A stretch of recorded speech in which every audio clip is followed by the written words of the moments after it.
Let us put ourselves in the presence of the Lord. Lord, may your goodness and love be present amongst us today. Come bless our gathering with unity, hope, and vision. Lord, we pray for unity. Build in us all a deep respect for one another, so that your church may be one. Lord, we pray for hope. Come stir your hope within our hearts and renew our faith. Lord, we pray for vision. May your vision fill our lives as we seek to reveal your love. We ask all this in the glorious name of Jesus. Amen.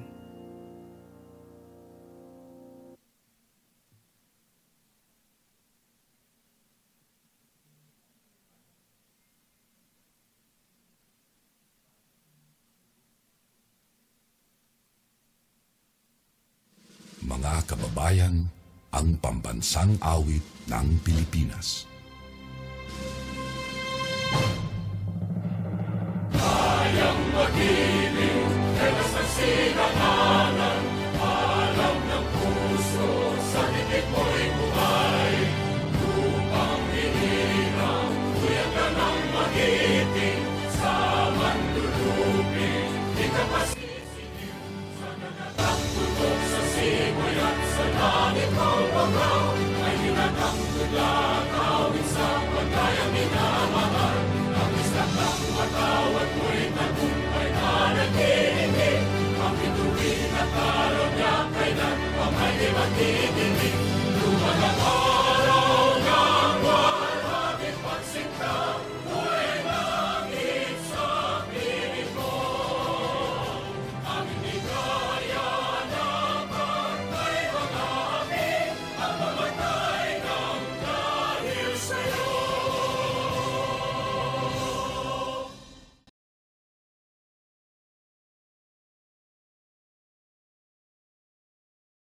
Again, good morning. Welcome to the first boardroom discussion on advances in screening of cancer and other diseases. I will be your host, Dr. Jackie Chan Zamora, the Assistant Medical Director of Evangelista Medical Specialty Hospital in San Pedro. So as we begin, I would like to give the floor to our President, Pinnacle Medical, for a brief welcome and introduction for today's objectives and the importance of the joint initiative. Mr. Evilio, Sir Butch Evangelista.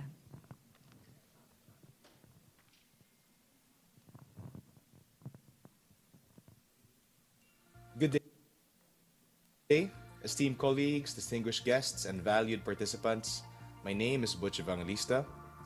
It's with sincere regret that I must extend my apologies for not being physically present with you today. Today, we unite with a shared dedication to propelling healthcare forward, particularly in the area of cancer control and the management of other significant diseases that affect our nation. This forum, initiated by Pinnacle Medical and Hybrio, reflects our joint commitment to enhancing healthcare accuracy, accessibility, and affordability for all Filipinos. Through innovative medical and technological advancements, we are poised to make meaningful progress towards our shared objectives. The scope of our dialogue today is twofold. Initially, we will engage in a dynamic exchange of information and ideas, focusing on the current state of healthcare and the promising opportunities for advancement. Our emphasis will be on innovative screening technologies for cancer and other critical illnesses, with the goal of significantly improving our disease control strategies, potentially achieving eradication in the Philippines.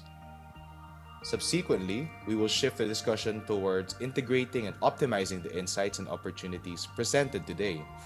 We aim to critically assess Hybrio and other technological advancements as potential cornerstones in our pursuit for effective screening solutions. While we endeavor to cover substantial ground today, it's also crucial to understand and recognize our time constraints. So our focus will be primarily on screening technologies without venturing into broader aspects of cancer control. This concentrated approach will enable us to delve deeper into our specific theme and have a more impactful and constructive forum. In conclusion, I urge each of you to participate actively in today's discourse. Your expertise, perspectives, and collaborative spirit are indispensable as we explore these critical subjects. Once again, thank you immensely for your understanding, engagement, and commitment. I look forward to the fruitful outcomes for our collective efforts. Thank you.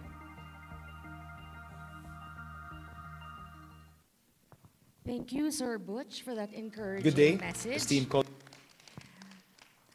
Okay, so let's get the ball rolling. For the interest of time, we'd like to turn over the floor for our first facilitator, Dr. Stephanie Tepi Dimatatak, who is a consultant in Evangelista Medical Specialty Hospital as well, and she is an OBGYN sonologist by profession. Let's give a round of applause to our first facilitator, Dr. Tepi.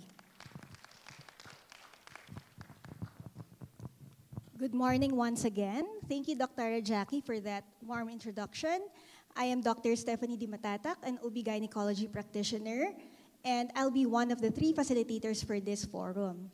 As earlier stated by the president of the sponsoring company, Pinnacle Medical, Mr. Butch Evangelista, due to time constraints, the forum will be narrowly focused on disease screening technologies and its closely relevant topics.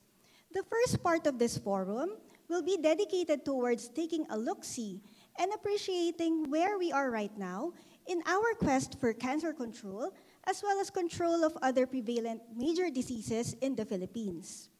More specifically, we want to find out how the current state of our disease screening technologies is faring as far as effectiveness and efficiency in controlling the prevalence of said diseases are concerned.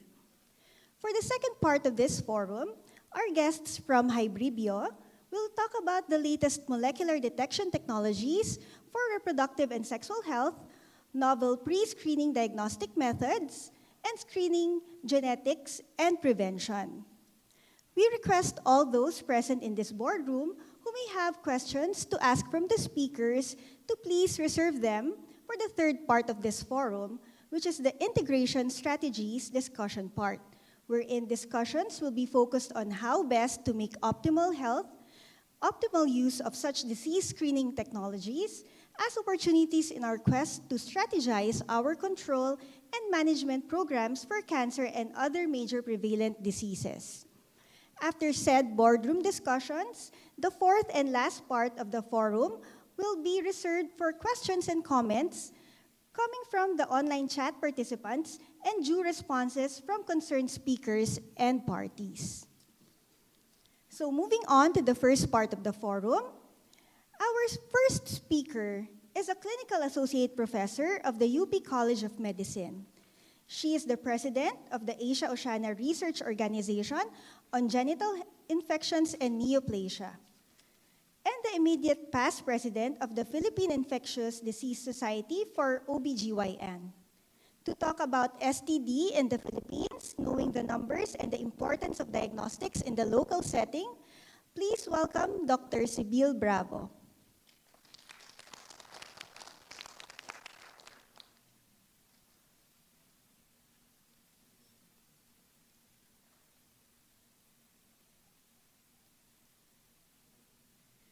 So thank you everyone for this opportunity to lecture about the statistics of STI or STDs, sexually transmitted infections, in the local setting and in the global picture.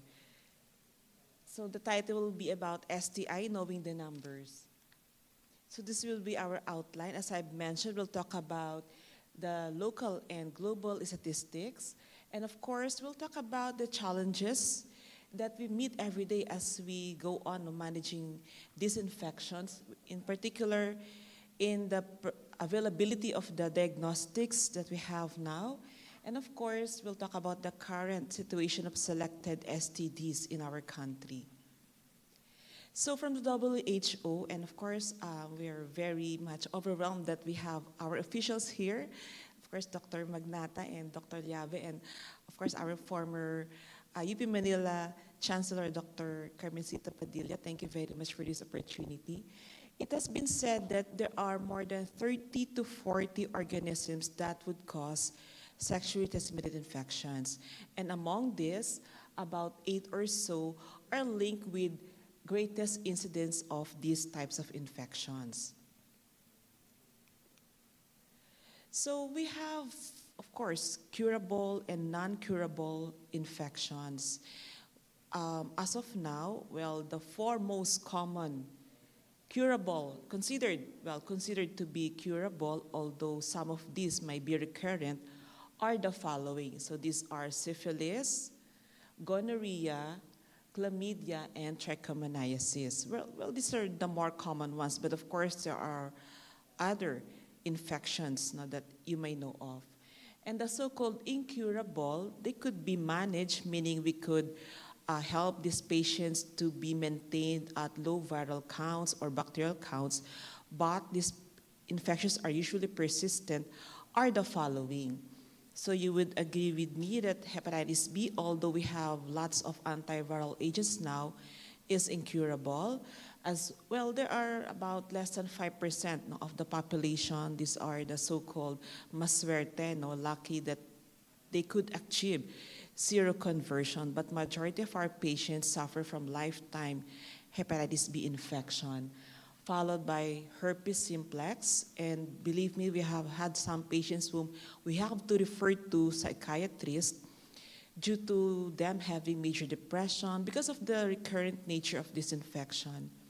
And of course, HIV, we all know, even though we have various antiretroviral agents, again, HIV is still considered incurable, although it's highly controllable now. And of course, lastly, we have the human papillomavirus. So during the pandemic, these are the pandemic numbers. About, let's say, less than 400 million patients worldwide suffer from STDs. And among these, the more common ones are chlamydia, gonorrhea, trichomoniasis. Now, why syphilis among the list? Syphilis has been, of course, as old as time, we know that, and it hasn't been much recognized as a sexually transmitted infection until in the last 5 or 10 years, wherein there's been a surge in the US and other far advanced countries.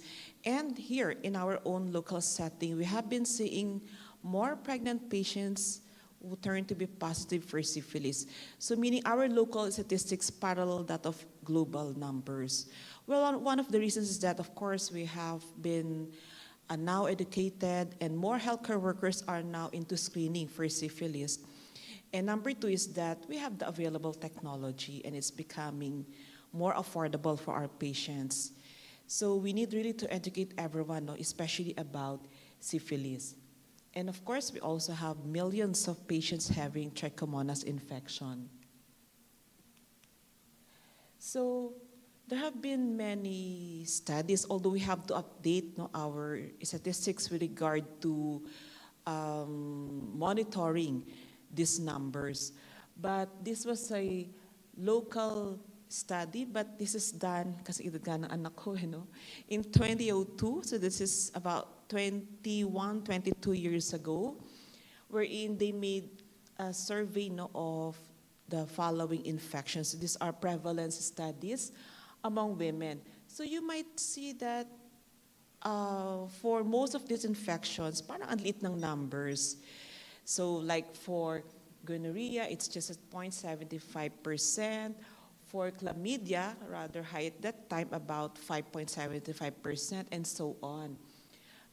For Candida, it's not actually a sexually transmitted infection, but they included Candida albicans infection. It's about 17%. Bacteria vaginosis, 28%. Syphilis at the time was very low, 0.17%, and so on.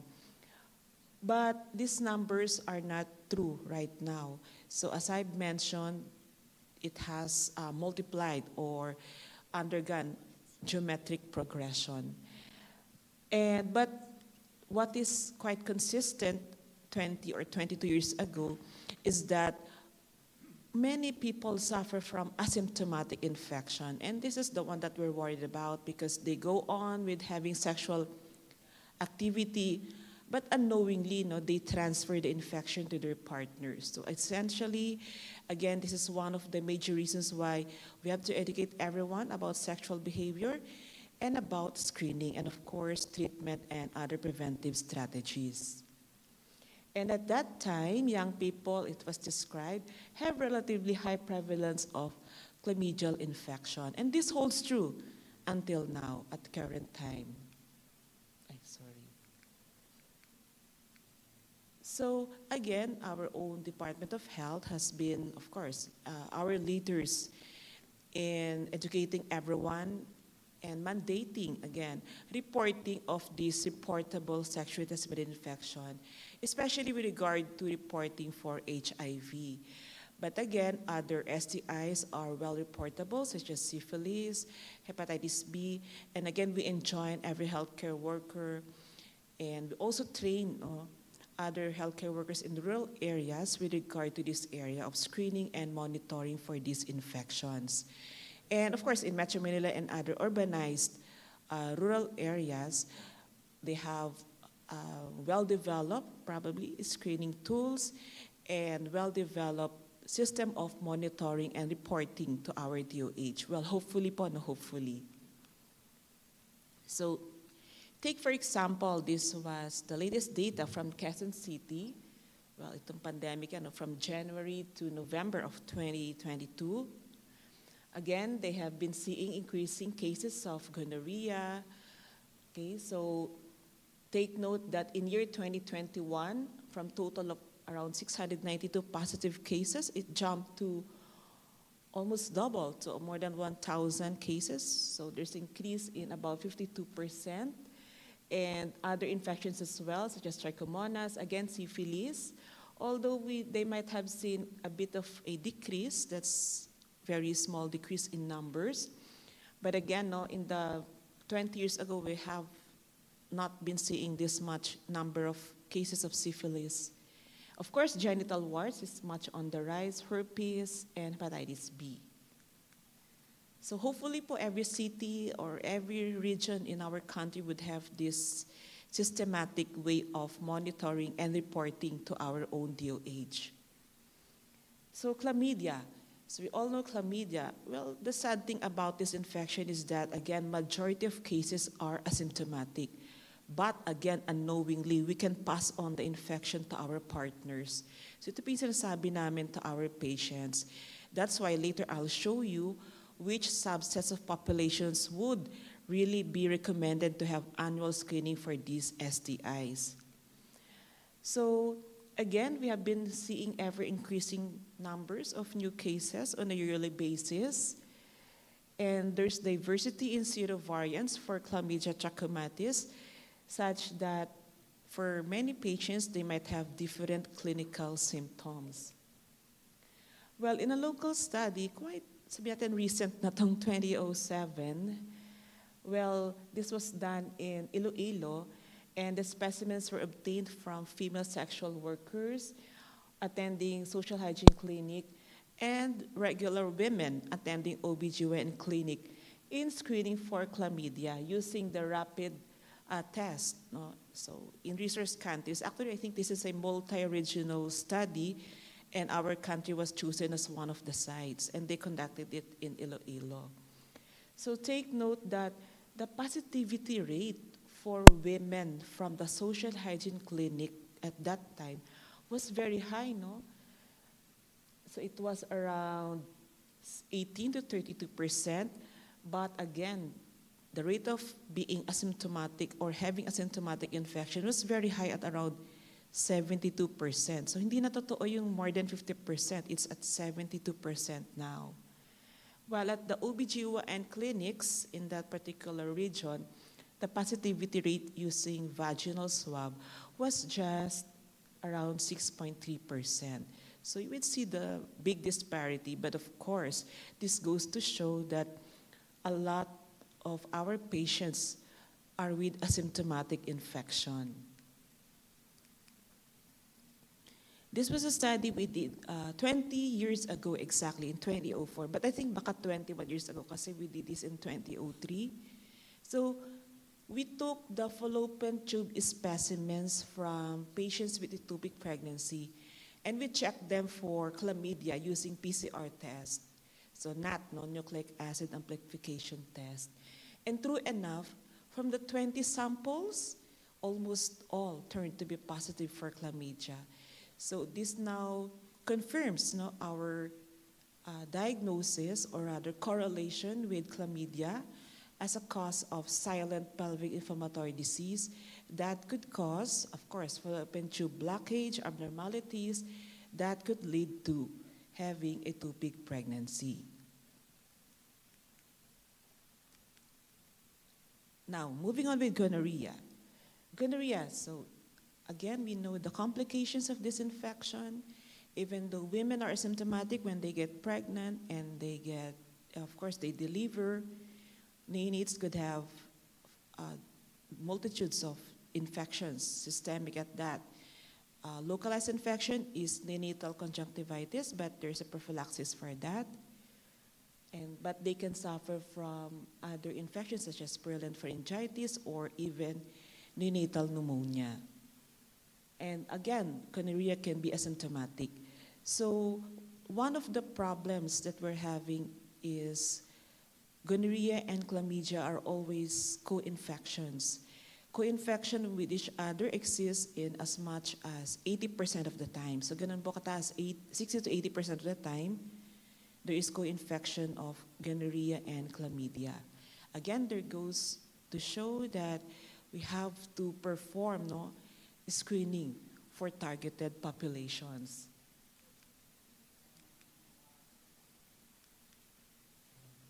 Next slide po. Okay, so again from our own TOH, this is the statistics that we got for gonorrhea. The reactivity rates are as follows. These are on the 4th column and I think on the 9th column. So NCR and Region 2 have the highest positivity rates for gonorrhea. Okay, so 21%, 10%. But in BARM, that's BARMM, the positivity rate is 50%. Okay, so it's as high as half of the population that they tested turned to be positive for gonorrhea. So again, this goes to show that we have to educate everyone, especially in the rural areas. That's one of the thrusts of our society in POGS. So we conduct webinars and we do community service at the same time. We're teaching our healthcare workers, barangay healthcare workers, in the conduct of screening and monitoring for these infections, especially the top STIs. So again, this is a rather current study done, I think, in 2016 to 2018 with regard to the detection of chlamydia and gonorrhea in selected areas in our country. Specifically, the target population was among patients with HIV. And they found that 33% of patients with HIV among their target population were positive for chlamydia and gonorrhea, so that high. And again, majority of these patients were asymptomatic for either gonorrhea or chlamydia or both infections. So one of their conclusions is that, of course, they used molecular tests, so PCR or nucleic acid screening tests for detecting these infections among HIV patients. And that was also their conclusion that the recommended method of detection for these infections is, of course, the PCR-based or the NAT, nucleic acid amplification test.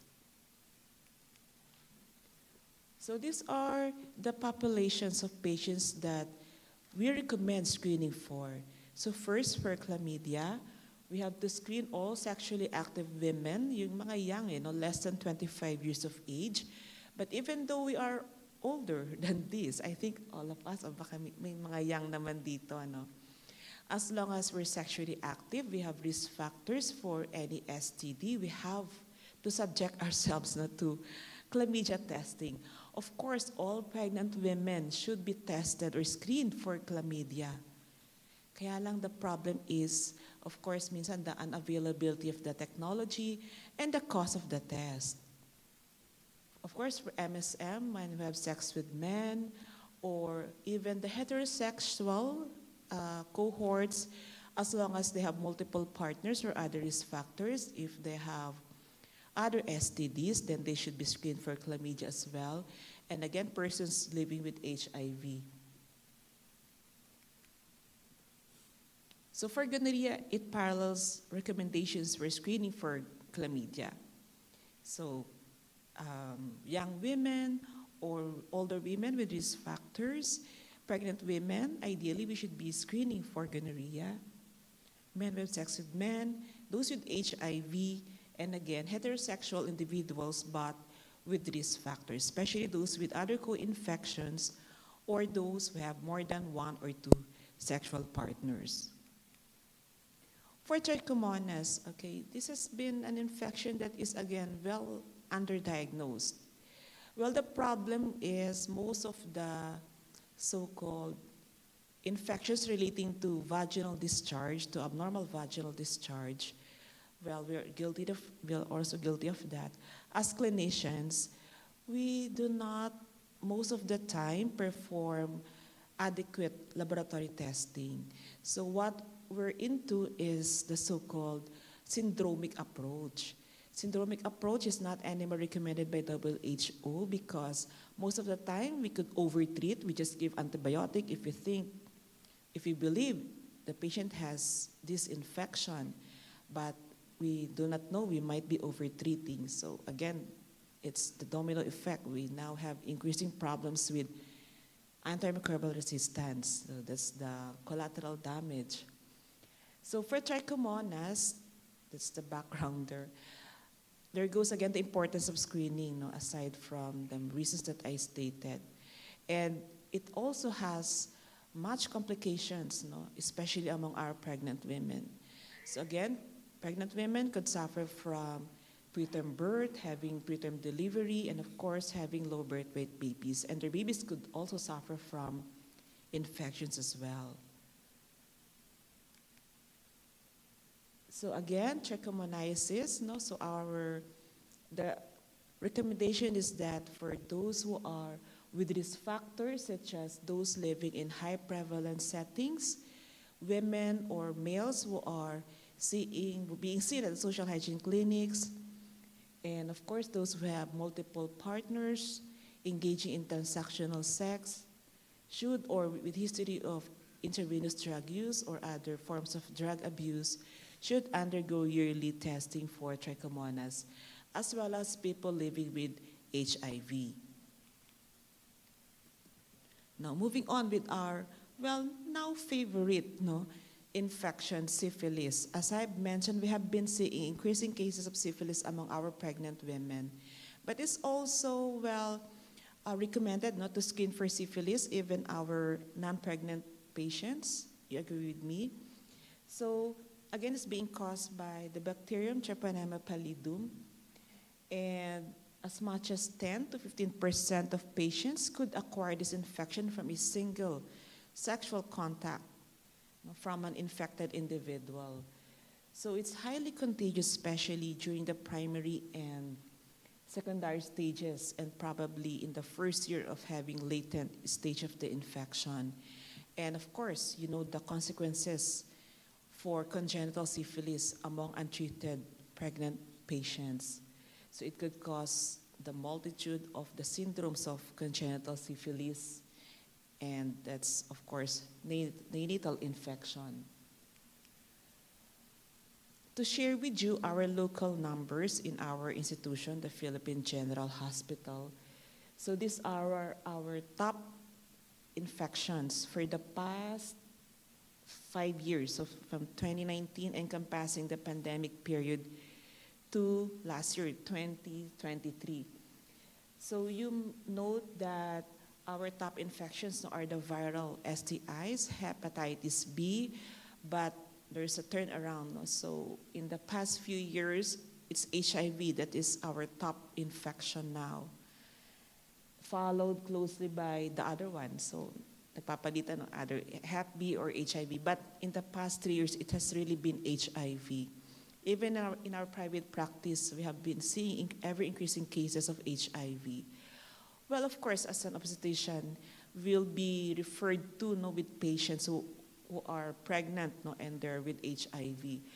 But now, even among our gynecologic patients, we are seeing increasing cases of non-pregnant women with HIV. So this is really a sad story.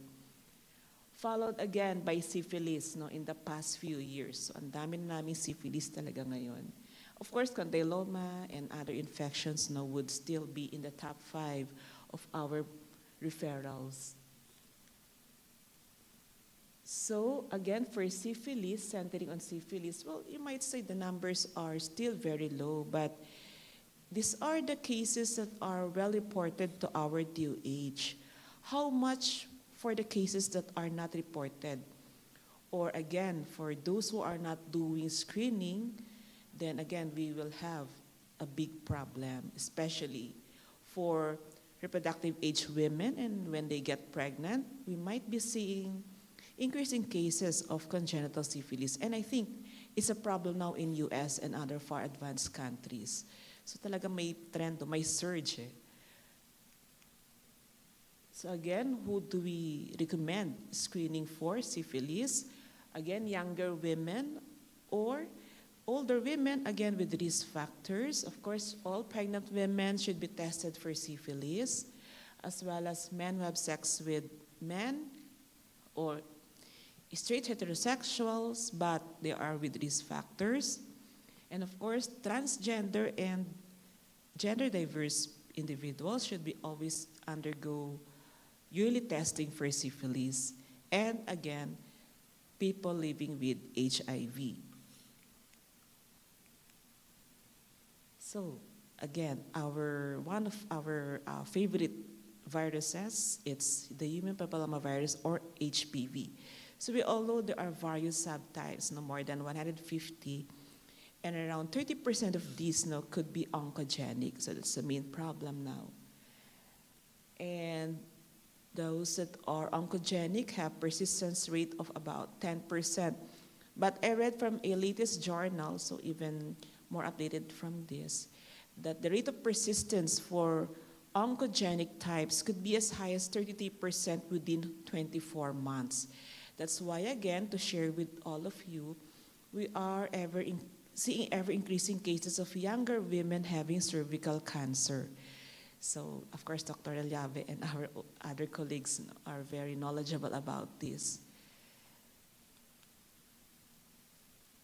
And estimates have it that, well, if we are all sexually active, our risk of contracting HPV would be as high as 80%, but it's not all bad news. We do not all contract the high-risk type. But for those who might be not that lucky, and we got the high-risk type, then there's a time that there will be chance so that it will transform into some form of genital cancer. And now our friends from ENT and surgery are seeing increasing cases of oropharyngeal carcinoma traced to or linked with human papillomaviral infection. Okay, so estimates have it that almost 1 in 3 men, so that's 33.3%, over the age of 15 are now infected with HPV. Okay, so this was again, rather updated study conducted in one of the urban cities here in Metro Manila, I think 2016 to 2018, wherein they checked the prevalence rate of genital warts. And at that time, the prevalence rate was estimated to be at around, let's say, less than 5%. And it was around 3.39% among women and 8% among males. But this was just in one local setting. And to share with you again, our own statistics at the Philippine General Hospital, we have lots of referrals for condyloma. Well, this is under, what do you call this? This is not the real numbers because not all cases are being referred to us because the general services, our residents and other fellows can manage condyloma. Those that are being referred to us, these numbers, are those who are resistant to treatment or with recurrent infection or in whom these patients have other comorbidities, and as such, these are the patients who are being referred to us. But in our general clinics, we have lots of patients suffering from HPV infection that are being managed by our general service doctors. Okay, so again, we all know these numbers. It has been said, and it's well true, that human papillomavirus is a necessary cause of cervical cancer. So we have proven that time and again from many studies and from our experience. And it also causes about more than 90% of anal cancers, about 70% of vaginal and vulvar cancers, as well as 60% of penile cancers. And previously, no, in our medical school, we were taught that the number one cause of oropharyngeal cancers is smoking. And I think you will agree with me. But now, the numbers have changed. The number one cause now of oropharyngeal cancers is the human papillomavirus. So again, that's a very sad story, and I think you would agree with me. And of course, talking about cervical cancer, the sad thing is that the mortality, the prognosis in 5 years is very, very poor. Well, one of the reasons is that most of our patients, majority of our patients would rather consult us at the rather late stage of their diseases. And as such, we cannot do, well, we can only do so much, like chemo or combination of chemo and radiotherapy. And more than 50% of these patients, especially those diagnosed at the rather late stage of the disease, will die within 5 years from time of diagnosis. That's why I think we are all here now working hand in hand to, again, make a dent in lowering these numbers. So yun po yung talagang task natin ngayon. Okay? So how do we diagnose HPV infection? Actually, when we read on journals and by our experience, especially if the doctor is well experienced in looking at anogenital warts, we do not need to do biopsy. So with the clinical eye of the doctor or the healthcare provider, one can diagnose genital warts. But if there's been a doubt or if the lesion is recurrent, or of course, if you cannot rule out some neoplastic lesion, then we have to do biopsy. So again, ideally, we have for asymptomatic patients, so those are for symptomatic infections.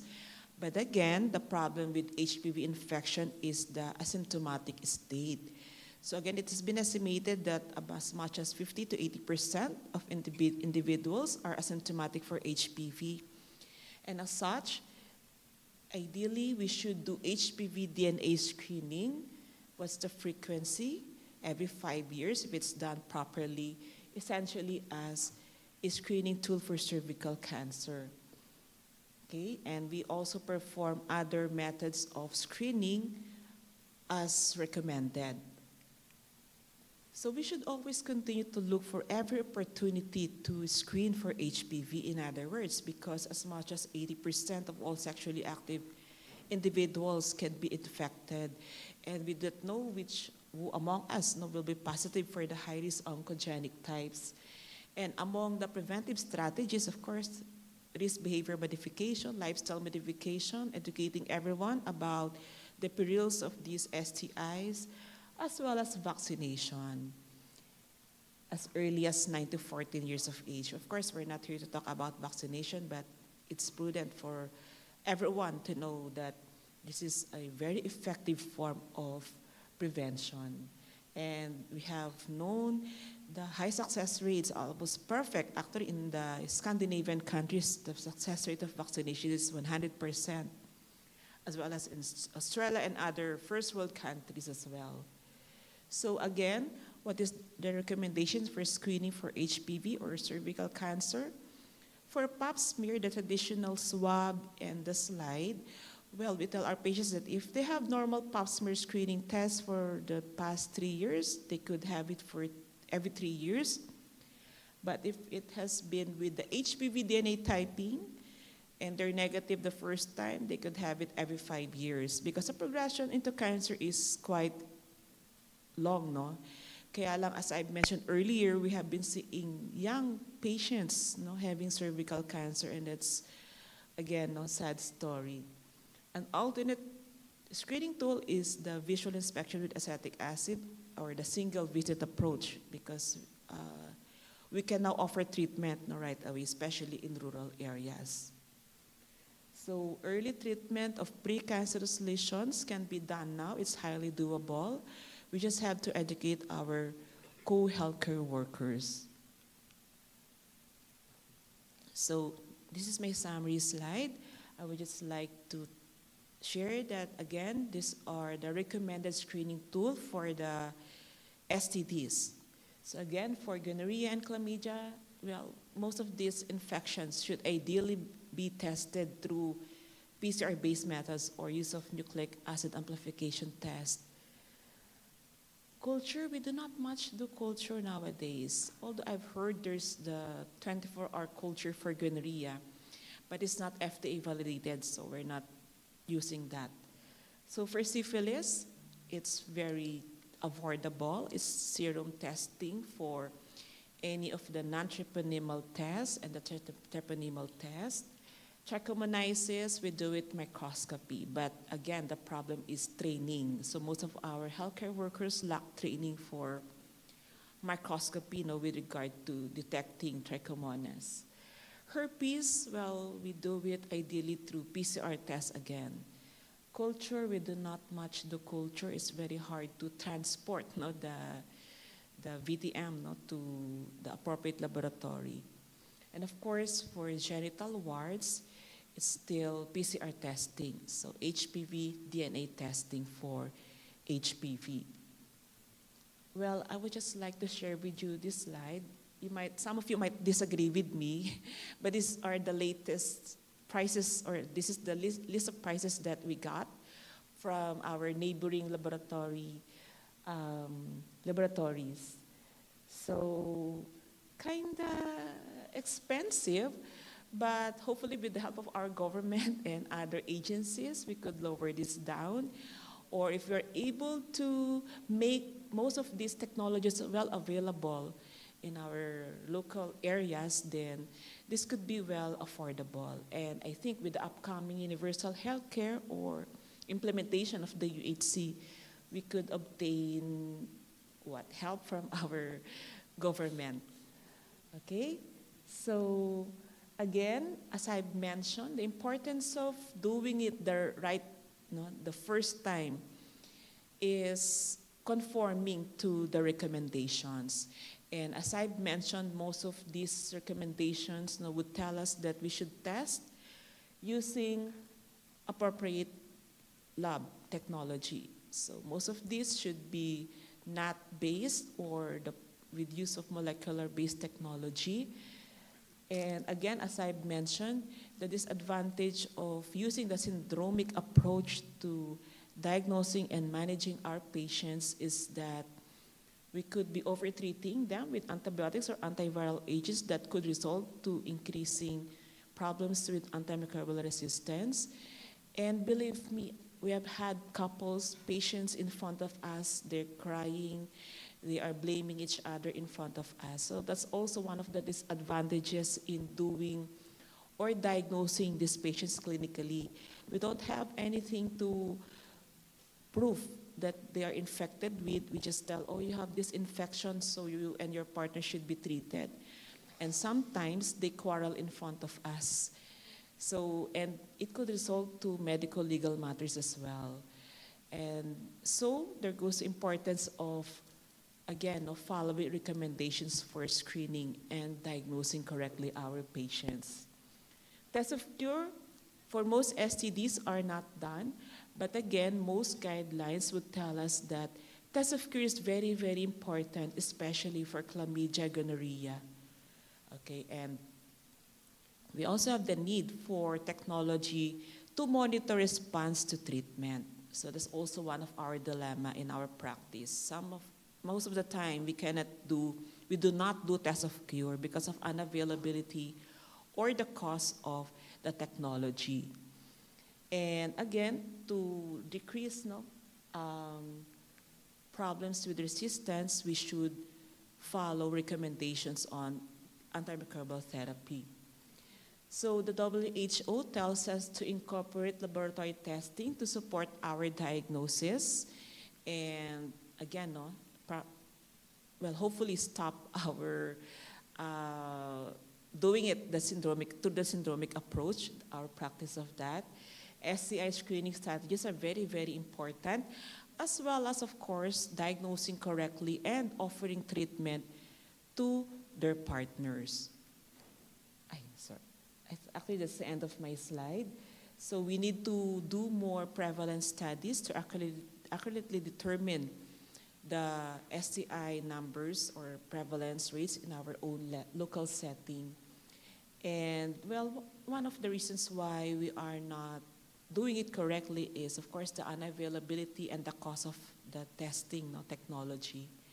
Treatment, as of now, largely depends on syndromic approach, but we hope to veer away from this practice currently and in the near future, and of course, to be able to educate every healthcare worker. So thank you very much for listening, and good morning. Thank you so much, Dr. Bravo, for sharing with us those alarming numbers of STIs here in the Philippines and the screening tests that we need in order to diagnose those kinds of infections. All right, so we move on to our second speaker. She is the CEO of the Cancer Warriors Foundation, Incorporated, and the civil society representative of the National Integrated Cancer Control Council. She is the Vice President of the Cancer Coalition Philippines and the Vice Chair of the Philippine Health Research Ethics Board.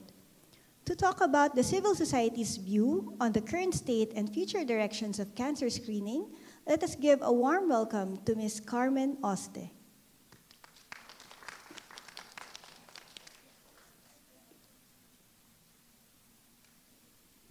Magandang tanghalian po. Good lunch to everyone. So I have decided to focus my presentation with you, given that I am representing civil society here, in terms of how we see the challenges as well as the actions that we are undertaking in order to be able to help ensure that we have earlier detection of cancer. Given the 10 minutes I was allocated for this, there is a study that some of you may be interested in. It's by Dr. Val Ulep. It's on the economic burden of cancer in the Philippines. And Cancer Coalition Philippines actually commissioned this study. And this study, two of the striking findings which are of relevance to our discussion today is the fact that when it comes to preventable and premature deaths related to cancer, the statistics that we have in the Philippines is one of the highest in the ASEAN region. And what makes it even more sad is the fact that most often you would correlate survivorship to the economic status of the country. And what is seen in this study by Dr. Val Ulep is that even countries who have poorer or lower economic status than ours have higher rates of survivorship than the Philippines. And the other striking data that he shared was that when it comes to breast and cervical cancer screening, again, the Philippines is one of the lowest in the region. And some of the barriers related to that is what I will be focusing on.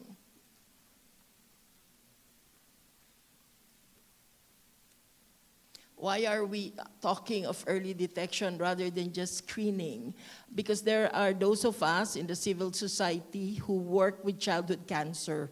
And in childhood cancer, because the causes are not yet known, therefore we are not able to talk of screening, we're only able to talk of early detection. So most often what we do is in compliance as well and adherence to the WHO framework, we're using the framework of early detection rather than just screening.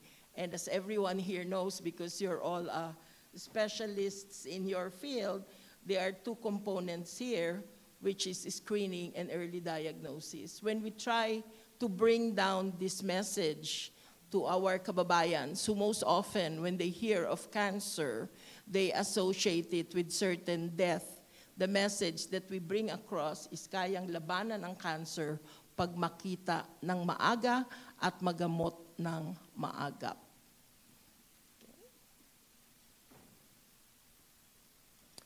In the area of cancer diagnosis, one of the things that we also emphasize on, and one of the shared mission that we have with the Department of Health, the local government units, is we want to be able to have patients diagnosed at an earlier stage rather than at a later stage. And we all know the reason why cancer is now the #2 cause of death in the Philippines is because in various forums, various studies, various dialogues like this, the message that always comes is that because there is late screening, late diagnosis, there is therefore advanced presentation of disease. And of course, when COVID happened, because the continuity of care was affected, there were many patients who saw a fast progression of disease, and there were a number who lost their lives, not just because of the COVID, but because they were unable to continue the treatment that they needed. They say that there are two main components in the context of early cancer diagnosis, and we will see that both number 1 and 2, awareness and accessibility and affordability, is very much related to the barriers that is the reason as well for late detection and late screening. This is actually a WHO framework where it categorizes the reasons for the delay from the onset of first symptoms all the way to the start of treatment. And essentially, they have 3 categories of delay: access delay, diagnosis delay, and treatment delay. The access delay is most often related not just to the fact that health literacy in the context of cancer with regard signs, symptoms, risk factors is not that high, both among our patients-to-be, our communities, and even among our healthcare workers. We found when we were doing visits in various rural health units and city health offices that it seems that the information with regards cancer is not as much as we thought it is. As well, the reality is we had a number of movements in our primary healthcare units and even in our hospitals. And so those that were previously trained on signs, symptoms, and risk factors are no longer there, which means that there is a need to be able to build up on this. But even more than that access delay are the 3 factors here. In terms of financial, logistical, and psychosocial. And I'm sure Dr. Ingrid will be talking about this when she shares the experience of success. It's not only with success, but we find even when there are free screening available, they may not necessarily be running to get it. One of the reasons in the context of psychosocial barrier is the fear, wala namang kaming pambayad kung may makita na may cancer kami. We don't have money to pay if they find that we have cancer. So we are creating problems for ourselves. Mabuti na yung hindi namin alam. It's better that we don't know. And even if we move on and further explain to them that cancer is now curable, unless there is an assurance that there is financial support that will be forthcoming in terms of the steps after that positive screening, they are unwilling to move on. The second aspect is in the context of diagnosis delay. So may na-schedule na, meron ng screening. And the reason why I present this to you is because in the upcoming discussions that we will be having in the council, while the Secretary of Health has given marching orders that there needs to be a focus now on screening and health promotion, but from the context of patients, we would like to bring across the message that screening is not enough. Because even if you're able to complete the screening, if they're not able to move on to the next phase of diagnosis, and from diagnosis to treatment, then the health outcomes and survivorship that we want is still not enough. There is a program that's ongoing in some parts of the country where there is now an AI such that when you do the screening for tuberculosis using digital X-ray, there is an app so that in 2 seconds you'll be able to identify in 29 other parts of the lung possible manifestations of lung cancer. They're able to pinpoint if there is a nodule, and then they're able to say whether this nodule has a high probability of malignancy. However, the reality is this was a well-planned program in the sense of there is supposed to be a fully budgeted support for everything from screening all the way to treatment. However, there is a lag now between the number of individuals that have been spotted with suspicious high malignancy nodules and the availability of the hospitals that are supposed to undergo the second part of the process, which is confirmation of what was found by that AI. And after that confirmation, if need be, biopsy and then treatment. So the reason why I'm sharing this with you is I hope that in the discussions that we will be having about screening, we also put it in the context of the total continuum of care that follows screening. In Brazil right now, they have just passed a law such that after diagnosis, they call it the 30-day law, after diagnosis, there has to be certainty that the patient will be looked at and treatment will start after 30 days. In the Philippines, our experience that we have gathered over the last quarter of last year and early this year, many of our access hospitals of the Department of Health that supposedly are the hospitals where patients would go through because there's free cancer medicine there and there is cancer assistance fund. However, the feedback from the field is that there is a 4 to 6 months wait for you to be able to get the start of your journey. And even those who may have gone through the initial screening, waiting for a document that they can submit to the PhilHealth so that they get enrolled in the SAY benefit package. Unfortunately, there are instances where there's also a 2-month wait, simply because the doctor happens to be on leave. So screening is a very strategic and very necessary intervention, but there are the barriers that we need to be able to consider. And the area of referral issues is another one, which brings us to what are we trying to do about it? One, of course, would be in terms of awareness raisings. As per the NICA law, the awareness has to do in the content area of early warning signs and symptoms of cancer, as well risk factors and healthy living. We do not use the word healthy lifestyle because for many of those in the civil society, with apologies to the foreigners in the group, but this sounds better in Filipino. Pag lifestyle kasi, pang mayaman daw yan. So dahil hindi sila mayaman, they do not resonate, they do not connect with the word lifestyle. So kaya po ang ginagamit is healthy living.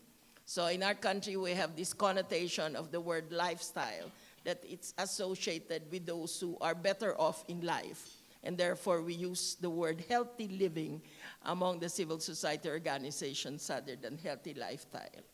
And as well, information in terms of where the health facilities that are providing cancer screening services, what are the access sites for the free medicines and the Cancer Assistance Fund, what are the other sources of financial assistance and medical support, and there are also NGOs that support and are sponsoring community-based screening services, most often for women's cancer, breast cancer, cervical cancer. Now as well, we have that collaboration with the Philippine Business for Social Progress for lung cancer. And there's now a Thyromobile. So just started late last year, there's now screening that's ongoing as well for thyroid cancers. So this is actually just an ABCD of what civil society organizations are doing. B is in the context of building partnerships and alliances. So on the primary health care, so this would be your CHOs, your MHOs. This would be with regards enhancing their awareness on signs, symptoms, risks, healthy living, and then as well an understanding of cancer progression. Why is this very important? For example, we know that for lung cancer, the doubling time is 56 days. We find that if people in the health sector are aware of this, then the pacing of how they go about doing the support that is needed for scheduling of screening and all of the other follow-up services becomes a little bit faster. But if we don't make them aware that, as one patient said, we are aware that there's a lot of processes, especially with government, but please be aware as well that cancer does not wait. Cancer is faster than all of us. And therefore, the pace of being able to undertake these various support and services for cancer patients also have to be aligned with that pace. As well, capacity building on essential core competencies for early cancer detection, patient support, and timely referral. So this would be in the context of trainings of patient navigation, as well as being able to come up with the patient care pathway from point of contact by the barangay health workers all the way to the hospitals. The good news is we do have some LGUs that are doing this very well. Two are in Manila, and in one training that we had for their patient navigators, where we did the timeline, I was teasing them that their speed was like that of DHL or FedEx. Because in those two LGUs, so there is the barangay health worker who has been trained in terms of SSS, sariling salat sa suso, which is self-examination of the breast. Once there is something that they find, they then bring the patient to their city health office, and one of the city health office even has their own mammogram already, which facilitates things. From there, they have a transportation that then brings that patient all the way to their referral hospital. In the referral hospital, they already have established mechanisms that tie them up to the doctor who will be doing the biopsy for further diagnosis. And in one of those, they even have reserved rooms just for their patients. And then afterwards, they're then referred back again through the process of the patient navigators. So the good news is it can be done, it has been done, it's just that we need to scale it up some more. With regards to the tertiary health referral facilities, you may be wondering, why did we specify private? Because there are some regions in the country that we only have one government referral center, and oftentimes it's not located at a 2-hour distance from where the patients are. And therefore, in those regions, what we have been doing is establishing partnerships and alliances with private hospitals. The only requirement is that they're willing to accept guarantee letters, which is either from the SWD, from PCSO, or from our party list, from our legislators. And the good news is there are hospitals who have agreed to this particular arrangement. And then, of course, as you all know, all the other stakeholders from civil society organizations, national government agencies, and media practitioners and outlets. We have been, we started since last year having what we call media engagement forums in order to inform media of one, marami pa pong ibang sakit bukod sa cancer. sila naman po ang patayin nyo pag gusto nyong patayin yung mga nasa telenovela. Because otherwise, our patients would always say, no matter what the doctors say, the impact of media and telenovela on them, and they're seeing that every time they want to get rid of a particular character, that is what happens. C is continuing communication with patients, families, and communities through various media. We recently have a TikTok, which is now 10 minutes, informing patients about how they can access various forms, as well informing cancer patients that they're now persons with disability. The early screening and early diagnosis helps in our patients being able to get persons with disability.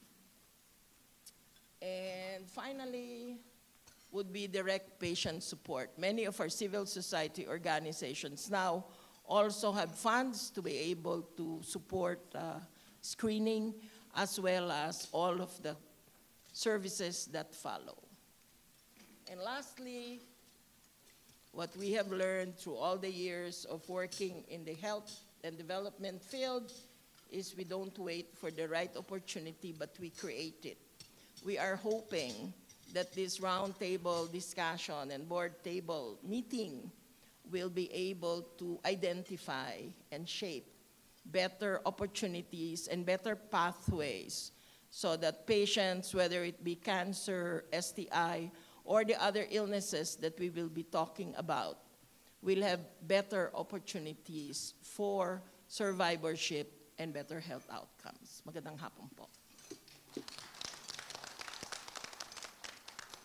Thank you, Ms. Carmen Oste, for enlightening us with the concerns of the civil society, and hopefully with these talks we are doing, we'll be able to help mitigate those concerns. Our third speaker is the country manager of JPIGO, an affiliate of Johns Hopkins, to discuss the project's goals, scale up cervical cancer elimination with secondary prevention strategy or success project goals, and its role in enhancing cancer screening. Let us extend a warm welcome to Dr. Ingrid Magnata.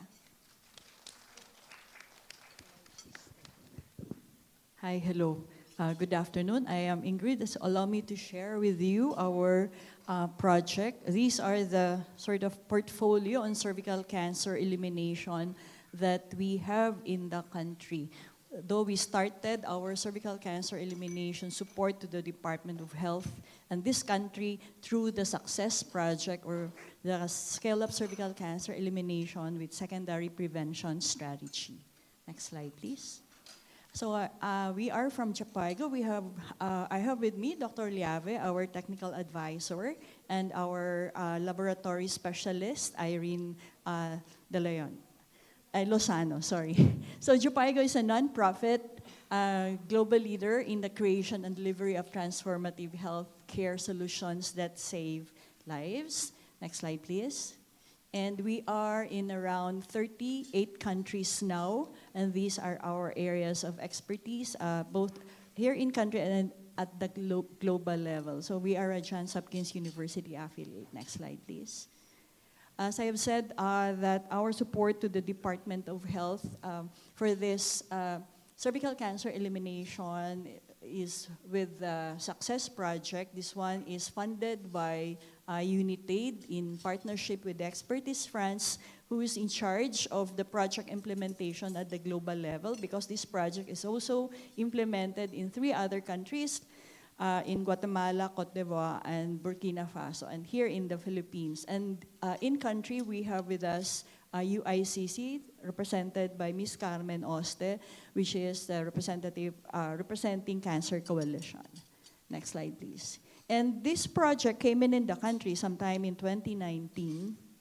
And then I really had a hard time taking this off because of the pandemic. But this one came in the country in response to the WHO call towards accelerating the cervical cancer elimination global strategy. And we are all familiar with this. As mentioned, that the vision is for a world where cervical cancer is eliminated as a public health problem. And Philippines is one of the signatories in this call for cervical cancer elimination. And the vision is for us to have a threshold of 4 per 100,000 women years for elimination as a public health problems. And then the following 90 targets that must be met by 2030 for countries to be on the path towards cervical cancer elimination. So it's not that we're going to be eliminating cervical cancer by 2030, but rather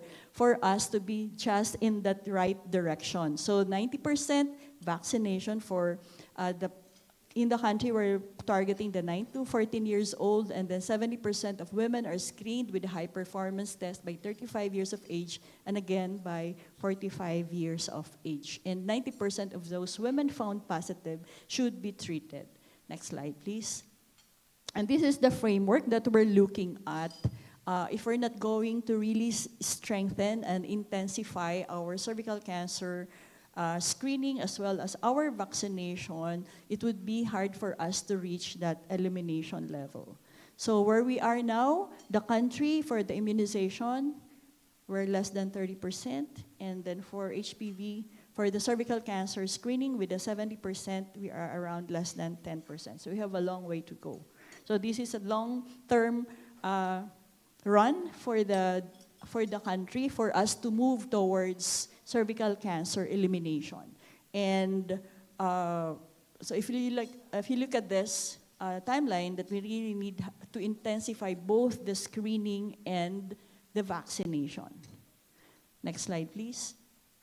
So where we are in the country, as far as cervical cancer, so this is the most successfully treatable forms as discussed earlier, and then the age standardized cervical cancer incidence in the country is 15. Next slide, please. If you will show where we are at the global level, if you look at those dark spots, that's where the Philippines is, and to translate all this epidemiologic statistics that we have 20 new cervical cancer cases diagnosed every day, and then 10 women dying due to cervical cancer every day. Right? So, ngayon, merong 20 new cases identified. Merong 10 na namatay. And then tomorrow, that would be additional 20, that would be additional 10 women dying of cervical cancer. Okay. Next slide, please. And with this project, we're able to establish this collaboration with the Department of Health through our Memorandum of Agreement, and that through the Department of Health, we're able to have this joint project implementation committee that oversees the project implementation, not just for the success, but as well as other cervical cancer elimination initiatives. And at the subnational level, we were able to form some of regional core teams, and then we have the coordination at the local government units for the implementation. And we are glad that to date, we have the clinical practice guidelines for cervical cancer elimination that was just recently approved. I think that was last February 14. It was approved and accepted by the Department of Health, and then we are working on the health technology assessment approval.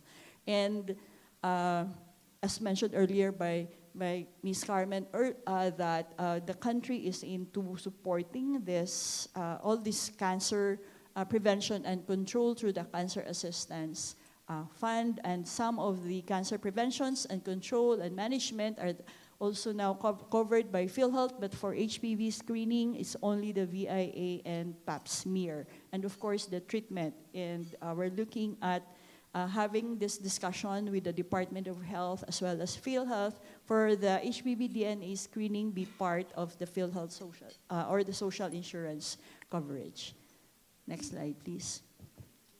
And so currently, these are our partners in terms of supporting this country towards cervical cancer elimination. And as far as JPIGO is concerned, we were able to get two more projects on cervical cancer elimination initiatives. One is the centralized lab model. This is in partnership with Roche. And then the HAPPY project, which is in towards strengthening or enhancing the HPV vaccination with Bill and Melinda Gates Foundation. And these are our partners that we are collaborating with. So if your organizations, if your organization is not yet here, do be part of the movement that we have created for this country towards cervical cancer elimination. Next slide. Okay, next slide, please. So the next are just photos for us to show you where we are in terms of the cervical cancer elimination initiatives in the country. So we have introduced the molecular assay through self-collection, which is, I would share later that almost the acceptance rate of self-collection for cervical cancer screening is around 90%, which is very high. And we are glad that this is a game changer as far as cervical cancer screening is concerned. Next slide, please. So these are just photos taken at the community level that shows a screen for cervical cancer using HPV DNA with 95% of women opting for self-collection method. And so we are doing through the project sites. We have 31 project sites in the country, and currently we have screened and tested around 37,000 samples, and with the 9 to 10% positivity rate for women, for the general population, that means women 30 to 49 years old, and then a very high positivity rate for HPV for women living with HIV around 35%, which is very high positivity rate for women living with HIV. Next slide, please. So cervical cancer prevention, advocacies are also done at the LGU level, even at the community level. Next slide, please. And of course, it's very important that for us to ensure quality in terms of what we have shared in this country. We have this clinical skills training. We have quality assurance works wherein to really ensure that all those trained service providers are working or are performing based on standards. And we were able also to form trained trainers so that for the Department of Health to really be equipped when they are into the scale-up phase already. So we have trained trainers from Luzon, Visayas, and Mindanao. Next slide. So we are glad to share that based on the Omnibus Health Guidelines and CPG, the 3 methods of cervical cancer screening are in that manual of the Department of Health. So this includes pap smear, VIA, and HPV DNA testing. And of course, we all know that as a molecular assay, it has a very high sensitivity, and then compared to pap smear and VIA. And as what the country is now saying, as far as cancer prevention and control, the way to go is the molecular assay, but we all know the cost of it, so that's why we are still working on how to support this country to be able to make this available, given that we are a low middle income country. Next slide, please. Next slide. So Jhpiego is machine agnostic. So we are demonstrating in this country the different modalities as far as screening is concerned. So for the Success Project, we made use of the available existing GeneXpert machines used for TB and HIV through the concurrence of the Department of Health, and then also the centralized laboratory model for HPV screening, which is using high-capacity platform using the COBAS system. This is in partnership with Roche and High Precision, wherein the 5 local government units with high population in Metro Manila are sending the samples to the High Precision, which is a private laboratory in the Philippines. For Success, our target is 40,000 women to be screened. For COBAS system, our target is 50,000. So more or less, we are in the 37 to now reaching 40,000 women screened. Next slide, please. And it's very important. That's why we are here. We are attending this meeting because we know for cervical cancer, the role of the laboratory is very important.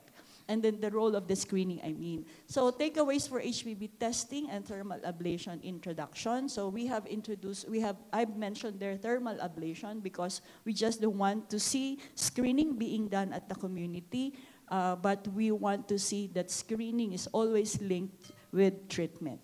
And so the learnings that we have here for integrated testing, we need to map and maximize testing capacity across near point of care and centralized platforms to rapidly introduce HPV screening, and then plan with TB and HIV counterparts, and then look at the turnaround time. Sample transport should use and strengthen the different pathways, the existing pathways that the country has, and then we need to balance coverage, equity, and operational efficiencies as far as turnaround time. And then the laboratory capacity. We need to regularly map capacities and then optimize the existing machines in that laboratory. And then integrate HPV testing into laboratory SOPs as well as the trainings. And then there are several considerations that we need to look into as far as the testing and treatment is concerned. Centralized testing near point of care. When I say centralized, the one that we are demonstrating with the COBA system, and then the point of care wherein the machine is present and available in the facility itself. And then one thing that we would really like to look into is that this turnaround time, the diagnostic platform type, and then the health system context that influences this turnaround time, meaning from the time the sample is collected, then brought to the laboratory, and then the result is received by the client for treatment of that client if it is positive, the woman is positive.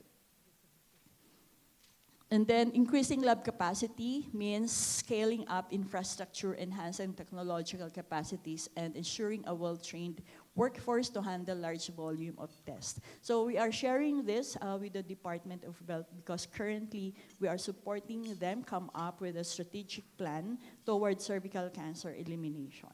So actually, we have started our first pre-strategic workshop for the country, for the Department of Health to look into the framework for eliminating cervical cancer, as well as coming up with an operational plan in the next 5 years. Next slide, please. Okay, so this is my last slide. So for cervical cancer elimination, our approach should be life course in perspective, and then they should be in the context of public health, and then we should also consider social justice and equity, and then it should be integrated, people-centered health. So all these are the three factors mentioned: increasing HPV vaccination, the screening, and then the treatment should all be present for us to move towards that elimination level, and under which there are a lot of accelerators that we need to in place in the country. So with that, maraming salamat. Thank you so much, Dr. Ingrid Magnata, for sharing with us the success project and how it has been a game changer in terms of cervical cancer screening here in the Philippines.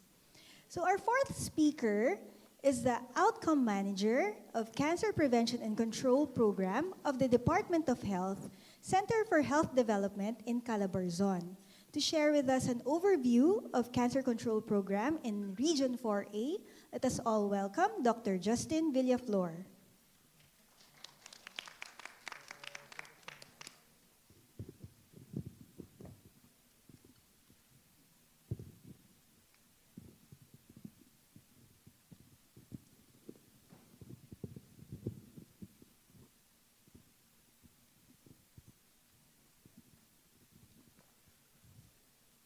Isang healthy afternoon po sa inyong lahat.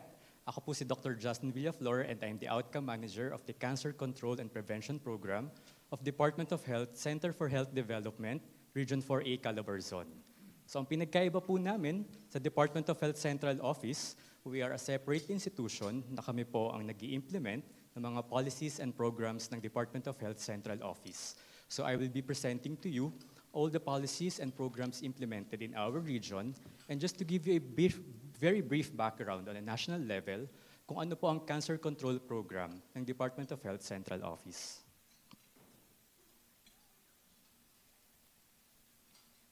So let's start with the National Integrated Cancer Control Act. So this NICA law was signed last 2019. It is an integrated and comprehensive approach to multidisciplinary healthcare, which aims to integrate and improve the delivery of the healthcare delivery system that is integrated and multidisciplinary, patient and family-centered, cancer control policies, programs, systems, interventions, and projects, which aims to improve the burdens of cancer in our country. So unfortunately, in 2020 up to 2021, it was the height of the COVID-19 pandemic, and the provision of cancer services have faced struggles and difficulties. But in 2022, the Department of Health, together with the Department of Budget and Management, developed a joint circular memorandum on cancer and supportive palliative medicines access program and cancer assistance funds, which helps to improve and alleviate the burdens of cancer. Now, in 2023, this is where we started rethinking of strategies for cancer prevention and control.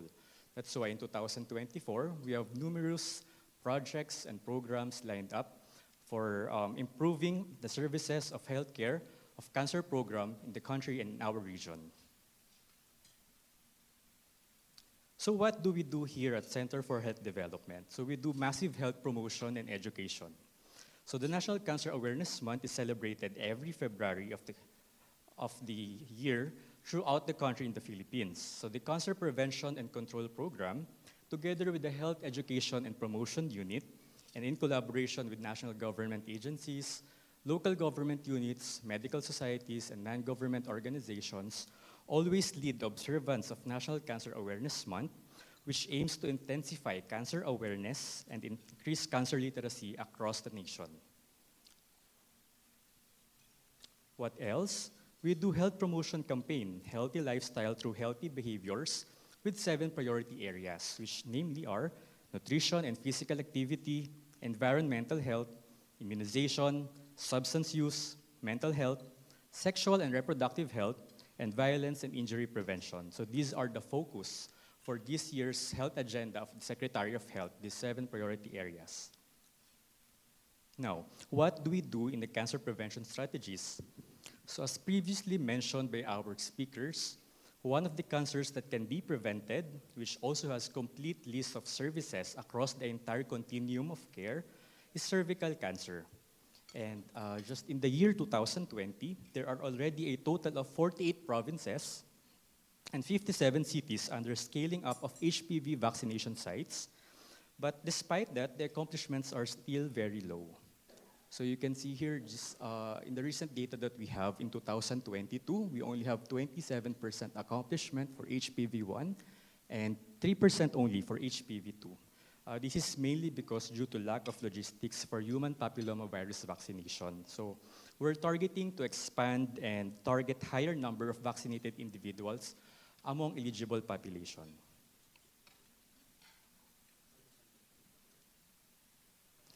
For screening and early detection, we know that screening and early diagnosis are central to ensuring an immediate response to the increasing burden of cancer. So since 2020, we have implemented Success Project, thanks to the leadership of Dr. Ingrid and Dr. Llave, who is here with us. This is in partnership with Japaigo Philippines.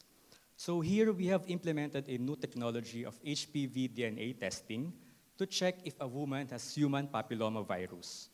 So since its implementation, we have screened a total of 31,633 individuals. And among those screened women turned out to be positive, it's 9.20%. And among those HPV positive women, 1,089 were managed and treated accordingly.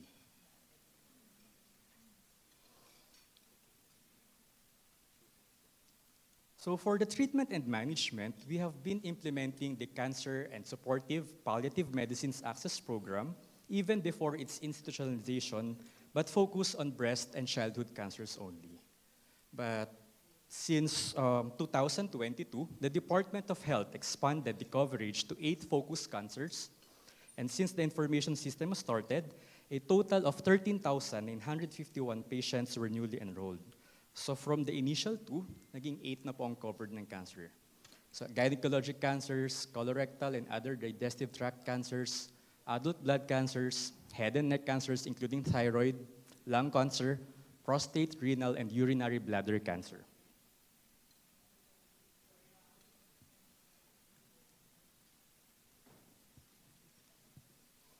All right, so you can see here in the picture that the number of patients access free medicine since 2019 have reached 30,274 already. And we have been expanding the coverage and of the CS map, and this is the representation of the cumulative enrolled patients in the Medicines Access Program. So how does a patient enjoy the benefits of the Cancer and Supportive Palliative Medicines Access Program? Here you can see the patient journey. It starts with when the patient seeks or referred for treatment under CSP map. The patient navigator determines patient qualification. So how does a patient qualify? So one is if you have a diagnosis of the 8 focus cancers and you have all the supporting documents that you have been diagnosed with that cancer, then you are eligible. So the patient will be enrolled to CSP map and entitled to free medicines. Then patient is recorded in the CSP map registry. How about those who will not be eligible? So us in the Centers for Health Development, we issue endorsement slips to be sent to the central office. So in the central office, patient navigators help patients look for medicines in the access sites. So most of them are coming from the private sector, some are from the government institutions who are asking for assistance for looking for the medicines that they need for their treatment. So basically, outside the registry, they are being served through endorsement slips. So just very briefly, we are improving the systems for cancer, and the focus is not just to provide medicine access, but also on the prevention and promotion aspects. So here you can see the National Integrated Cancer Control Act strategic framework. The vision is Philippines or Pilipinas na malaya sa cancer. We are envisioning that the Philippines will be free from the burdens of cancer, and our strategic focus are health promotion and cancer prevention, early detection, screening, and early diagnosis for treatable cancers, timely and prompt treatment for cancer patients, increased treatment completion and improved survivorship care, and reduced financial burden across the continuum of care. So I would just like to emphasize one of the core processes that we have is to have a genuine intersectoral collaboration through the work of the NICA Council. And this is where NICA localization comes in. In the cancer service provision, it's not just really the work of DOH. For instance, in terms of health-seeking behaviors of our patients, we look forward to collaboration with the local government units, NGOs, and other medical societies, together with the Centers for Health Development, which is a big part of the prevention and promotion campaign. So having a good healthcare provider network would greatly impact this objective. Right now, we have the current strategic initiatives of these 4, scaling up of HPV vaccination through policy development on rationalizing HPV implementation and scaling up vaccination, intensification of screening, early detection interventions through high-performing tests for high-risk groups, and expansion of CSP MAP and cancer assistance funds through rationalization of cancer medicines and development of info systems, and of course, delivery of other NICA provisions. So this is working on the population-based cancer registries, workplace policies, and health promotion. So cancer initiatives are directed towards building sustainable and responsive systems that will support focus on preventive services and at the same time, reduce the burden of cancer. So this is my last slide. So bakit nga ba ito po yung naging focus ng mga programs and policies ng Department of Health? So let me share with you ito pong image on your left. what makes Filipinos healthy, you can see that 50% can be traced back.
This is Colon Cancer Awareness Month, and it's good to hear that the DOH has included colorectal cancer in the 8th target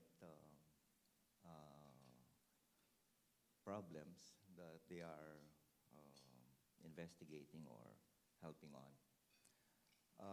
Okay. First, statistics of colon cancer worldwide. As far as incidence is concerned, number 3. I heard earlier that colon cancer, cancer is the number 2 cause of death in the Philippines recently. And worldwide, the incidence of colon cancer is number 3. Number 2 among males. Oh, I'm sorry.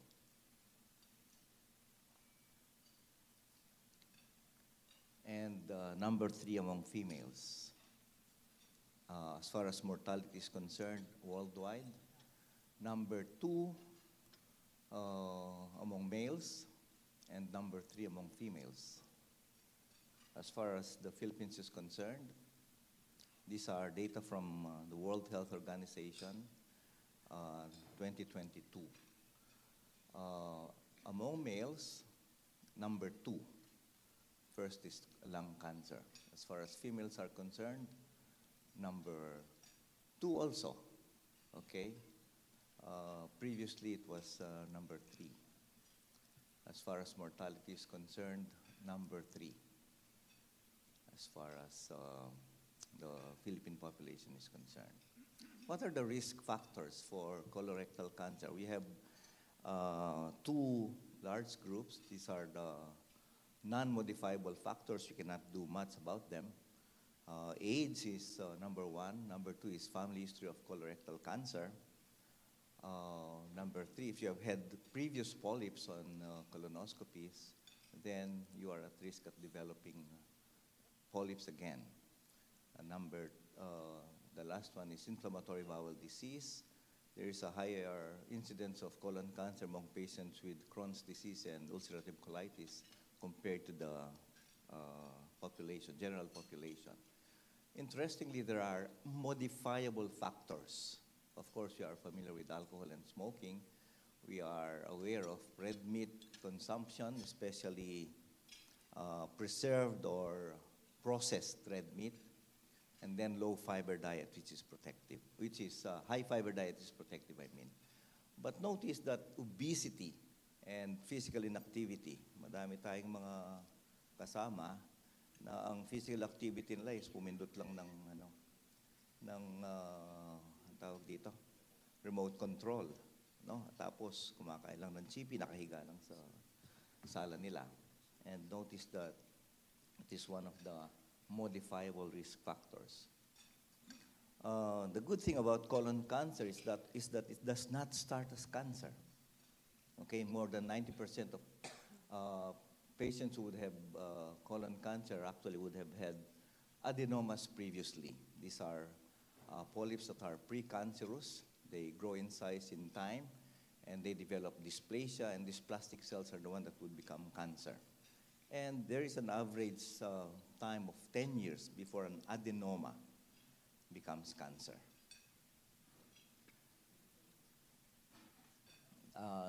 The left upper picture is a picture of an adenoma, and the other ones are larger adenomas, and which would become eventually cancer in the right lower picture. Okay. What are the clinical manifestations or presentations of colon cancer? Changes in bowel habits, particularly alternating diarrhea and constipation, but most of them would have diarrhea also. Bleeding from the anus, you will notice blood with your stools or hematochezia, abdominal cramps, loss of appetite, lethargy, sometimes jaundice because of metastasis to the liver, and unexplained weight loss. But notice that when patients who develop these presentations, it's late in the course of the disease. Okay. The good thing about colon cancer is that we can prevent it. There is a good, as I mentioned, there is a 10-year average before an adenoma would become cancer. So there is a good window. Perhaps it's not only a window, it's a large door from which we can detect adenomas, and removing adenomas would actually prevent colon cancer. And so we are advocating screening for average risk and high risk patients. And these are the screening options. The first four would actually study the structure of the colon. The last four are stool-based, and I will discuss some of them extensively. The gold standard is actually colonoscopy, okay? Not only because it is able to detect small adenomatous polyps, but also because we are able to remove them during colonoscopy, okay? For average risk patients, we start screening at age 45. It used to be 50, but we have seen colon cancer earlier, so we start screening at age 45. Not because most gastroenterologists would buy cars, new cars every 5 years, but and also not because we are building a new house, but because we have seen patients with cancer earlier. So we start screening at age 45. We screen those who are 50 to 75 years old. If a patient is 75 years old and we do not see any polyp, we stop screening. Because if they develop cancer when they are 85 or so. So pwede na. You know? And then for high-risk patients, we start screening at age 40 or 10 years before age of youngest relative or at time of diagnosis. If your father was diagnosed to have colon cancer at age 40, that means that he would have had polyps at age 30. So we start screening you as a daughter or a son of this patient with colon cancer at age 30, okay? Because by that time you may develop polyps again. Polyps also. Depending, the repeat colonoscopy will depend on the result of the previous colonoscopy or what the histopath would be of that polyp. We can prevent colon cancer. These are pictures of adenomas, precancerous adenomas, and removing them would actually prevent colon cancer. Okay, these are other types of adenomatous polyps which were removed, and as mentioned, would prevent colon cancer. If we see adenomatous polyps, we generally recommend that we do repeat colonoscopy after 3 to 5 years. And also depending on what kinds of polyps they are and what kind of adenomatous polyps they are and how many polyps they have had. If they have a lot of polyps, adenomatous polyps, we rescreen them earlier. I have done colonoscopy on more than 10% of the audience. And some of them has had adenomatous polyps. Some of them, at least one of you, had high-grade adenomatous polyp. And I promise this more than 10% of you that they will not develop colon cancer if you continue to screen them. Okay, I will not mention names. Okay, is colonoscopy effective in preventing colon cancer? These are three of a lot of studies that would have studied cohorts. The first studies was actually studied about 88% of nursing personnel and in one hospital and in another hospital, not only nurses but also their employees for a period of 22 years. The other study, the second study, studied for 20 years. This was study done by the Polyp Study Group in the US and another one. Okay, all of these studies would have seen a decrease of more than 50% colon cancer deaths in their target population. Okay, so colonoscopy is effective. The problem is the cost. And it is not readily available, especially.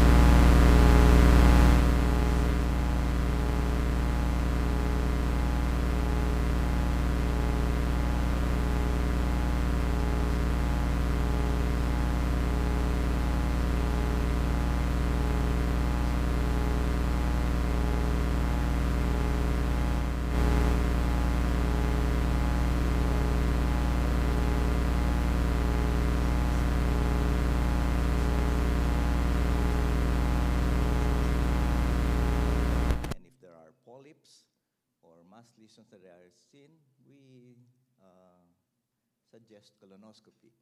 Okay, the problem is that it's not readily available also. The advantage is that it examines the entire colon, and it also requires a thorough bowel preparation. And again, as mentioned, positive test would require further investigation, and that is colonoscopy. We've not been doing double contrast barium enema anymore. Very rarely would we do this because of its low sensitivity. And again, a positive test will lead us to colonoscopy anyway. There are stool-based tests. One of them is an FOBT. This can be done annually or biannually, and it has proven to actually reduce colon cancer in a lot of studies, but and also very cheap, readily available, but it has false positive rates. For example, bleeding ulcers will turn positive, and patients who have had meat in their diet during the last 3 days may actually turn positive.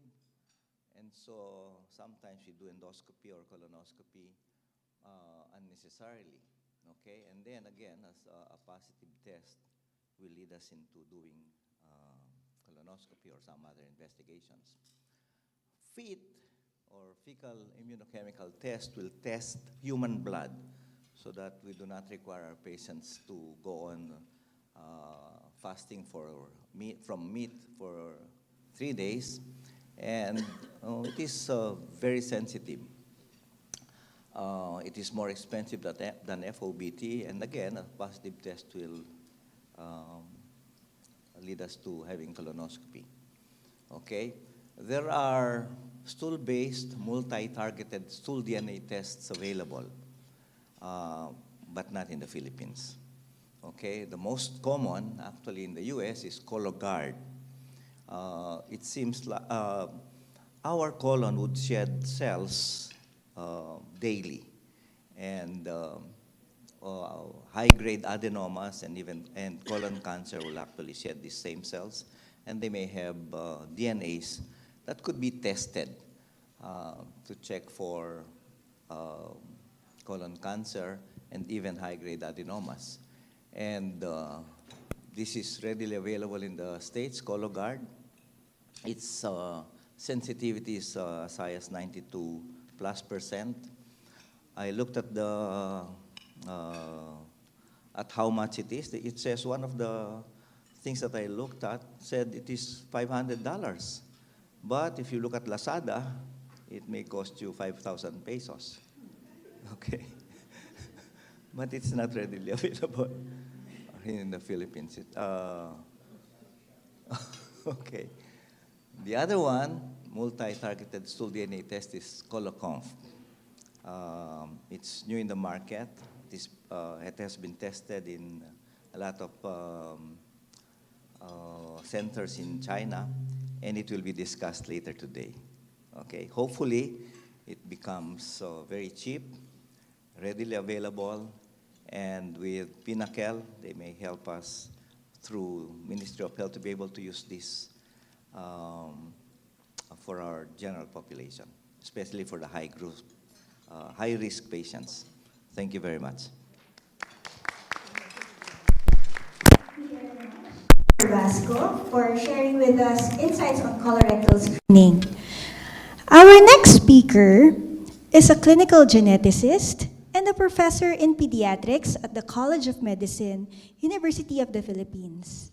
She is the immediate past University of the Philippines Chancellor and the first national scientist in the field of medical genetics. To discuss the Philippine newborn screening, an overview, and understanding hemoglobinopathies, let us all welcome Dr. Carmencita Padilla.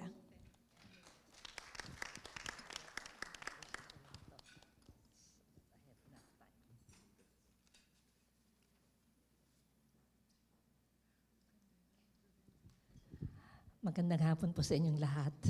I'm actually here to probably share a story, and as I was listening to the earlier speakers, I could feel that maybe our story can give you some answers. So this is really an overview. Talaga bang malabo o ako lang? Malabo. Okay, let's go to the next one. Oh, mukha namang hindi. Okay, so for those who are not familiar, but this is a test that we do at practically after the first day of life. We get a few drops of blood from the heel. We put in a special filter of paper and send it to the lab. If you look at it, we can really test a lot of things. Right now, we're testing for 29 conditions, but it can really be used for anything. As a matter of fact, we can extract DNA from the filter card if you want to do some DNA testing on a very old card that we have. So, saan ba ako? Okay. It really started in 1996, really just as a project and research project. And we started this because when I came back from training, quite a long time ago by this time, it was not available in the Philippines, and the mentor, my mentor, Dr. Carmelita Domingo, has been planning to put it up in the Philippines for 17 years. And as a matter of fact, she said that nobody wanted to believe her, nobody wanted to fund her, not PPS, not DOH. So we really started out with data that we gave to government. But as you can see, from day one, we started on Hill Prick. I had advised at that time, people were advising me to use cord blood because in the 90s and the earlier years, Singapore, Malaysia, Hong Kong were all using cord blood. it's easy, just get from the cord blood, but cord blood will not allow you to expand. So from day one, we actually used the heel prick because we wanted to expand from day one. By this time, newborn screening in the US was already 30 years ahead of us. So kailangan talaga maghabol. And in the beginning, we started the sample on day 3, but the obstetrician specifically requested that it be moved to much earlier for the early discharge policy of the government and the private sector. So we had to do the study and see whether a sample taken after 24 hours will be as good as a sample taken on day 3. And with the improvement in the kits at that time, it was actually possible. So right now, the policy is that we do it after 24 hours. We don't have a consent now. When it was a project, we had a consent, but in the law, it says that what we need is a dissent. So legislation was really a strategy, and by the time we wrote the law, we wrote the bill, it was answering some of our problems. So the first is, as you can see, the Department of Health is the lead. This is happening because DOH is the lead across the country. It's covered by insurance, 29 conditions. We have an office at UP which partners with the Department of Health in the implementation in the country. And as you can see that it's part actually of the licensing and accreditation. So any facility who wants to operate cannot operate without implementing newborn screening in their hospital or the birthing center. So this is how far we are right now. As you can see, from 24 hospitals in 1996, we really are in 7,100 hospitals at the moment. That's a long journey, but it is possible if everybody will really get together. So as you can see, there are many hospitals in many islands, and what has happened now is that in every hospital and birthing facility, it's exactly the same thing. So you will have the education part, okay? By the time the mother delivers either in the hospital birthing center, they're aware the test will be taken and it will be transported to the lab. To bring down the cost, the labs are regional, okay? So if every hospital will have the lab, then of course it's very expensive.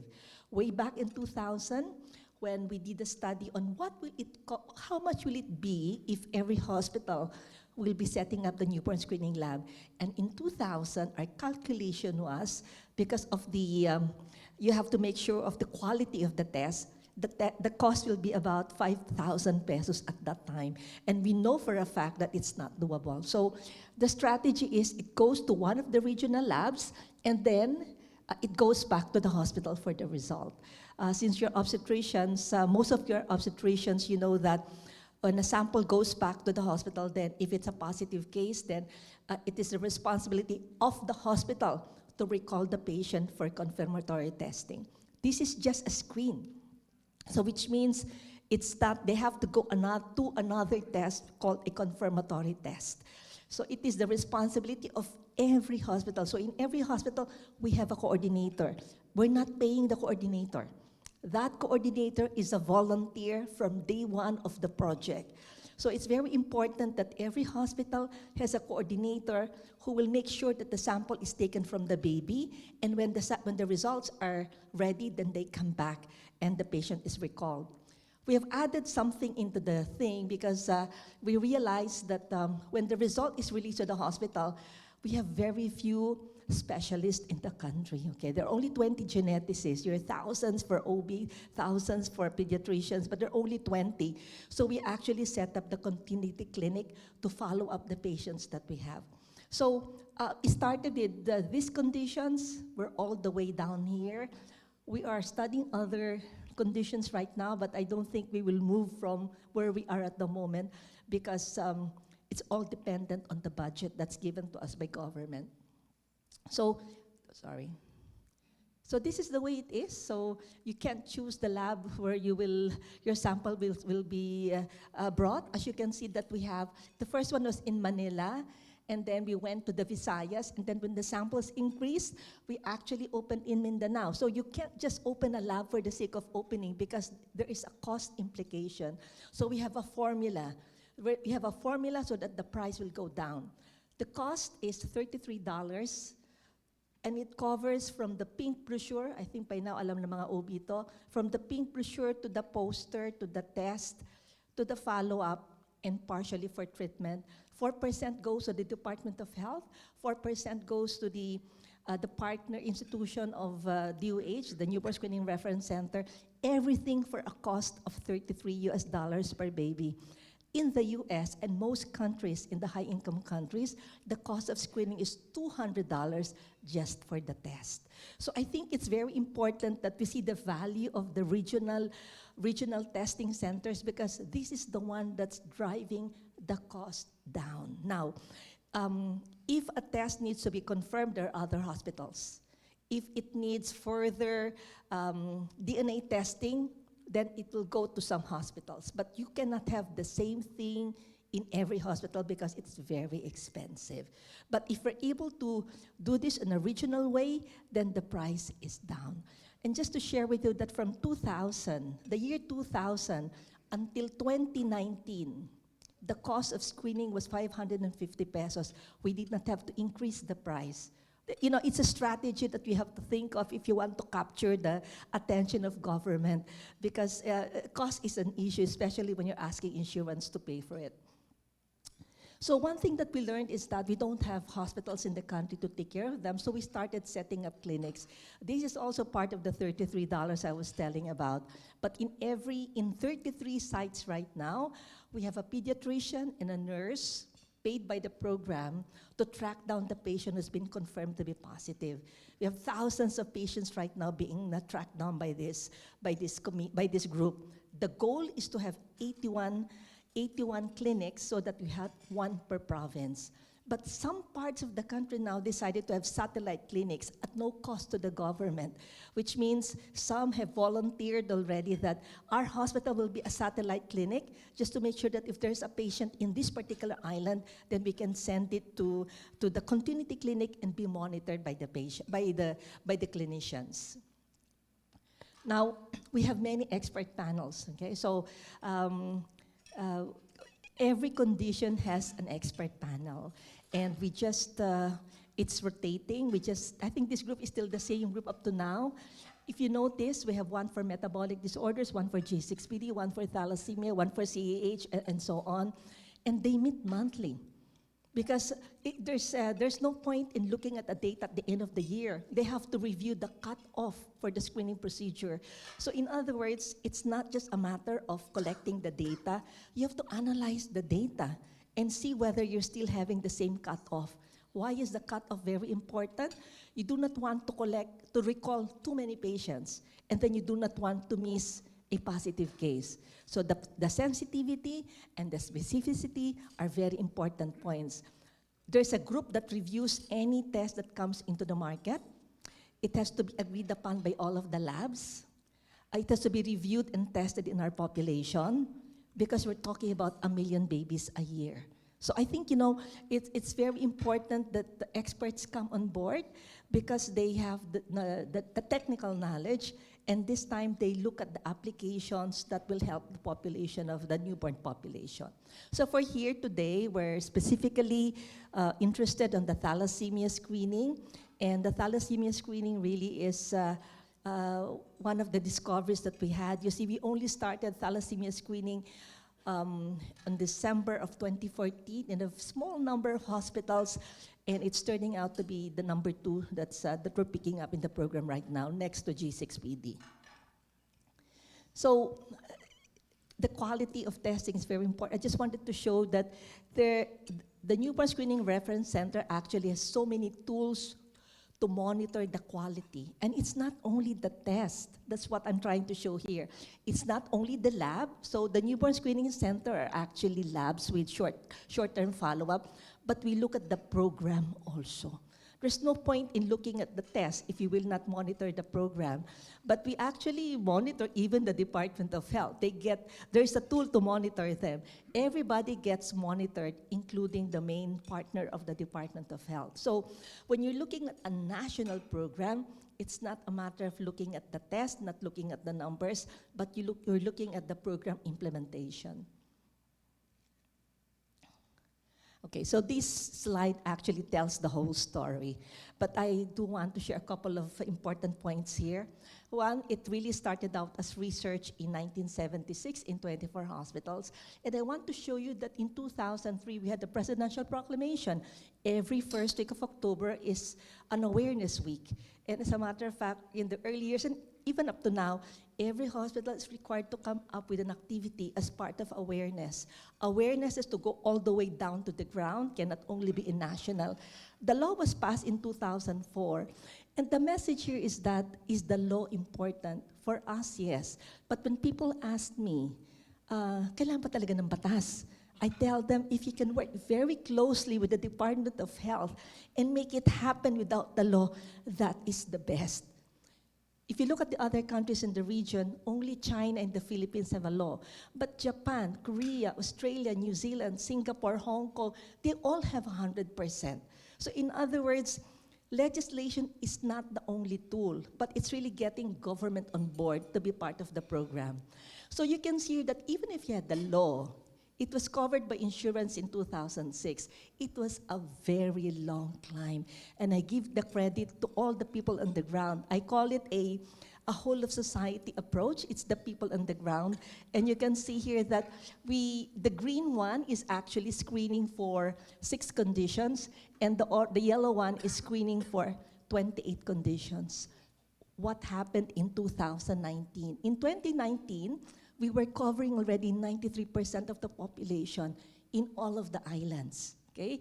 And then you can see here that insurance covered it 100% in May, and you can see how important PhilHealth is, because as soon as they covered it, the number of children being screened for 29 conditions, it's now 29. They used to be 28. It all went up that high. What happened in 2020? We had COVID, okay? You have to understand that the samples are picked up by a courier every day from every hospital for the past 27 years. From day one, ever since we started in 1996, it was being picked up by FedEx, DHL, Avoitis, JRC, name it. So what happened during this time? Well, for me, I was really scared. I did not know I could not impose anything on anybody because of the fear of COVID. So we just had to, let it be. And all I know at that time was that the labs were open. Okay, the labs were open, and we had 2 teams so that if somebody gets COVID, there's another team. Towards the end of 2020, I had to give a lecture on how we survived COVID. And to my surprise, all of the hospitals were sending. And take a look at the figures. It didn't go down. The question is, are we sure of the numbers? Yes, because we have the filter card. The question is, what did they do? So this is the initiative now of the people on the ground. So they used all personnel who could cross the border. Police, military, firemen, Navy. They used from helicopters to big planes. And those ideas did not come from me. So the important thing is that if people on the ground believe that it's critical and they can save a life, they will do something about it. So I have a set of pictures. I did not bring that, but you can see empty streets, but with a sample, a package of samples being turned over to the next border with an empty street ahead of that. And that is the reason why we didn't really go down. Actually, at the end of 23, our coverage is 95%. Now, in the Department of Health, if you look at the strategic plan, the plan is to cover 95% by 2030. And you can see that we are far from 2030, and we are already covering 95%. Now, this can only happen if everybody is working towards it. Hindi to kakayanin ng isang tao, hindi to kakayanin ng Department of Health. I'm sorry, I'm just saying that this is happening because everybody believes in it. There is no way this can happen because we are doing it. but everybody in the ground believes that it can happen. So while this is happening, there's so many things actually going on because we have to make sure that it's in operation across the country. When I try to calculate the number of people involved, every lab is about 30 to 40 people. The continuity clinic is only actually 2 persons. Every Department of Health office has 1 nurse, full-time, paid by the program. And the central office is about 20 persons full-time. Across the country, probably about 300 to 400, who's really putting the thing in place. At the end of the day, Department of Health is the major player, and we actually have to, we report to them on what's happening. So I'm just showing, I'm just showing one set of numbers. I can tell you that we've saved thousands. I'm just going to focus on thalassemia because of the interest of Pinnacle and the group. Just a few points. Number 1, G6PD is number 1. It's 1 in 50, okay? And the difference is, I think majority of us are doctors, but let me just say that the G6PD that we have in the Philippines is really different from the G6PD in the other region, the other parts of the region. About 20 years ago, I was sharing the group behind that we were wondering why our patients were mildly affected, whereas those in Singapore, Hong Kong, and Malaysia had a lot of symptoms. Our mutations are different. Okay, that gave us a little comfort that biochemically we're the same, but our mutations are different.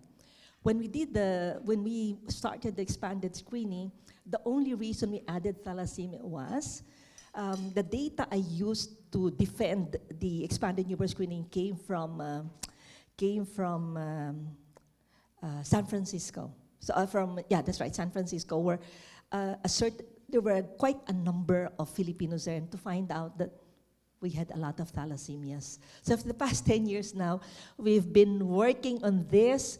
We're just about to change our algorithm. Why do I mean by changing the algorithm? When a baby is born and a test is done, those tests are reviewed if it's the correct test or whether we have to change the kit. What we learned is that for thalassemia, I think we're going to introduce a molecular second tier so that we will have less patients that will have to recall, okay? That's the point. That's true for CAH. Congenital adrenal hyperplasia will have the same story. The others will not have a second tier for molecular testing. But for thalassemia and the CAH, we probably will have a second tier probably by next year after we complete our studies. What do I mean by that?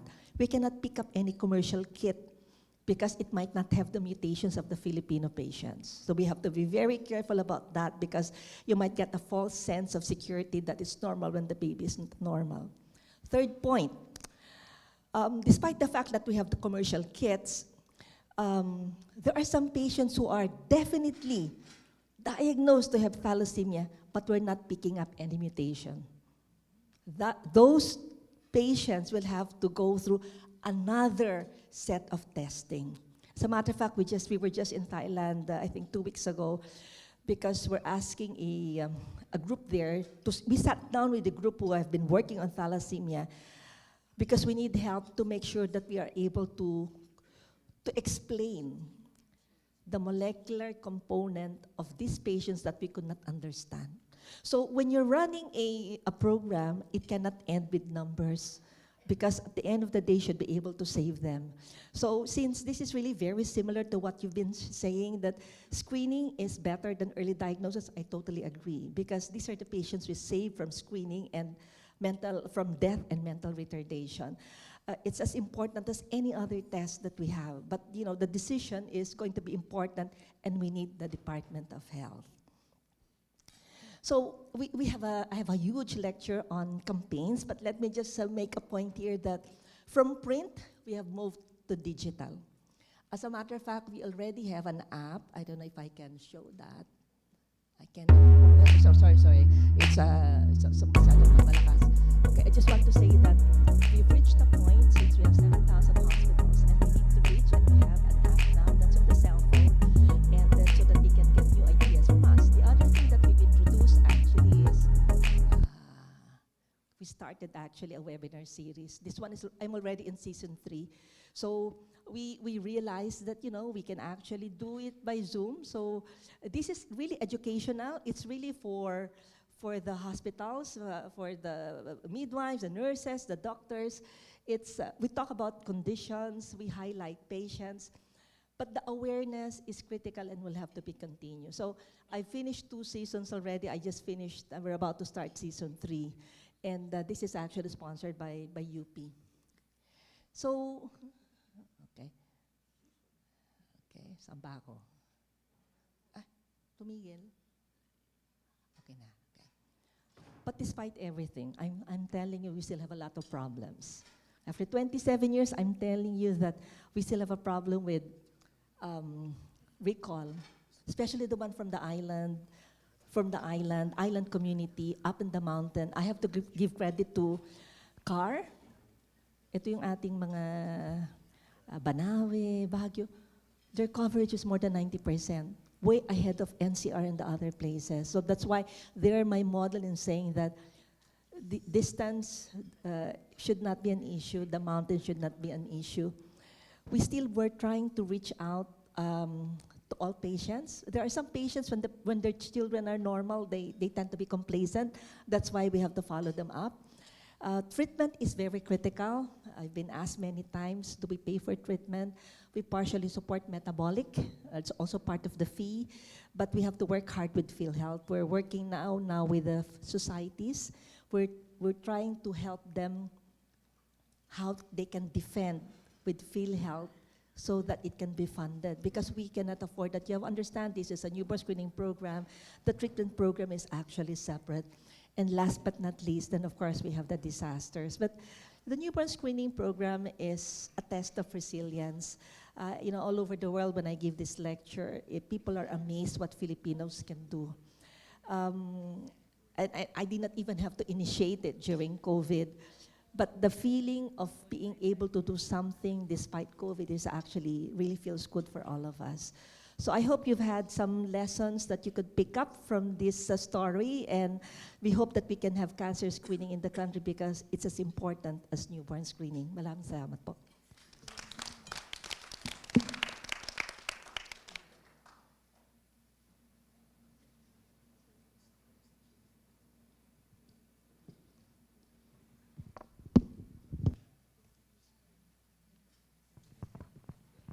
So as we have heard from our first part of the forum, which discussed the current state of our disease screening technologies and effectiveness and efficiency in controlling of the prevalence of the different diseases in the Philippines, it is important to point out, as what Ma'am Carmen Auste has mentioned, the importance of this gathering of diverse expertise underscores the collaborative effort needed to tackle the complex challenges in the healthcare today here in the Philippines.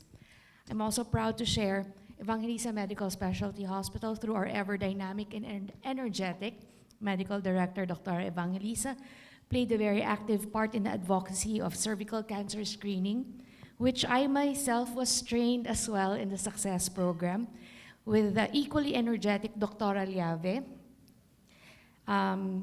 Truly, in public health, we all need all hands on deck.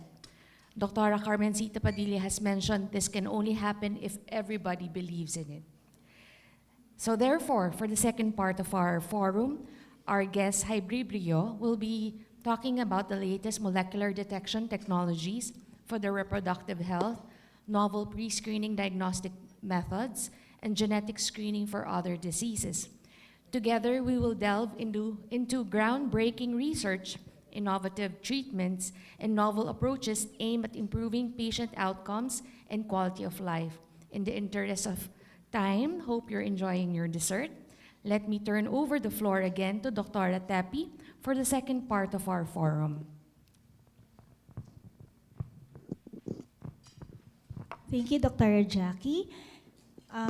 As mentioned, we are now in the second part of the forum where we will see detailed presentations on the latest molecular detection technologies for reproductive and sexual health, novel pre-screening and diagnostic methods, and genetic screening and prevention. Our first speaker in this part of the forum is the International Sales and Marketing Manager with product and technical support for overseas. Let us all welcome Mr. Benjamin Tong, who will discuss the Hybribio company profile.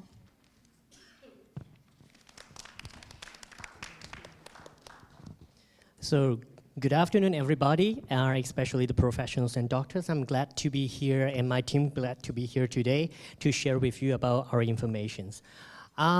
Maybe you heard about Hybribio before, but I would like to take this opportunity to introduce you again. Actually, our company originally is from Hong Kong, and all the technologies originally is from Hong Kong. So we are one of the leading molecular testing diagnostic manufacturer. We not only produce the products, also we're doing the service provider. We provide the molecular testing throughout the whole country in China and also in Hong Kong. So you can see here right now, actually we are, as I just mentioned, we are the IVD diagnostic reagents producer, and also we are the service provider of the laboratories.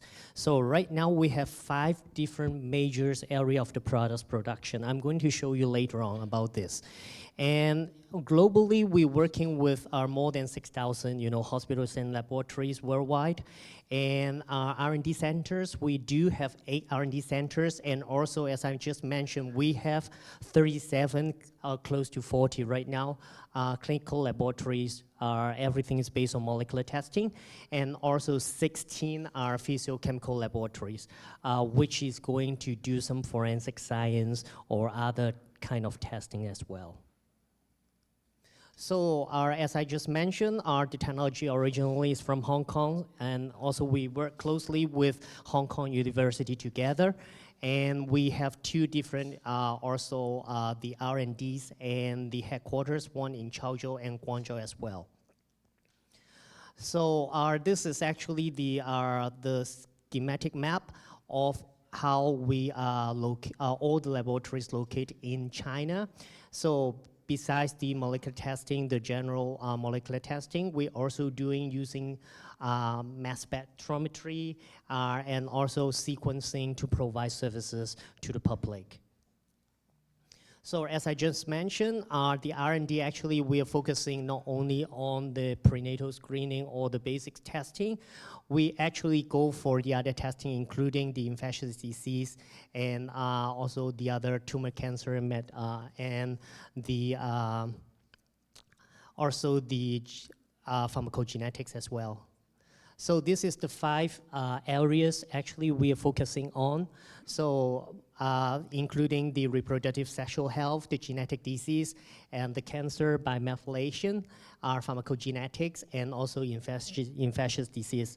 Those are the 5 areas we're working right now. And all the test kit, we already got the accreditations from the other countries. For example, the European countries, CE-IVD, the MDSAP from Australia, Brazil, and China, and also we also got the Australia TGA as well. Besides the reagents, we also manufacture different devices for different size of the laboratories and hospitals. Let's say if you have a small laboratories, you're asking for the devices to run the test, we do have a small equipment for you. And if you go for screening as well, actually we do have automation for all-in-one screening machines to go for a massive testing. So basically at the beginning of our company, we're focusing on the women's health, which is the HPV screening. So you can see here, actually, we work really hard in China to perform all the screening method. Especially we are using the genotyping that is our Dr. Manata mentioned about, are using the HPV DNA testing to do a lot of screening. Right now, we have more than 10 million of women already got the benefit using our test kit to go through all the HPV screening in China and Hong Kong. And today's my team is going to present you based on this three topics. I'm not going to give you all the topics because it takes a lot of time. But now we're going to focus on the women's health and the sexual transmitted diseases. This is the first topic, and next one will be the the next one will be the cancer markers. The cancer markers including the bladder cancer, the colorectal cancer, and the nasopharyngeal cancer. So we will give you more information and the sharing to see what we can probably maybe useful in the Philippines. And the last one would be the genetic diseases. That is Dr.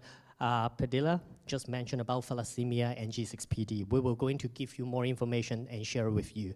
So I'm going to pass the time to my first colleague, Ms. Yam Tang. She is going to present you about the women's health in reproductive and sexual health. Good afternoon, everyone. It's really great to have opportunity to have our presentation.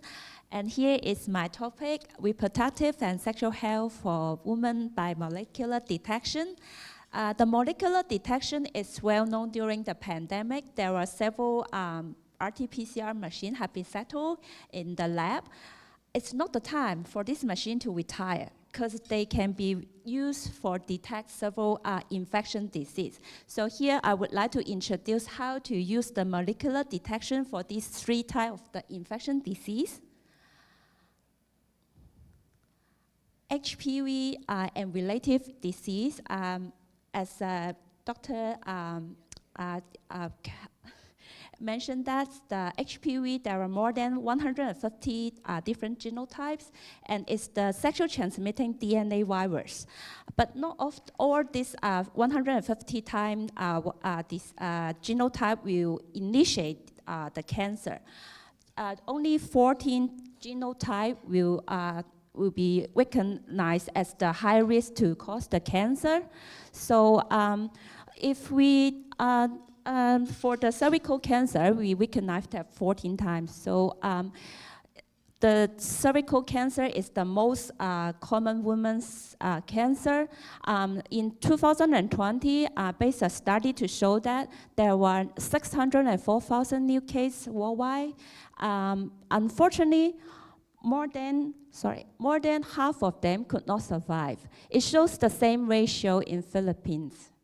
So how about if we detect the disease at the earliest stage and provide the treatment so it could help to increase the survival rate from the disease? As mentioned before, WHO have launched a program to eliminate the cervical cancer by 2030. It suggests that 70% of the women around 35 to 45 years old should have a higher performance test for screening. So also the WHO had updated their guideline to suggest to use the HPV DNA test for the primary screening screening program. So because the HPV DNA test have a higher sensitivity and higher specificity, so it's recognized as the best performance test for the screening. Also, the HPV DNA test would not affect by the vaginal discharge, so it means that no interference by this test. Also, if we do the HPV DNA test, the sample could also do the additional test later. So because of this, our company have developed several different diagnostic kits for the cervical cancer screening based on two platforms.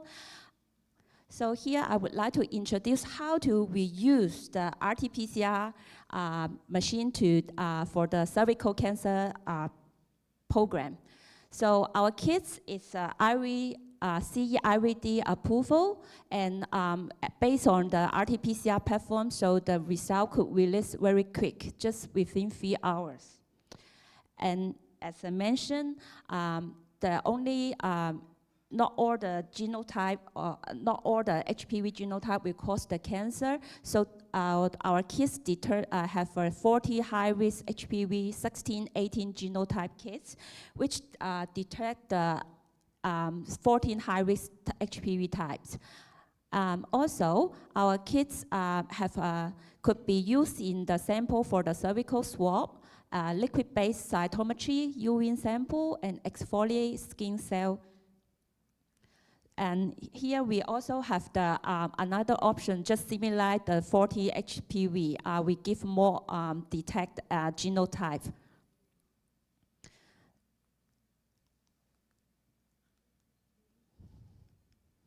So this is the study shows that to use our HPV DNA test kit is relative less cost and easier handle for the cervical screening program. Also in this study in 2020 to show that our kids, to compare the golden method, the HC2 test and the COBAT, our kids, because our kids is used for the open platform, so our kids is really easier to operate and lower cost. And also we have a higher proficiency. So because of this, our kids have involved several HPV screening projects in China since 2007. Also, our kids is the first product to get the approval and certificate for the HPV screening in China. Also, we get the charge from the overseas. Our kids also can apply in this country for their HPV project. So, second, I would introduce our HPV diagnostic kit based called GenoAware series. This based our United States patent technology called flow-through hybridization technology. Our teammate Billy will give more introduction for this platform, but here I would introduce our kits based on this platform. Our kits is 2137 type HPV test kit could detect 21 and 37 genotypes in one assay. And the result, it could observe just by the physical eye, very easy. So why we have to do the genotyping for the HPV project, HPV screening project? Because during the cervical screening project, we can find certain HPV positive results. So we follow up these results. We need to know which type of they get infected. Because if they just infect the lower risk genotype, so there may be no need to have some treatment. Also, if they have the high risk, the doctor need to initiate the doctor to follow up the health care. So that's why we have decide our kids have determined 21 and 37 different genotypes. This is the features of our kits. We can determine 21, 37 different genotype HPV in that one assay, and the results requires a higher sensitivity and specificity. Again, here's the sample to show the results. This is our membrane, and this is the sample to show the result is negative, HPV negative. And here is the sample for the single the positive infection, the single positive infection, which is genotype 16. And here is the sample for the multiple infection, both 16 and 33. And I remember the doctor to say that they can be infected on the, they can have multiple infection at the same time. So also, this study in 2010 to show that our our kids have a highly results similar like the linear array, but we have a better detection for the type 52, which is the most common HPV infection in China. Also, our kids had joined the global HPV DNA proficiency study since 2011. It shows that our kids can determine the HPV 16 and 18 at the concentration 50 IU, and also give very higher specificity. Again, this is another study in China in 2023. It shows that our kids, we will study over 6 years, nearly 200,000 cases use our kits. It shows our kits could be reliable, and the result is very accuracy. So again, the HPV also infect the oropharynx. So our kids combine the Johnson & Johnson mouthwash to determine the HPV infect in the oropharynx. So here is the sample in Malaysia, the paper study to show that our kit could determine the HPV infects in the oropharynx.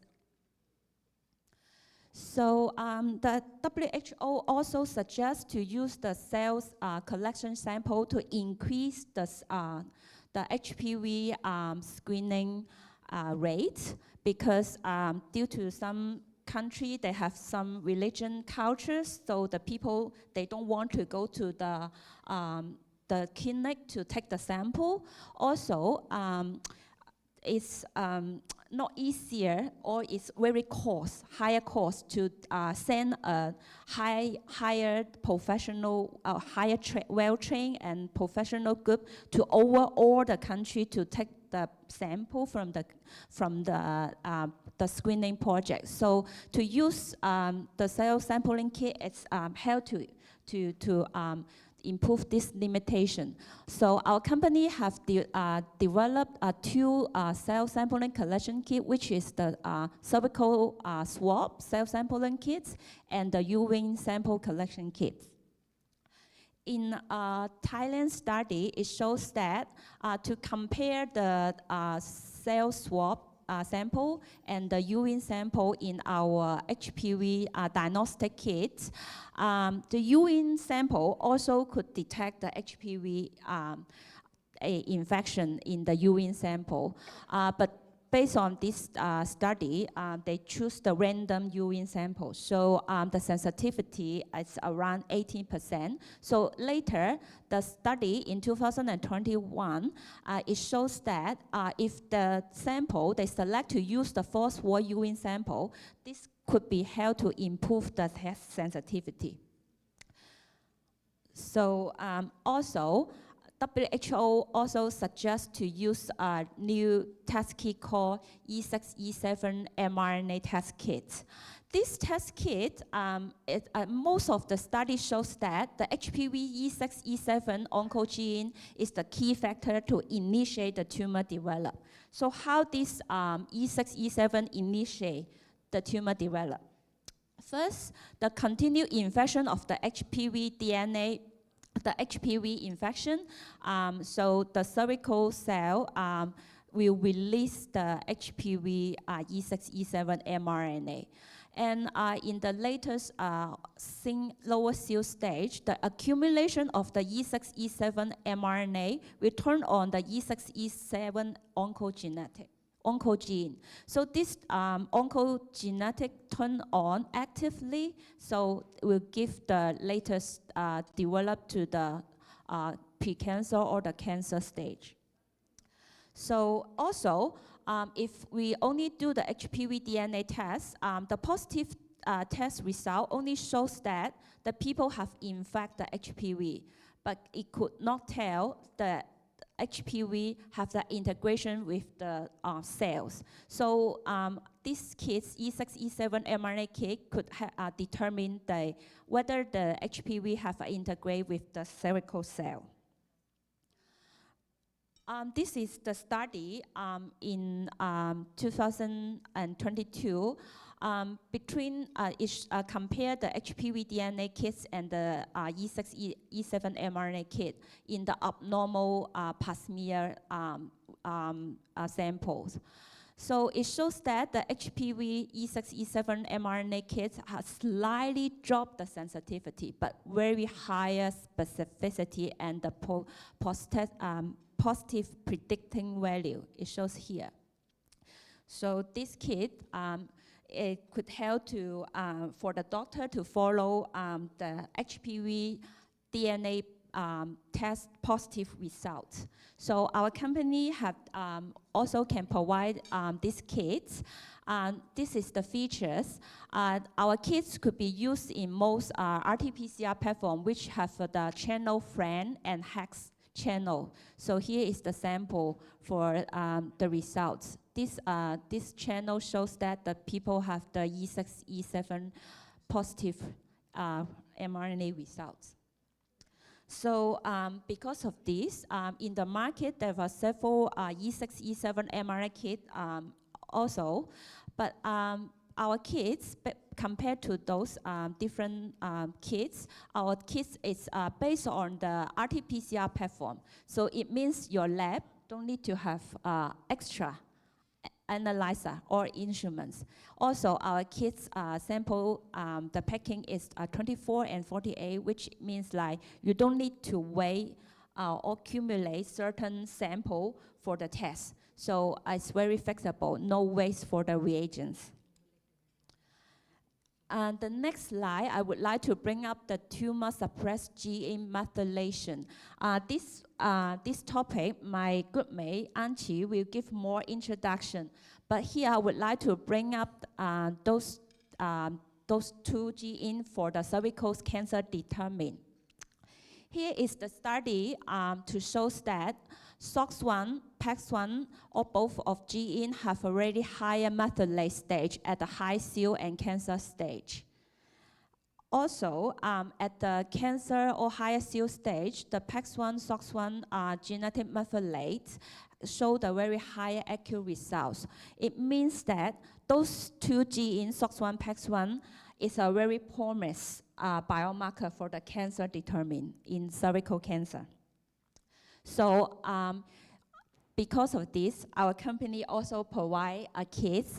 It's called SOX1 PAX1 methylation RT-PCR kits. It could be used open platform. It could be used for the RT-PCR like ABI 7500 or SLAN 96S. So you may be asked why we need to use these two kits. We can go to directly to go if we show the we find some HPV positive results, and also we think they are abnormal pap smear or VIA result. We just directly to go to the colposcopy. But in the HPV screening program, we can find several HPV positive results. And if all these results directly go to the colposcopy, it increase the workload for the doctors. So means like usually you have 20 cases in a day, but during the screening, you maybe have 100 or more than 100. So our kits could help the doctor to determine that the stage of whether they confirm they have the cancer and reduce their workload. And also, some people they don't want to do the colposcopy because it gets some wound. So this is the WHO guideline summary for the HPV for the cervical cancer screening. They suggest to use the HPV DNA test, also the mRNA test, and in the future, they also suggest to use the methylation kits for the cervical cancer screening. So we are proud to say that our company can provide a comprehensive range of the diagnostic kit for the cervical cancer screening. First of all, our HPV DNA RT-PCR kit is use a powerful tools for the primary screening, and also our genome-aware kits follow up the positive results. And our E6, E7 mRNA kit could triage the patient who have the maybe have the high risk for the develop the cervical cancer. Also, we have SOX1 PAX1 methylation kit to determine the cancer. So during the pandemic, the people also very welcome to have automation. Our company, as my manager Ben mentioned, our company also could provide the automation solution for your screening project. This is the fully automated instrument could be prepared for the HPV detect from the stage from the HPV extraction and the RT-PCR stage. But if your lab have certain instrument already, you just need a few of the instrument to fill up the gaps. We also could provide a flexible instrument to fit the gaps.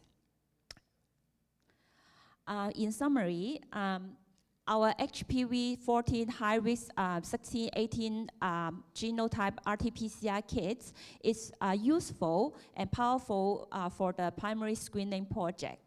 And our 21 and 37 genome-aware kits could be used to follow up the HPV positive result and the routine screening after the screening HPV screening project.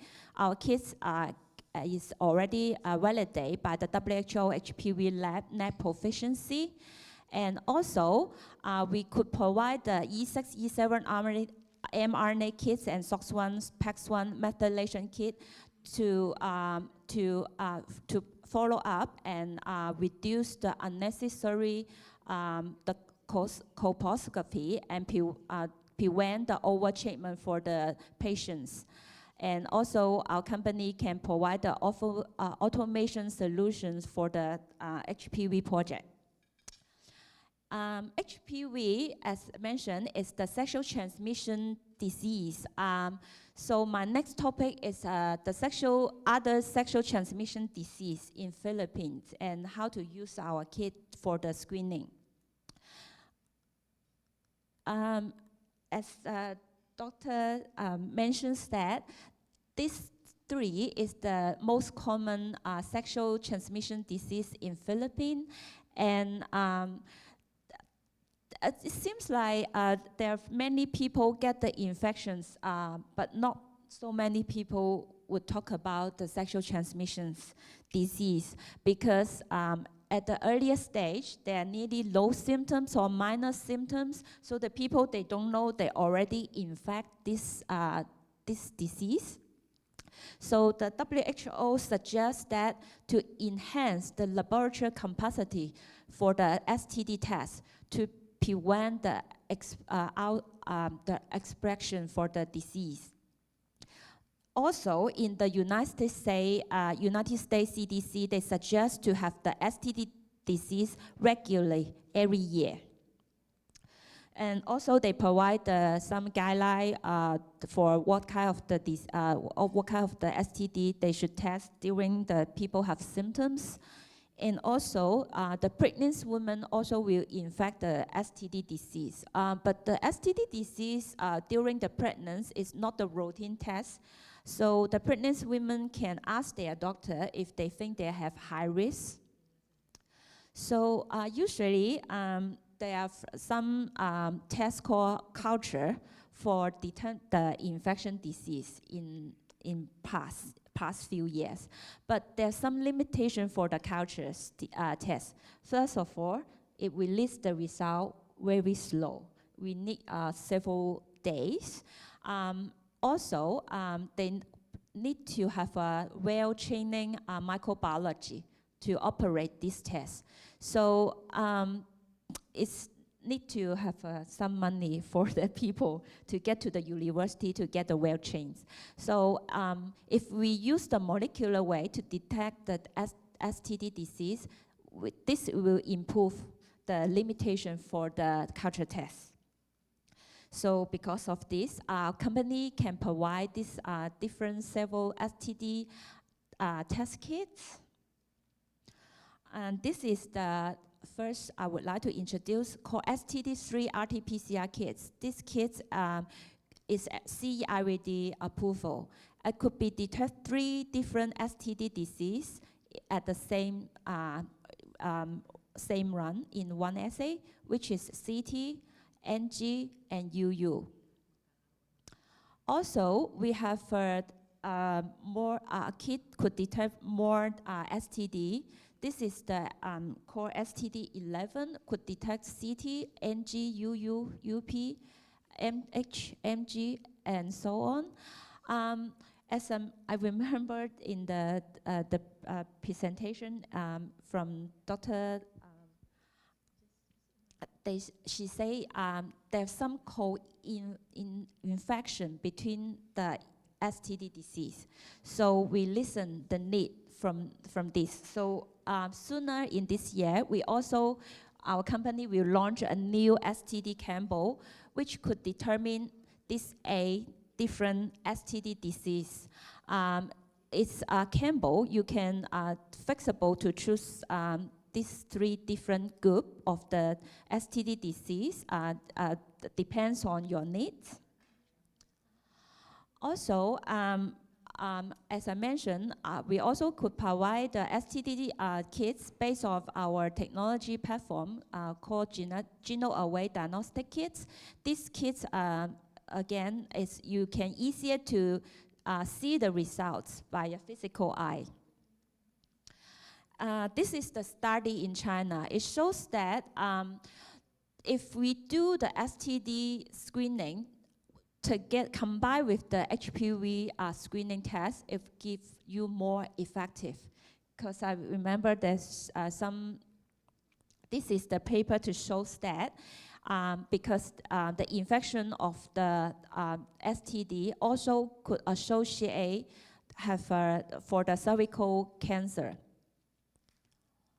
So here is the summary of my this part of the present. So we suggest to have the routine test for the sexual transmitting and also combine the STD test with the HPV test during the screening, give more effective. Okay, the last part for my present is the infection during the obstetrics. So as mentioned, the pregnant women also will infect the disease. So here is the virus called HCMV. It's very common infect the humans. In a study to show that 0.5 to 1.3% of the pregnant women will vertical transmit this infection to their unborn baby. If the newborn baby get the infection of HCMV, it will cause the hearing loss. This is due to the non-genetic cause for the hearing loss.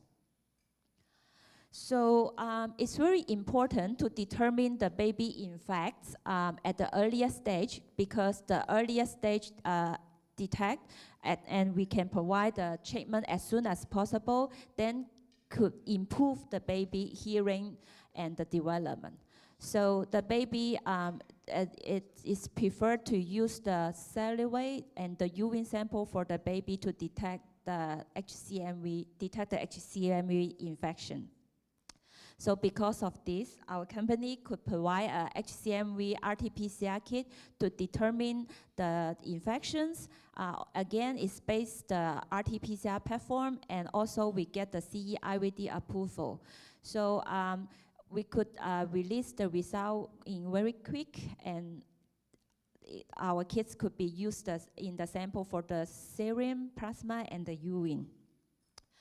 The next one I would like to introduce is the Group B Streptococcus, or GBS. This is the very common infection for the human in their urinary tract, digestive system, and the productive tracts.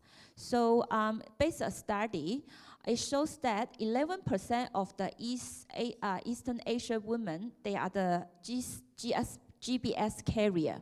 So it means that during the pregnancy, the carrier mom could be vertical transmit the disease to their unborn baby.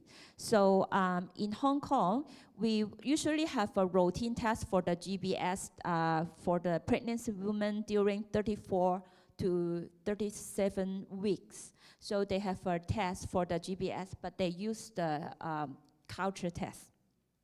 But in a paper in Brazil to show that if the pregnant woman, if they only do the culture test, they have some false negative results. If the false negative results present, so the pregnant woman, they don't know they have an infection, so they will transmit to their newborn baby. And it's in the paper in 2050 shows that in Philippines, there are 0.3% of the newborn baby have the GBS infections. So the baby usually have infected GBS. They have some symptoms like fever, breathing difficulty, but this is just very common symptoms. So we can't to say if the baby have these symptoms, they are infected GBS. So we need a diagnostic kit for the doctor to determine the baby have in fact the GBS or not. So if the baby have the infection, they can cause very serious or dangerous for their life. So it's very important for the doctor to have to determine the newborn baby have in fact or not. So because of this, our company could provide a GB diagnostic kit based on the RT-PCR platform. Also, it's the CE already approval. Our kits could release the result within 2 hours, and also very easier to operate. You don't need to have some very academic or very hard training to use our kits. And our kits have a highly anti-interference and can determine 11 different GBS types. So this is the summary for the part for the infection during the pregnancy. So to prevent the false negative results, our kits based on the RT-PCR platform should be used for the pregnant woman. Also, the molecular way could release the result in very fast and a higher sensitivity and specificity. So this is my topic. Thank you. And the next topic I will pass to my colleague, Anchi. Good afternoon, ladies and gentlemen. I am Anqi from Hybrid Bio, and today my presentation topic is about a novel screening or diagnostic molecular method in colorectal cancer, nasopharyngeal carcinoma, and bladder cancer. And my presentation will be divided into 4 parts. In the first part, I will introduce about the technology background. So what is this new method? What is methylation and how this methylation can be used in cancer detection. And in the following parts, I will introduce different solutions addressing colorectal cancer, nasopharyngeal carcinoma, and bladder cancer, respectively. So the previous speaker also mentioned cancer is the second leading cause of mortality in Philippines. And the figure and table here highlighted the common cancers occurred in Philippines. And the one highlighted in yellow are the ones that I'm going to discuss today. So these 3 experts, they are pioneers in the area of DNA methylation, as they discovered the process of DNA methylation and also finding out, understanding that how it affects the gene expression. And they built the theoretical base for using methylation biomarkers for early cancer diagnosis. And the detection of the methylation biomarkers can be achieved through the commonly used qPCR platforms. And these three experts in gene methylation research were also nominated for the 2013 Nobel Prize in the Medicine. So what is DNA methylation? It's a molecular process that turns the gene on and off.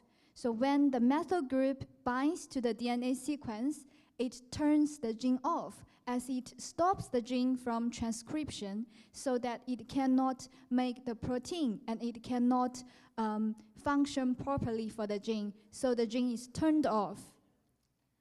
And the changes in the methylation pattern affects a person's risk for developing certain disease, such as cancer. To be more specific, as with the tumor suppressant gene promoter hypermethylated, the gene is turned off. So the please is not working here, so that the oncogene, who is the sieve here, will grow out of control. And the methylation test method is to confirm the condition of the tumor suppressant gene is healthy or not. This bar plot here shows the cancer detection publications per year using methylation biomarkers. It shows an exponential increase in the last 3 decades. And also the one highlighted in the dark blue shows the clinical trials using these methylation biomarkers for cancer detection. The epigenetic alteration in cancer presents the unique opportunity for use as biomarkers for screening, early detection, prediction, and prognosis of cancer. And Hybrid Bio, we developed or represent a series of products based on methylation and for early cancer diagnosis. This includes what my colleague Yem has already introduced, the SOX1 PAX1 methylation kit for cervical cancer, and the following ones. And I will start with colorectal cancer.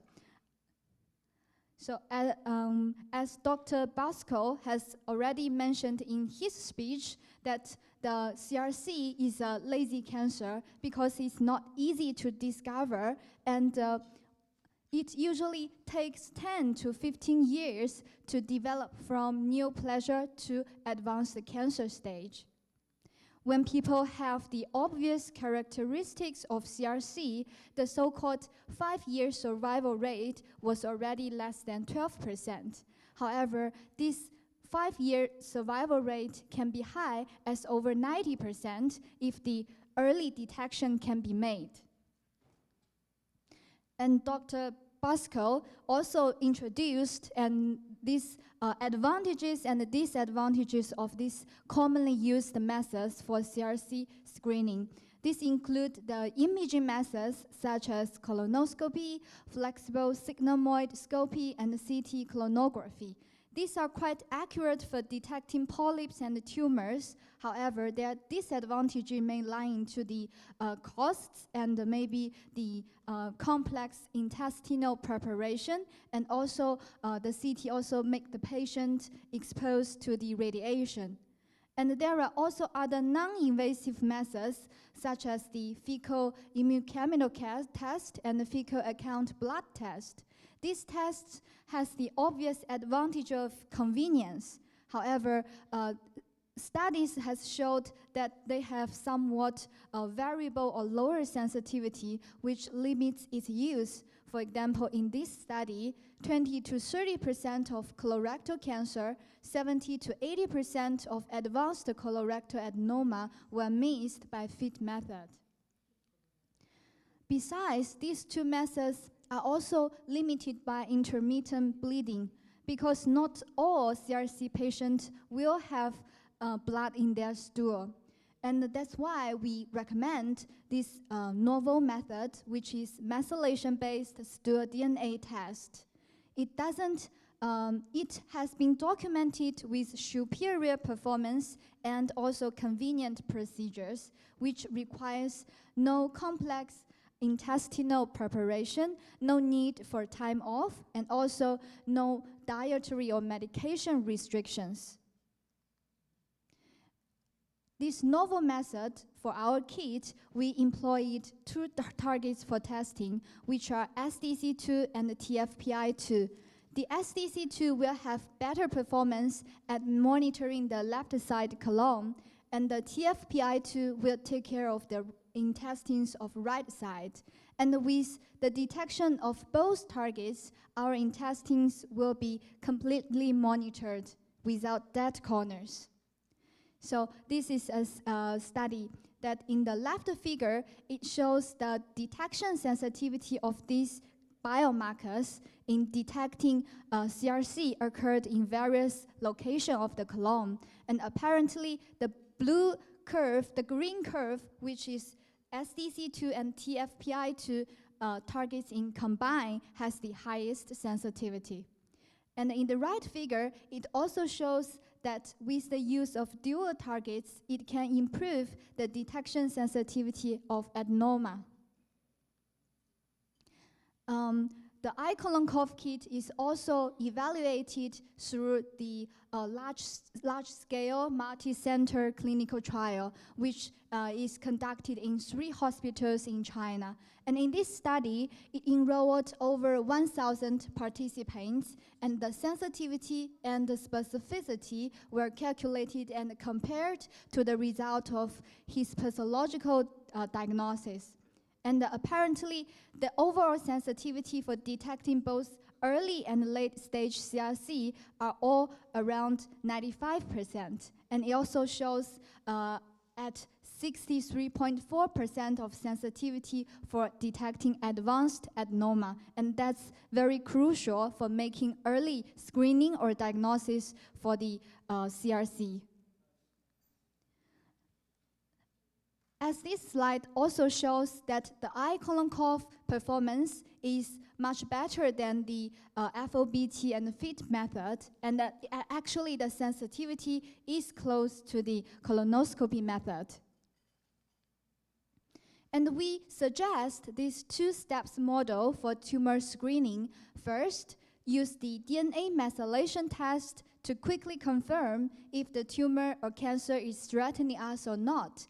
If the result is positive, then the patient can went to hospital for step 2, which is colonoscopy confirmation.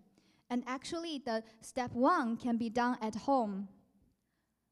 For example, these 3 patients are regarded can be seen as the high-risk subjects for CRC, considering their age, their lifestyle, and their symptoms. And they all performed this iColonCoV kit at home to collect their own stool samples and then send it to central lab for further testing.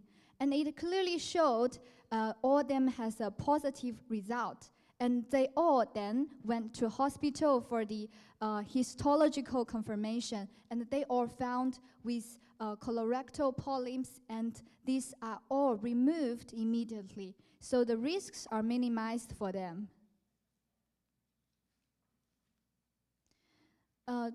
Internationally speaking, there are also other products available in the market for the methylation-based stool DNA test. And it can be seen from this table.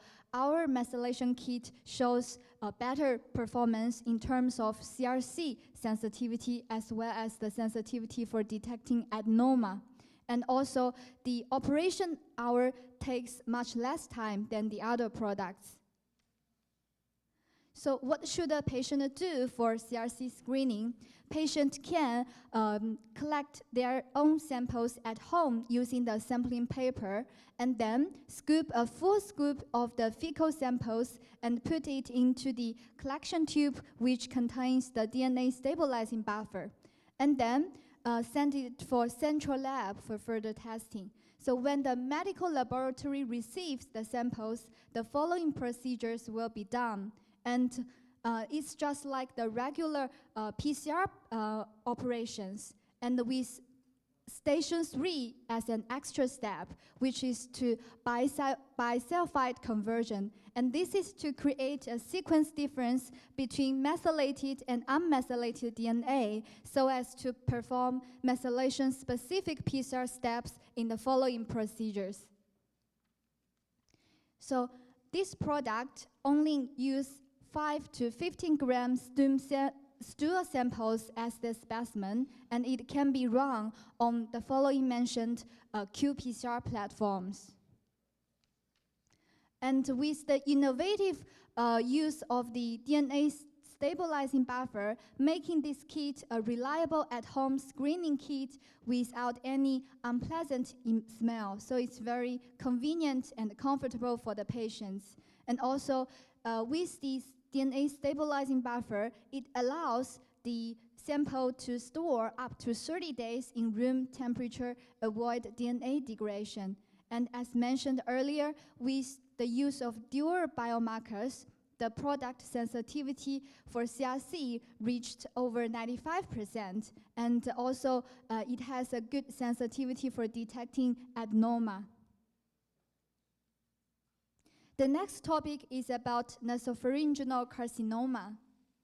So 40 to 50 of NPC cases actually occurs in China, and Guangdong province has the highest incident rate, so it's also known as Guangdong cancer. Philippines ranked 5th globally for the annual incidences of NPC. And early detection of NPC can significantly improve the NPC survival rate, as this study shows that the figure A shows the 5-year survival rate of NPC from different stages. And apparently, the blue dot curve shows the lowest survival rate, which is the stage 4 NPC, and much lower than the other stages. And the figure B and C also shows for patients who regularly attend the NPC screening, the early detection rate will be improved from 20% to 79%. And for the participant group, which is the pink curve in figure C, it shows the highest overall survival. However, existing NPC biomarkers are unsatisfactory. EB virus-related biomarkers are actually the currently most widely used biomarker and mature biomarker for NPC diagnosis and prognosis assessment. And the EBV antibody biomarker and the EBV DNA biomarker are the most commonly used ones. However, the EBV antibody biomarkers shows low sensitivity and PPV, and the EBV DNA test, even though has high specificity, the blood EBV DNA test shows limited sensitivity. And also, however, for the nasal swab-based EBV DNA test, the specificity is less than 50%. In other words, there will be a lot of false positive cases. And nasopharyngeal endoscopy is another method which are commonly used for NPC diagnosis, especially for those already confirmed as high-risk groups. However, in this study conducted in 2014 to 2018, over 800 participants screened with positive EBV antibodies, and they all performed endoscopy and MRI examination. And in total, it found 28 NPC cases. However, in these 28 NPC cases, only 18 of them were detected by both methods. And actually, there are 9 cases were missed by endoscopy alone. So the endoscopy here for detecting NPC, the sensitivity is only about 67.9%. And when the researchers look back for the cases that it's already missed by endoscopy, it has found that the endoscopy method is likely to miss the cases that occur in the posterior wall of the retropharyngeal space and pharyngeal recess.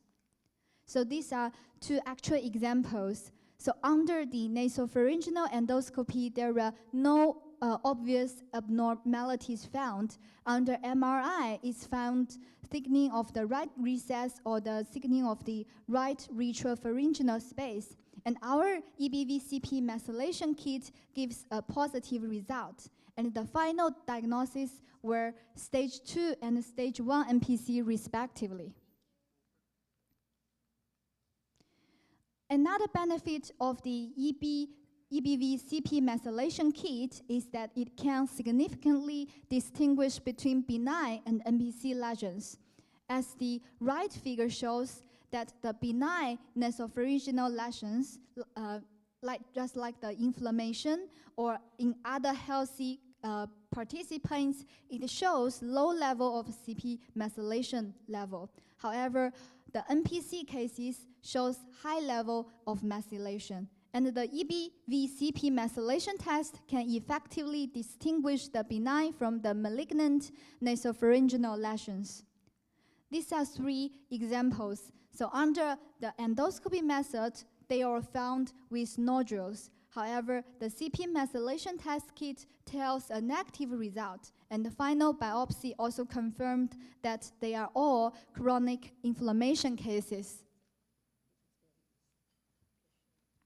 And the kit performance was also evaluated in Sun Yat-sen University Cancer Center. In total, this study enrolled 274 participants, including 137 NPC patients from both early and late stage, and including also 137 control, including the healthy participants and also participants with benign lesions. And apparently, the sensitivity for detecting NPC is around 95%, and the sensitivity were all over 90% for both the early stage NPC and for the late stage NPC. And the specificity was also over 90%. So apart from the application on distinguish the benign and the malignant usage, another usage of this product can be used for triage of EBV antibody high-risk subjects. For example, in this study, over 25,000 participants all went screening for the EBV, and they all take the antibody test as the first-line screening. And for those who screened with positive results, they will be collect their nasal swabs for the methylation test kit. And here it shows the results. The sensitivity and specificity for EBV-CP methylation testing in these high-risk subjects were over 90%, and especially the PPV reached over 50%. In other words, for our kit test positive for in these high-risk subjects, they have a 50% of chance is an actual NPC. And as the right figure also shows, the 5-year risk for NPC in the EBV-CP methylation positive population is nearly 100 times that of the negative population. The test process is similar to other methylation-based products, and it takes around 3.8 hours. And this product takes only the nasopharyngeal swab as the specimen and can be applied in the following mentioned real-time PCR platforms.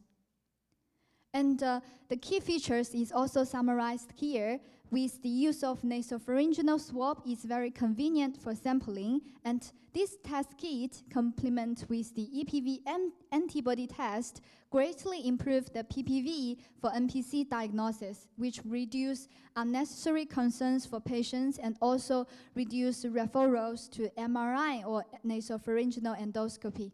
And also, this test can detect both early and latent lesions, while the endoscopy method may miss. The last topic I'm going to talk about is about bladder cancer, which is a cancer that occurred in the urinary bladder. It's also called the most expensive cancer. because of the use of cystoscopy method. The current screening and detection methods include the followings, and the golden standard is actually the cystoscopy and the biopsy, which are quite invasive and may lead to urinary tract injuries and infections. So the patient's compliance rate is low. And there are other methods such as urine cytology and FISH, but their sensitivity are varied, and also they are highly relied on the doctor's experience. So there is an urgent need for novel unitary biomarker. And our methylation kit employed two targets which are relevant to the bladder cancer. And this kit is also evaluated by Xiaolan People's Hospital of Zhongshan. And in total, it enrolled 245 hematuria patients. And the sensitivity, specificity were calculated and compared to the result of cystoscopy. And apparently, it shows over 90% sensitivity and specificity. And the testing process is just like other methylation products, and it takes around 3.2 hours. This product only takes the urine as the specimen, and it can be applied in the following mentioned qPCR platforms. The procedure is non-invasive and very convenient, and this biomarker is also very ideal for patients' follow-up after surgery to reduce their concerns for the cystoscopy and to reduce the complications. So to conclude, methylation biomarker is very promising for early cancer detection or diagnosis. The left table shows that the methylation products already approved by China FDA for use in clinical practice.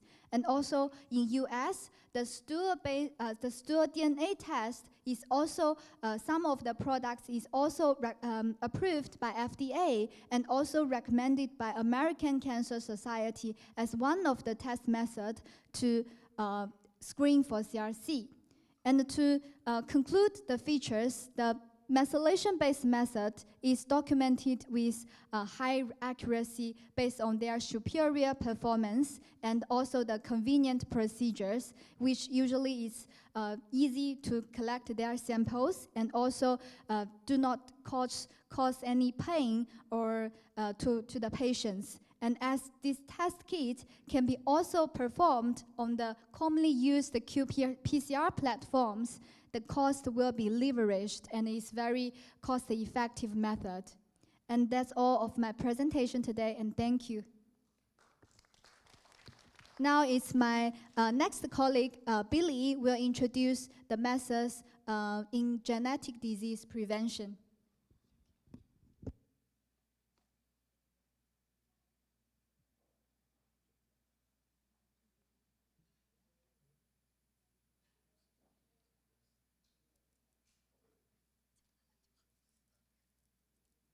Hello. Okay, and this is Billy coming from Hong Kong Hybrid Bio, and today I'm going to talk about the genetic screening by using molecular method. And I will deliver my speech into the three parts: thalassemia, G6PD deficiency, and hearing loss.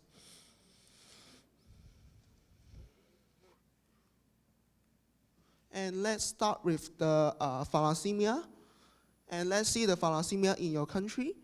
And there is a research is done in the Philippines, and it shows that the genetic disorder of the hemoglobin is more common in the anemia individual, and population screening is needed to find out the actual prevalence of this disease. And let's see what we have done in our country. And as you can see on the left-hand side, the picture shows that the thalassemia is common in southern China. And in our country, our local government have implemented the free prenatal screening for the couple who want a baby, and there is some insurance that cover the cost of the thalassemia, the therapy cost of thalassemia, such as the red blood cell transfusion, iron chelating drugs cost, and the bone marrow transplant cost.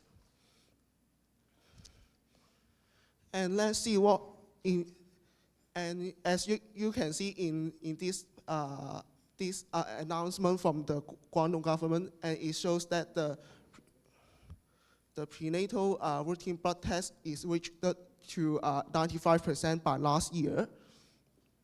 And let's see what we have done in this thalassemia control and prevention. And let's see a major city in China in 2022. The permanent resident is around 4 million.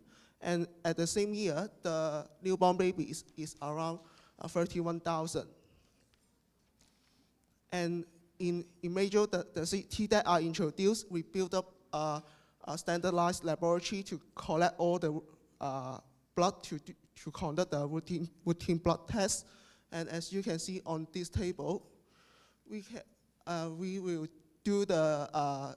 check the MCV and MCH by the CBC, the complete blood count. After that, if there is any abnormal result, we will suggest they go to the molecular test, HPLC, to check the hemoglobin.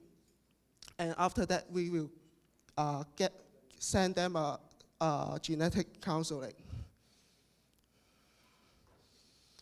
And as you can see in the major model, there is a minute from the expert, and all experts said that a major model is worth to control and prevent the thalassemia. And there is a paper is published by one of our speakers, Dr. Padilla, and it shows that the screening can reduce the economic burden to the society. And let's see the common method to check the thalassemia. The HPLC that I mentioned, it is analytical chemistry method to check the thalassemia based on the retention time and the peak area. And this method is commonly to check the beta types of thalassemia, but there is some problems of this method. It is hard to distinguish from the HBH and HB bot since they have the same retention time. And the gel electrophoresis, it is separated by the DNA fragment based on their size. And for this method, there is also some limitation, and it is labor intensive and time consuming. Running a gel, it may be take a half day. And the MLPA, it is also a time-consuming method to check the thalassemia, but it can detect the homozygous or heterozygous carrier. Also, if any mismatch in this test, it will give you a false positive result.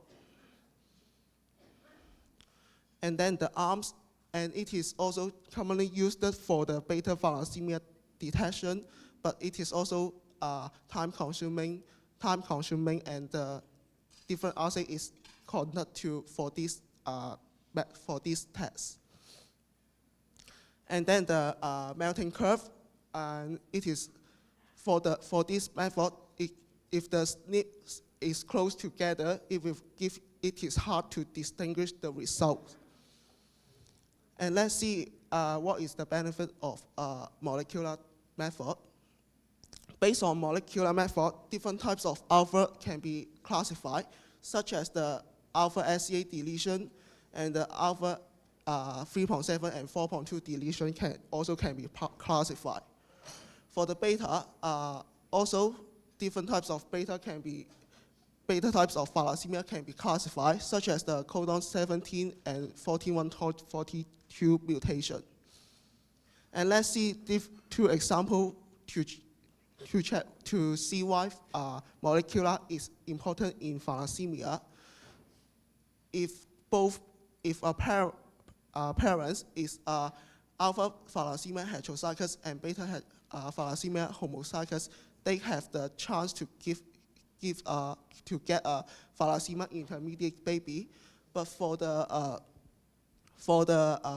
parents is for both they are beta thalassemia heterozygous, they have the chance to get a beta thalassemia major baby. As you can see on this picture, as mentioned, if both parents are the carrier, they have around 25% to get a baby with a major thalassemia.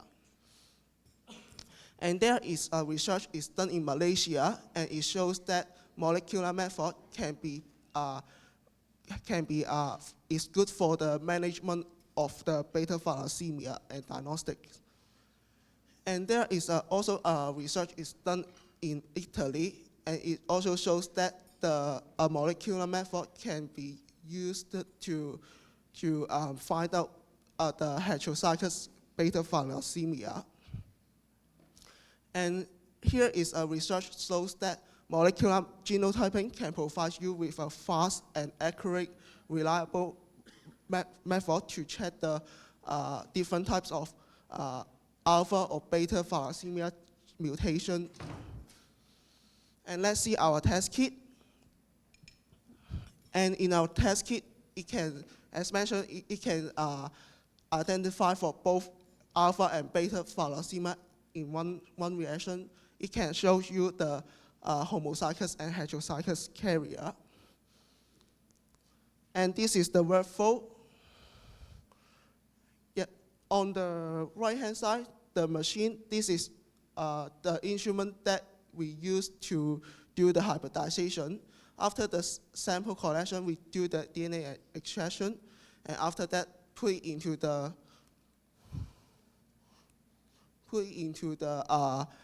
thermocycler for the amplification, and do the hybridization by this instrument, and waiting for the color development, and then we can read the result by our physical eye.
And after the video, I think some of you may know the workflow of automation of hybridization and the principle of it. And here is showing you one of our version A5B16 thalassemia kit. It can check 5 types of alpha and the 16 types of beta in one membrane. And here's show you how we read the result. And as you can see on the membrane, there is the N and M, which means the normal gene and the mutated gene. The gene is paired up, as you can see on this picture. If both normal gene and mutated gene the dots comes up, it means the patient is beta 4142 mutation heterozygous carrier. And other than that, we also do have different types of versions of thalassemia. And as you can see in this slide, and this version is designed for checking 7 types of thalassemia. And then there is a research compared with ARM, and it shows that full hybridization is less labor intensive and can give you the result in short time. Let's see what we have done in the thalassemia project. In Hong Kong, HKMPDC is using our test kit. In Malaysia, HKL is using our test kit. And in Malaysia, and as mentioned, we have different types of thalassemia test kit, and we have A5B16, and other than that, we have A15, which is the checking 15 types of alpha thalassemia, which is common in Southeast Asia. Also, we have beta 27 and 27 plus 8 test kit, which is checking total 30 types of beta thalassemia. And there is a research is done in Chinese. It shows that the full hybridization is simple, rapid, and provides you an accurate result in the thalassemia. And this is one of our actual results. It's done in Thailand, and in total we invite 260 patients to conduct alpha and beta thalassemia tests. The result is almost close to 100 match to the result. One mismatch is due because of not enough of the DNA concentration. In conclusion, in thalassemia, we can use our test kit to act as a prenatal screening to if there is for both parents, if they are heterozygous, we suggest them to conduct a genetic consultation. And then it can be a newborn-based baby screening. If there is a mutated gene is found in the newborn baby, and we can, if he or she is just a carrier, we can prevent the overtreatment to this baby. And then the second topic I will go to is G6PD deficiency. And there is research is done in Thailand. It shows that in some area with a high frequency of both hematological disorder, the relationship of G6PD deficiency and the thalassemia can be found. And this is the fava bean that is popular dishes in Mediterranean country that we also enjoy it. But for the G6PD deficiency patient, it can be life-threatening. Why? Let's see what is G6PD deficiency first. And it is a genetic disorder that affects the activity of the glucose-6-phosphate dehydrogenase. As we know that the red blood cell in our body is responsible for transport the oxygen through our body, and G6PD can protect our red blood cell from oxidative challenge. And nowadays there is over 400 genetic mutation that affect over 400 million people over the world. And it is X-linked recessive, which means this gene mutation is located at X chromosome. As you can see on the picture, the father can pass the X chromosome to the daughter, but the son will not be affected. But for the mother, they can pass the X chromosome to the son and the daughter at equal probability. If the son get one mutated G6PD gene, that is good enough for them to get this trouble. And then why G6PD, this enzyme is important in our body. It is involved in the PPP, pentophosphate pathway. When we take the glucose from food, the enzyme in our body will convert it into the glucose 6-phosphate, and then G6PD come to the reaction to convert it into the 6-phosphate gluconate. At the same time, NADPH will be regenerated, and it also involved in the glucophile regeneration. But for the G6PD deficiency patient, they didn't have the good enough activity to handle this oxidative challenge. And these types of oxidative challenge can affect the hemoglobin structure and cause the intravascular hemolysis. And let's see the prevalence of G6PD deficiency. And it, as mentioned, it is most common in the Africa and some Southeast Asia country. In the Philippines, in every 15 newborn babies, there is one confirmed with the G6PD deficiency. Let's get back to the fava bean. Why the G6PD deficiency patient should avoid taking the fava beans? Since the fava bean is rich of the reactive oxygen substance. If the patient get the fava beans, the increased level to an extent destroying red cell faster than the replenishment of it, which means the balance of that will be broken. There is another factor that will cause this disease, such as the viral infection, and if the patient take the anti-malaria drug, that will got this disease too. And let's see the common method to check the G6PD deficiency.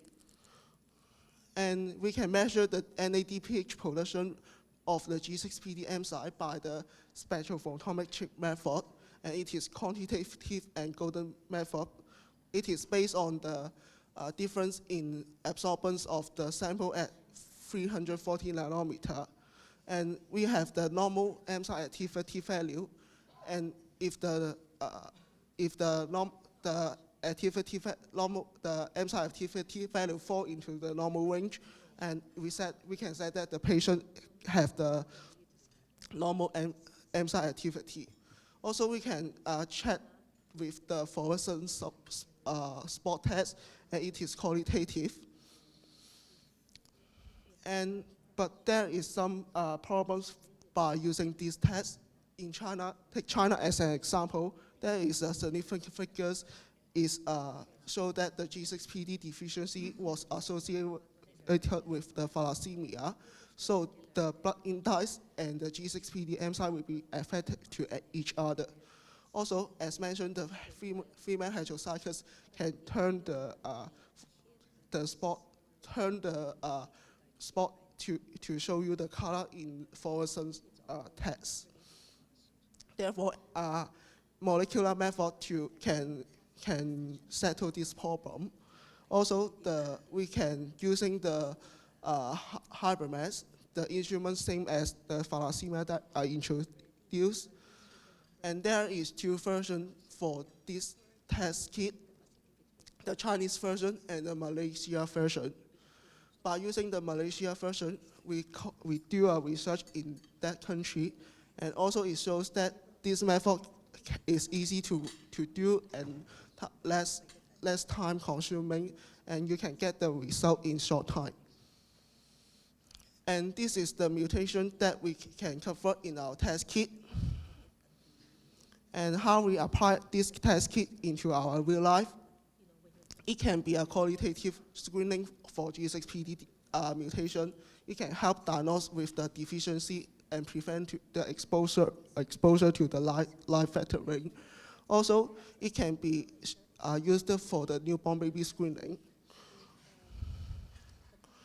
And if newborn babies is got the one G6PD mutated gene, and phototherapy is needed to adopt to break down the bilirubin. Also, it can also be a prenatal screening by using the EDTA blood from the parents. If the parents got G6PD mutated gene, we suggest them to got genetic counseling, and it can be check the risk of analysis for newborn babies, how many percent that the baby is got the G6PD mutated gene. And last topic I want to talk is the congenital hearing loss. And in WHO, there is over 1.5 billion people living with this problem. And in the future, it will go to 1 out of 4 over the world. And as you can see on this picture, the prevalence of this disease is increasing. And there is research also is done in Philippines for the prevalence of this disease, and for the children who are under 18 years old, it is 7.5%. For the adult between 18 to 65, it is around 15%. And this graph is show you the degrees of hearing loss. If the person is normal, he can hear all the sounds shown on this slide. But for the severe or profound patient, they just can hear the louder sounds such as airplane sound. Let's see what will cause the cause of hearing loss. It can be divided into 3 parts: the idiopathic, non-genetic, and genetic. And for the non-genetic, it can be caused by the viral infection, such as Yam talked about. The HCMV will cause to this problem. And for the syndromic hearing loss, it can be associated with the malformation of the external ear and or other parts of body. And let's see the non-syndromic hearing loss. There is 4 genes that is related to this disease, GJB2. If it is prelingual hearing loss, which means it is severe to profound. And if the patient is checked with this type of this gene mutation, what we can do is got a cochlear implant to let them learn the language during the prelingual stage. And this is the GJB3 mutation. And if we got this gene mutation, we suggest the patient to avoid the high frequency sound. And for the SLC26A4, if the patient got this type of mutation gene, we suggest them to prevent the pressure from head injuries or prevent the ototoxic drugs. And the mtDNA, if the patient got this mutated gene, we also suggest them to avoid the ototoxic drugs. And here's show you the little summary to show that if different types of prevention or improvement that we have we have suggested the patient to do for these types of disease. And here's come to our test kit. Also, it is based on the full hybridization method.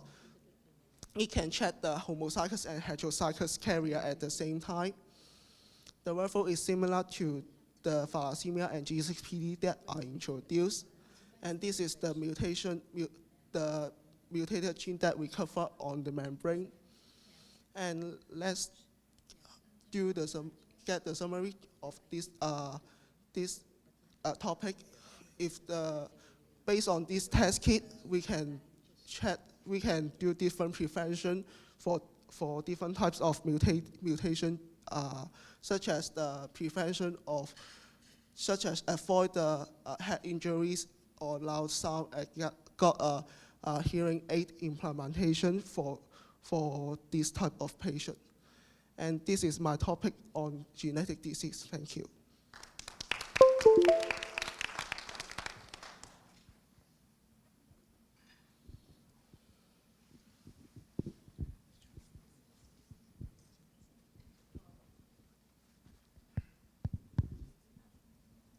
Thank you very much to all our speakers. We have come to our third part of the program. Your participation and insights are invaluable as we strive to make meaningful progress in the fight against this debilitating condition, especially as leaders of your own community. Let's engage in a fruitful discussion and forge new paths forward in our collective pursuit of better health. Allow me to introduce our two facilitators of our third part of the program.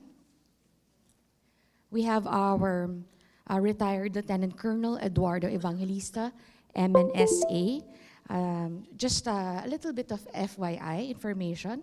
MNSA is the Master of National Security Administration. So national security in its contemporary application refers to a dimensional approach to national development that covers socioeconomic, sociocultural, peace and order, national defense, environment, and health, among others. As these sociopolitical fields of national security endeavor, of course, this relates to public health, so towards quality of life and health concerns. Our second facilitator for the third part of our program is Dr. Cecilia Evangelista.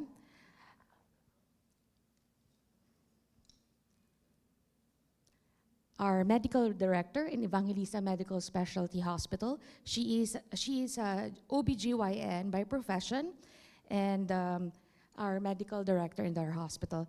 Can I give the floor to Sir Eduardo Evangelista and Dr. Cecilia Evangelista? Thank you. Thank you for your kind introduction, Dr. Jackie. Distinguished speakers, high review guests and participants in this boardroom, as well as online. Excuse me for my husky voice. Good afternoon and thank you for your time.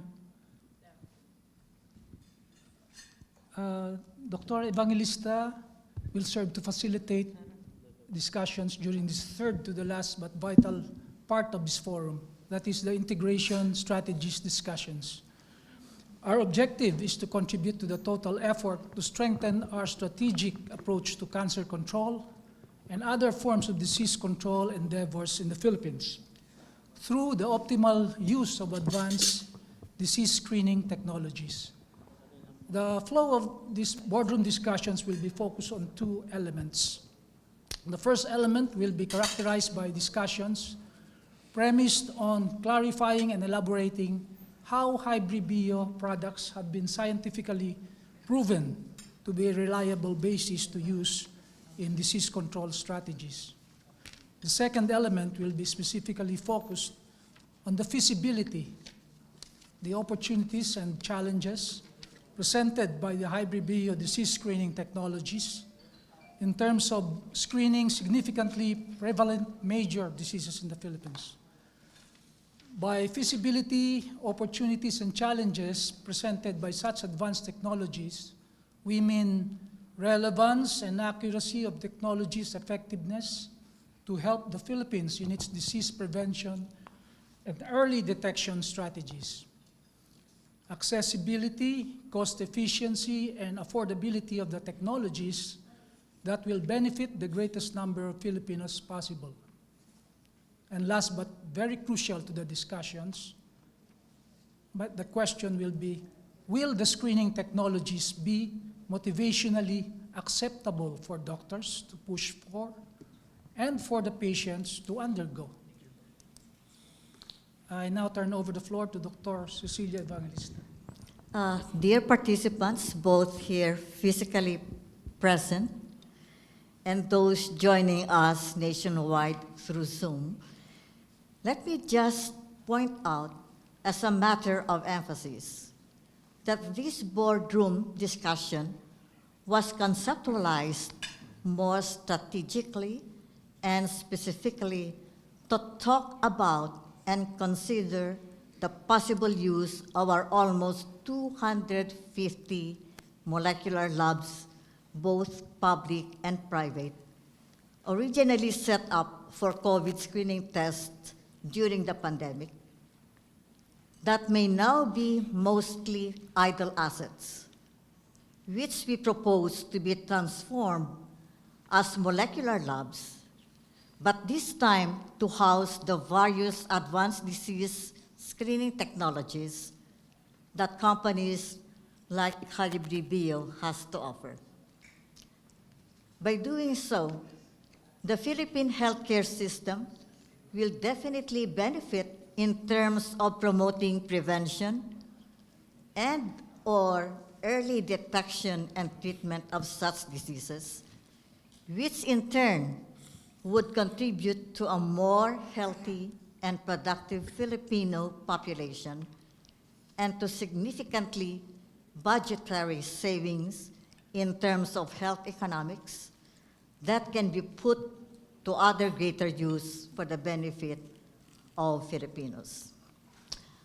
With our good mix of consultant specialists, molecular lab pathologists, RMTs, RNs, hospital owners and administrators, health advocates from the academe and the Department of Health, and civil society, the floor is now open for a good exchange of ideas and discussion. Let's start the ball rolling. For our questions, you can use the mic in front of the table. Yes, Dr. Llave. Dr. Llave, by the way, is the former and the first head of the Cancer Institute of the Philippines in the University of the Philippines and the overall trainer of the JAPIGO, an affiliate of Johns Hopkins. Thank you very much. First of all, I'd like to commend the Pinnacle and Hybri BO for this wonderful opportunity to learn a lot this afternoon. So I have learned a lot about this, and I really find it very exciting, the molecular biology that we are learning now. And as I was talking here with our pathologic expert, Dr. Yanez, pathologic expert. Yes, that everything now is really looking at the genetic component of our body, and it's also pointing out that cancer really points out to chronic inflammation and infection. Most of it are all interrelated to viruses. So this one is very, the learning is very, that I am getting is very, very important. We had several meetings with NICA localization. Carmen Osta is here, for which several of the laboratories had been commenting on their not being able to use already their molecular biology laboratory because of the decrease in the number of COVID. And so there are even centers wherein they have already returned their machines. And so we were saying, why? You can still use it for other tests. Like this one, it's wonderfully presented by Hybrideo that you can use it in many, many more tests, not only for cancer, but for all other diseases, which can be very useful. So, and as our GPIGO staff had been talking a bit, Dr. Ingrid Magata and our laboratory manager, Yin Lozano, we've been looking at how the molecular biology laboratory of the government, and there are many. They're not only from public, but also there are many other private molecular biology laboratory who can benefit from these and be able to use their laboratory to other tests that are now available. But of course, we're seeing that the GeneXpert machine may not be enough. That's why it's very good decision on the part of our boss, Dr. Ingrid, to really push the other machines. And then we're also open for this molecular biology lab, that can be useful for the other tests. So, but then the most important thing, I think, is how expensive will that be for our country? Knowing that, like for the HPV DNA, because that is our expertise, for the PEPE, and then we need to have a screening that the women can afford. Because now it's 7,000 to 10,000 in most of our private hospitals. And so we're looking for a test wherein it can be offered in a sense that the women will be able to afford it. Now, we're still looking for the government to be helpful for us to put it inside the PhilHealth or other insurance, which can be, which can be helpful. So my number one question is, how much will this cost? Okay, I think last night, Hybrideo and I had a meeting about that, and they reassured us that the cost will not be a problem. Is that correct? Your problem might be different problem for us. Right. So regarding to the cost, we understanding the cost will be the major issues right now, especially if you go for a screening. So actually my company, Hybrideo, we are trying to not only for the Philippines, but also we're trying for the other countries. For example, we are now working with our Cambodia. Also, we are working with our Singapore is another, another world. We're not talking about Singapore. So that's why we are working with like Cambodia, maybe Thailand together.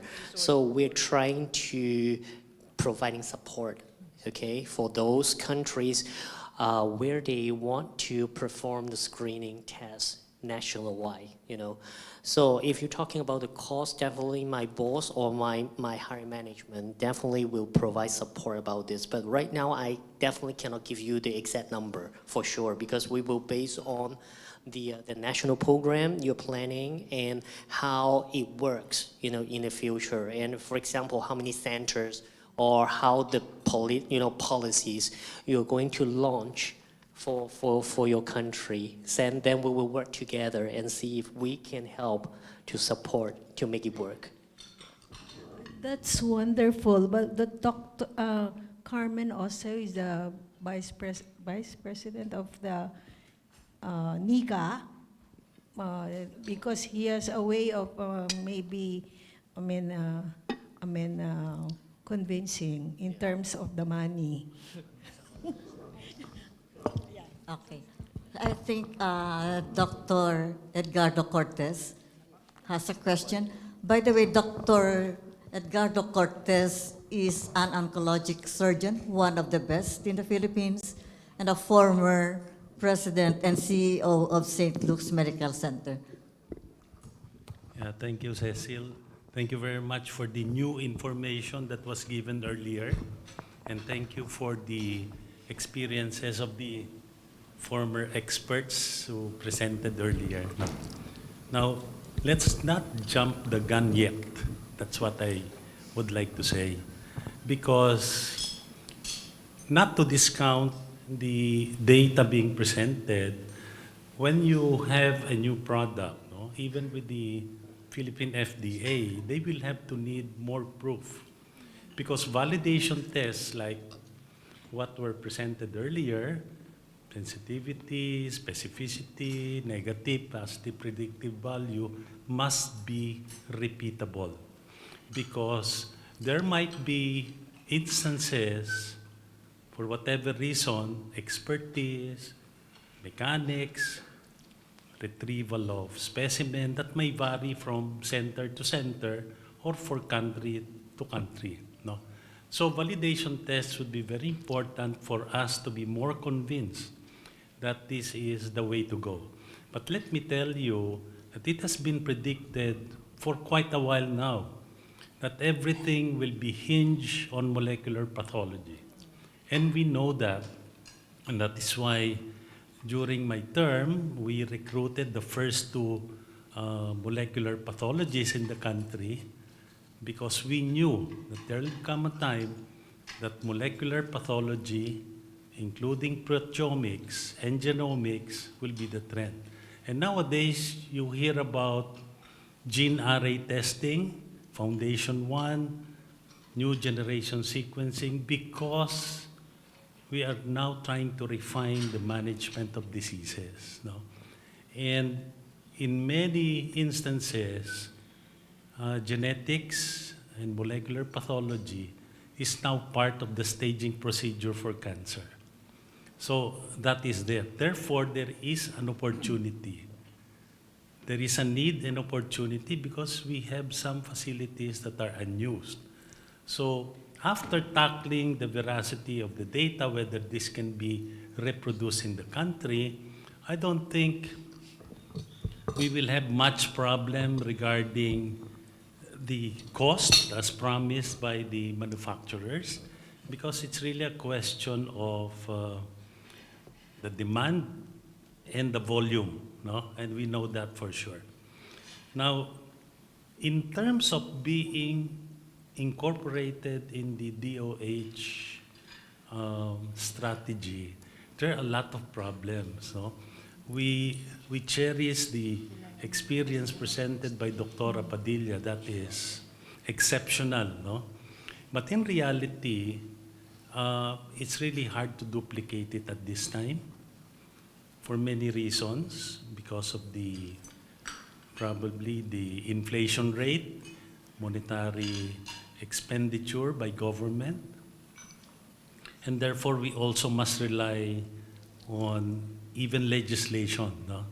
Although they mentioned earlier that legislation may not be the only thing. But yes, probably in this day and time, for this purpose, we may also need influencing governance, no? In terms of legislation. Let me give you an example. We have a huge problem, apparently, on HPV infections. And you know, when you have a problem like this, it is not just motivation, improving the educational capability of patients, relatives, health workers in the barangay, but also government to spend more. Example, a crazy idea is, why can't we legislate at this time or through an order that we have an epidemic of HPV? Much like there was a pandemic, and you know, during the pandemic, in a few months, we made vaccines. Because any disease, to my mind, at this point in time, if there is a vaccine, that is one of the easiest solutions. The only problem is compliance because of cost. So why not an epidemic of HPV? Why not going to the different high schools and scatter the vaccine, give a request for the parents to approve whether their children must be vaccinated or not. Now, short of saying it is mandatory, which is quite impossible in this country. Something like that, no? So it's really a multi-pronged approach. Now, going to diagnostic tests or screening tests, I think this is the way to go. However, we must also influence legislation by letting our HMO partners, we are partners, in trying to be more accepting in terms of screening, because as of now, as far as I know, many of these so-called screening exam, like colonoscopy, mammography, etc., you must have symptoms. Hindi na screening, di ba? But what we need is screening. Because in the end, even at their level for costs, it will be less for them to spend, right? So again, legislation in that regard might be a very important strategy. So yes, we are partners, but sometimes we need legislation to get a firm hand on all of this. Because how can we go for screening when even our HMOs are against screening? So we end up for early detection only.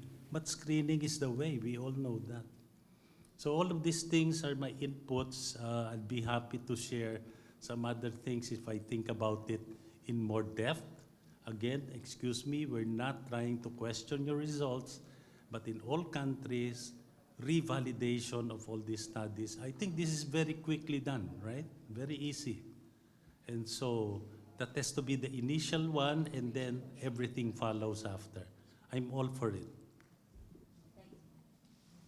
There's a reaction from Mrs. Austin regarding the law.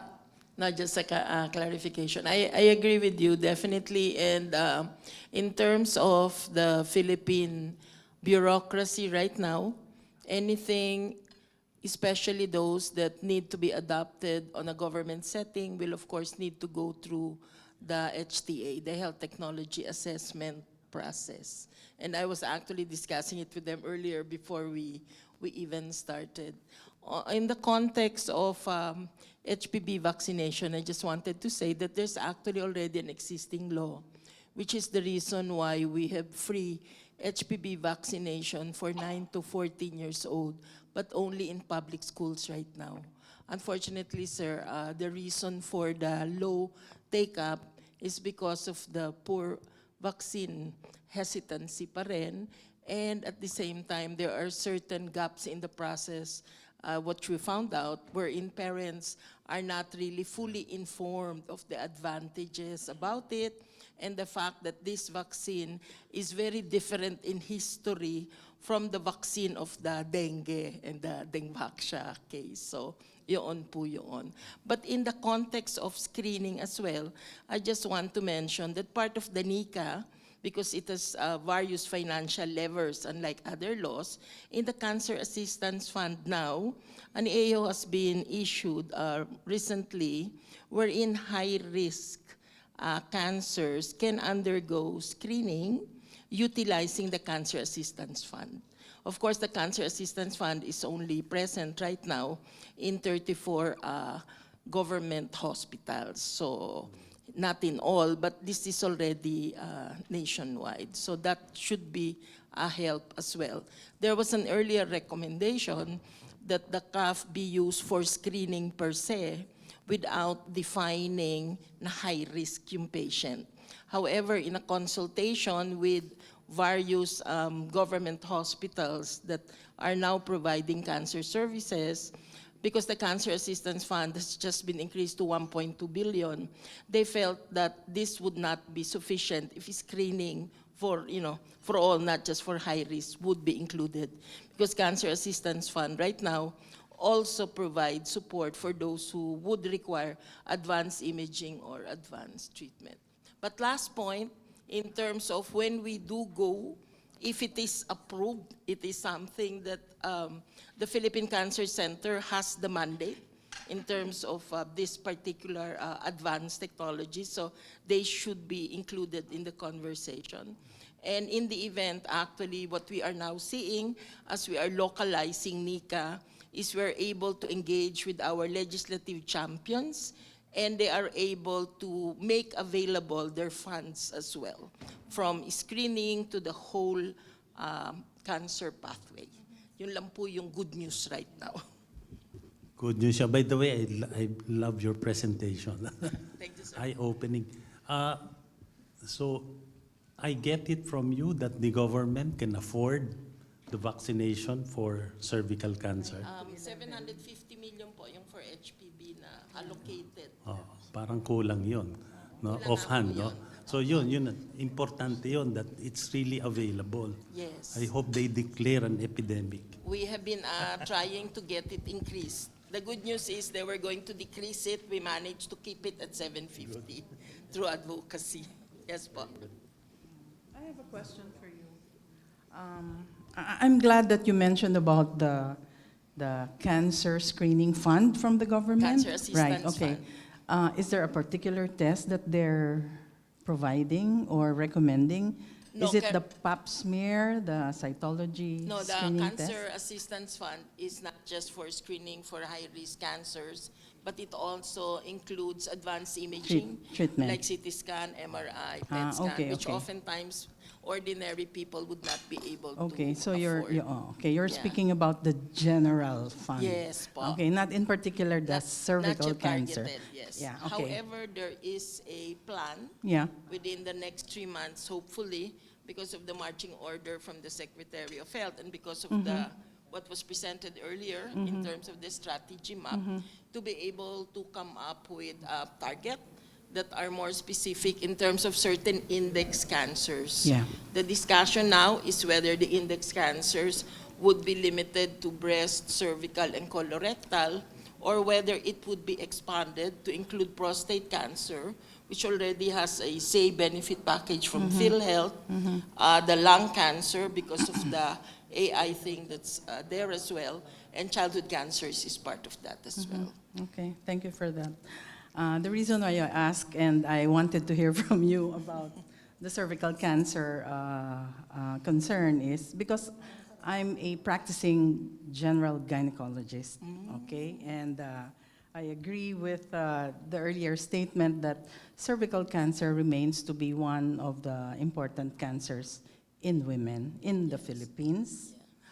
Of course, we do have the pap smear, which we now do by the liquid-based technology, liquid-based technology, but a negative cytology report does not mean that the patient is not likely to have cervical cancer. In fact, the information from the different journals, one of which mentioned your company, even before I met you, 40% of negative cytology, cervical cytology, when tested, gives a positive result for high-risk HPV. Okay, so that's a concern for us gynecologists. And also in clinical practice, we also have observed that despite the fact that our patients have their yearly pap smear, after 2 or even less than 3 years, a positive results come in. Okay, so now I understand that there is another test to confirm the absence, and this is the DNA, HPV typing. DNA Okay, HPV typing, because it's going to tell you whether the patient is positive for the high risk, okay? 16 and 18, but an increasing number now are found positive for the 31 and the 33 subtypes. So I think this is good, but again, let's have more information applied to Filipino women. The testing that you started, Dr. Liave. Yeah, through the JPIGO. Can we extend it some more so that we can establish a better number of women benefiting from the HPV DNA test? Can I just chime in? Just to clarify, the WHO is pushing for cervical cancer elimination all over the world because it's one of the most important cancer that can be really eliminated. For the low middle income country, they have started to pilot in Côte d'Ivoire, Burkina Faso, Guatemala, and we're very lucky the Philippines is included, for which we have the success program. So the goal of the WHO is to shift the screening from your cytology or pap smear, whether it's conventional or your liquid base, and the VIA to already high-performing tests you call HPV DNA testing. So that's the goal. But the problem is it's too expensive, so that the low-middle-income country cannot afford yet. So that's why the piloting in our country started with screening for HPV in women 30 to 49 years old in the general population. But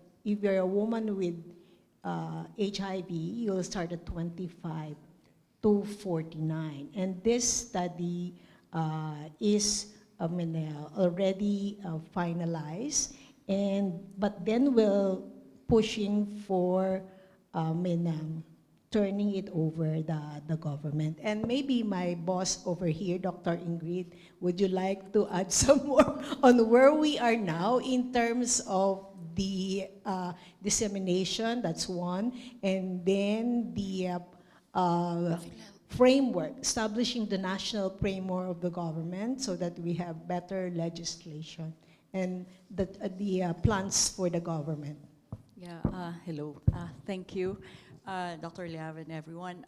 First, the Philippines is looking at coming up with a cervical cancer elimination guideline. So that's one.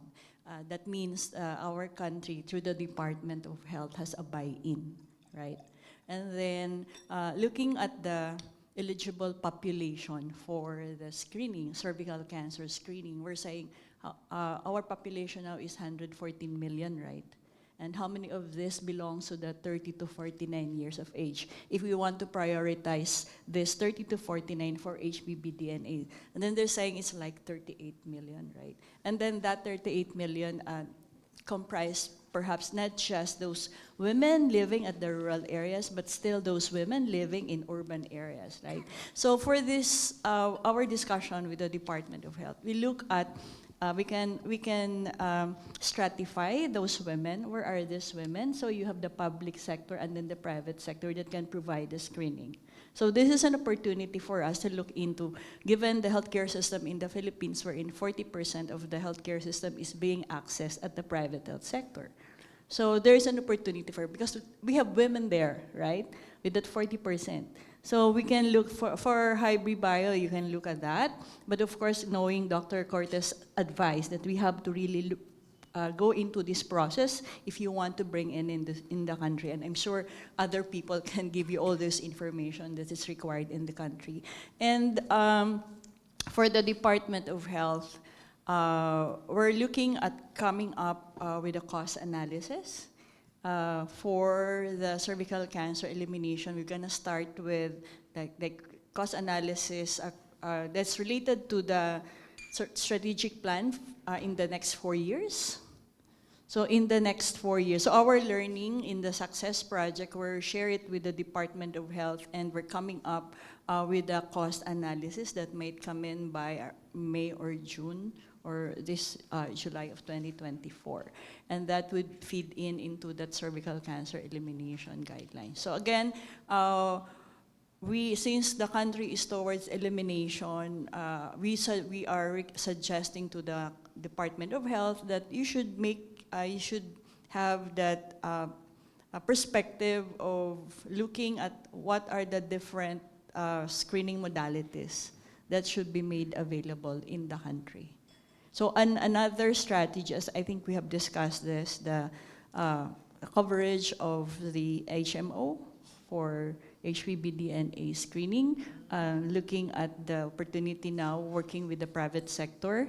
So currently, with the CLAMS project, we are partnering with the workplace through the Department of Labor because they have this policy issued sometime in, I think, in January or December that all corporations or companies here should have a program on cancer prevention.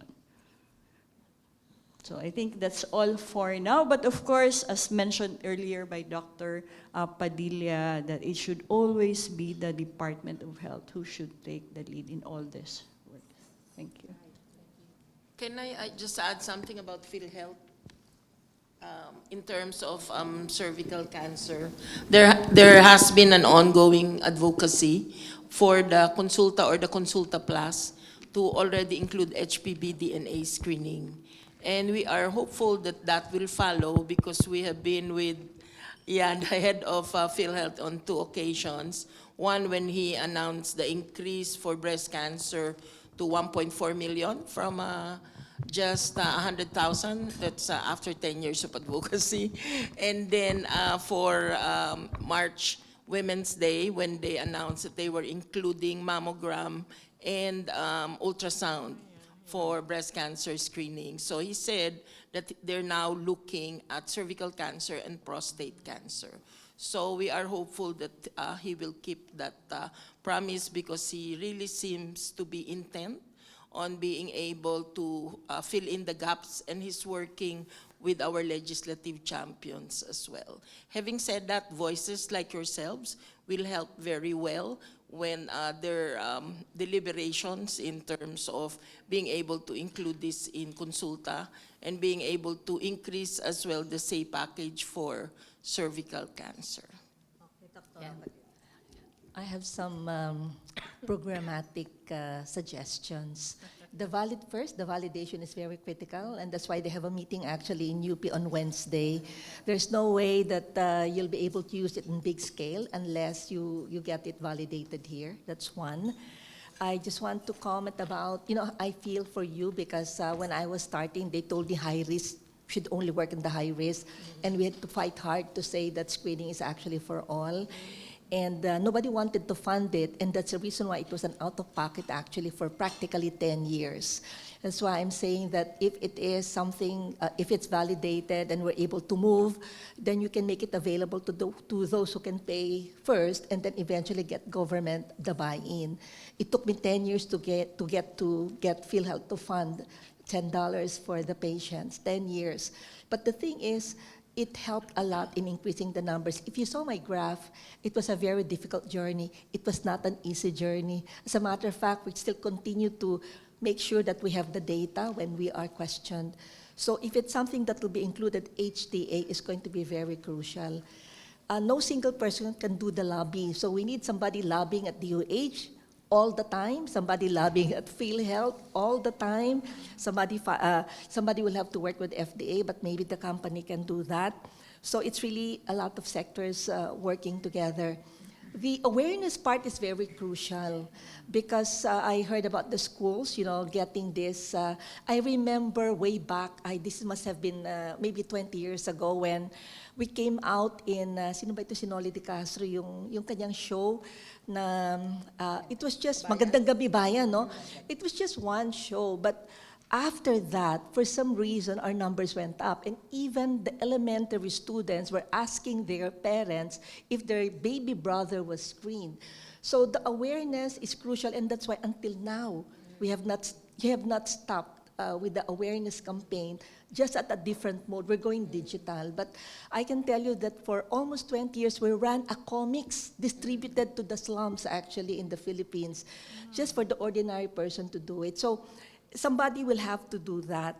The issue about the lab, and I'm really happy that we have 250 labs. I did mention it actually to Dr. Cecil that I know that DOH is trying to see what can be done. It's not really just for cancer, it's for all diseases with a molecular test. So there is an opportunity. I think we should take advantage of it. But we have to lobby to whoever in DOH to say that, this is a possibility. So maybe if we cannot get all the money for everybody yet, we might be able to start with the 200 labs. And if your kit is really affordable, because I already told you, cost is an issue. It should be affordable to an ordinary person, and I don't know what cost that will be.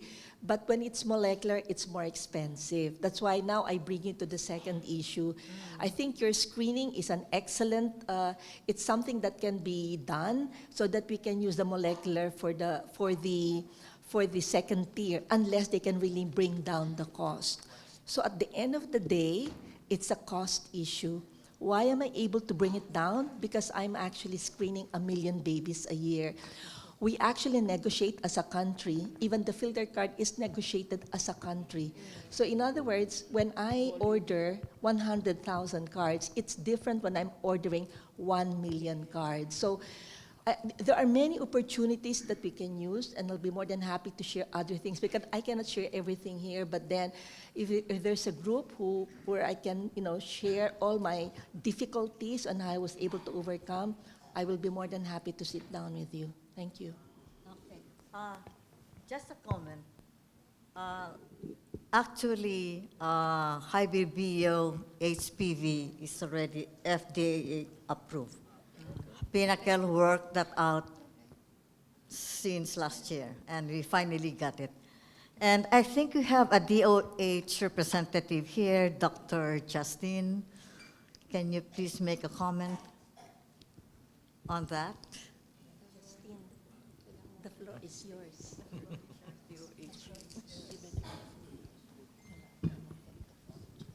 Good afternoon po. Regarding the concern for the use of the laboratories which was previously used for COVID-19, I'm speaking in behalf of the Center for Health Development, not from the central office. So just to clarify, us, the regional offices of DOH, are the implementors of the policies handed down by the central office. So, nung na-bring up po ni Dr. Evangelista regarding her plan to utilize some of the existing laboratories that we have, in our region, I spoke with our program manager for the laboratory network of our region, and I brought up the possibility of using those laboratories for HPV DNA testing. And the response was, it's about a concern of the license to operate.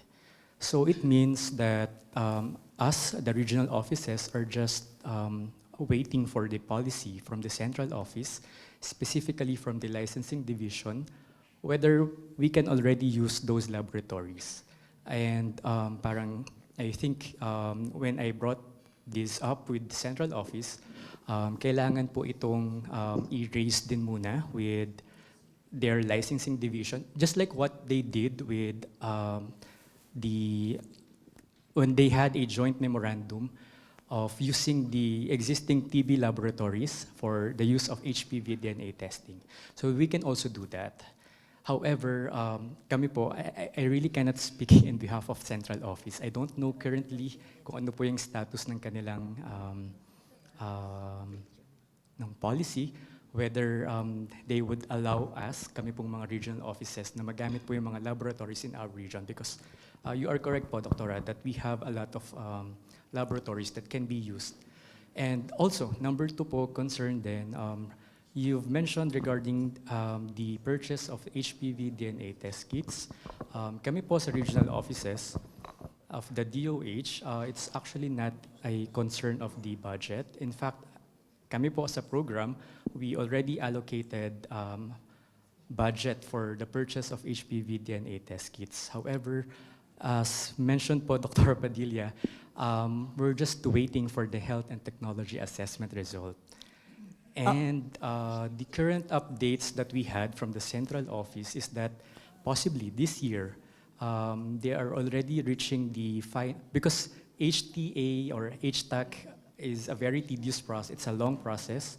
And the current update that we had was they are already reaching the final stage, probably around, hopefully, November or December, they'll be giving the recommendation already. After that, there could be dissemination of the policy from the central office to the regional offices already. By the time that we have HTAC results, kami po, as mga DOH regional offices, would already have the liberty of purchasing those test kits already. And ayun po, we really cannot purchase unless there's already a policy from central office. But that was the latest update that we had from central. Yes, and from the private sectors, we have actually more molecular labs compared to the government.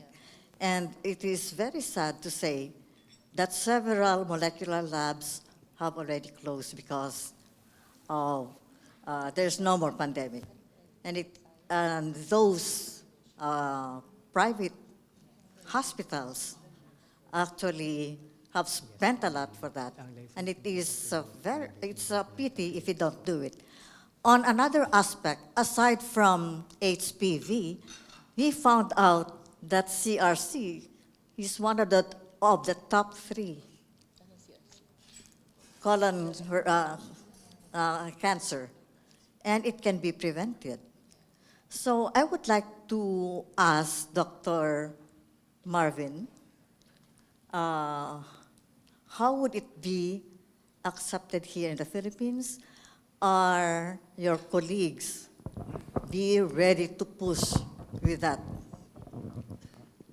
As mentioned by Dr. Cortez, it will have to be validated because we cannot use it commercially. But it is not very difficult to convince gastroenterologists, particularly in our center, and even ENT doctors and urologists to use the kits, simply to validate the test. Even if patients would have to pay, because our patients are rather in the, they can pay. However, if it will have to be duplicated, it has to be used in some other centers, okay? And it is not also very difficult to convince our societies, Philippine Society of Gastroenterology, to use it, but of course, we'll have to make sure that either they don't pay or we use it at a very minimal cost. But as we mentioned, if it will have to be commercially purchased, there could be a problem. Gary, you wanted to mention something? Here. Compliance or acceptability from the doctors, no? They will see the light. And foremost would be the noble purpose of the profession. But if you really want this to be successful, much like many other campaigns, no, in the hospital, it must be client-driven or patient-driven. And so we have a lot of things to do in terms of promoting this, because who will say no to a patient? Pag sinabi ng patient, gusto ko gawin ito wala kang magagawa, no? And that is the most powerful. If it is a client-driven approach, then it will help a lot, regardless of things that you might think that there might be obstruction, etc. Tingnan mo yung testing sa COVID. Oo, lahat. Lahat bumibili ngayon hindi ba? Because it's client-driven already. So that's part of the marketing strategy siguro. Dr. Soki. Dr. Soki, by the way, is the founder of the National Reference Lab and a professor for QERM Medical Center. First, we forgot to commend Evangelista, Medical Specialist, and Pinnacle, because all of this started with an idea and then followed by a dream. And knowing how they pursue the dream, this will become a reality in the future. But anyway, I'd like to put into important things is the importance not only of the clinical validation, but laboratory validation in-house laboratory performance validation to ensure the accuracy and the quality of the laboratory test. And that's going to be very expensive. In the initial process of doing laboratory validation and spending it out to the clinical portion, you need to have the technical aspect. And the first question is, who's going to spend for this? Is it going to be the company who's going to put in the market here? Because this is going to be the basis for all the clinical buy-in, for the clinical validation of the test, molecular testing. Secondly is the question regarding, a technical question regarding the applicability of the molecular-based PCR testing. Is this going to be an open platform method, or is this going to be a closed platform method? Because this is very important in the sense that the 200 plus PCR laboratories, molecular laboratories that was in existence during the COVID pandemic had different PCR machines operating. And can this be compatible with your kits? Because, or do you have a limited open system? Because I saw in one of your slide decks is you have only compatibility with the JAW and certain platform. So this is going to be a very important issue in terms of synchrony with the other molecular laboratories in the future. And then thirdly, I'd like to comment regarding the licensing requirement of PCR laboratories currently, because the current standards that are being used are really patterned and focused on COVID laboratories. So the standards by the Bureau Regulatory, Health Facility Regulatory Bureau are dedicated to COVID. And it's very stringent, and the biological hazard requirement are quite very very hard to duplicate and expensive. So currently, I'd just like to inform the body that there is an ongoing technical working group looking into the applicability of the COVID testing laboratories for more wider array of molecular testing platform. So it's not only going to be dedicated, there's going to be a swinging to other possibility of molecular testing applications for this. And knowing how this works, this is probably going to take a year.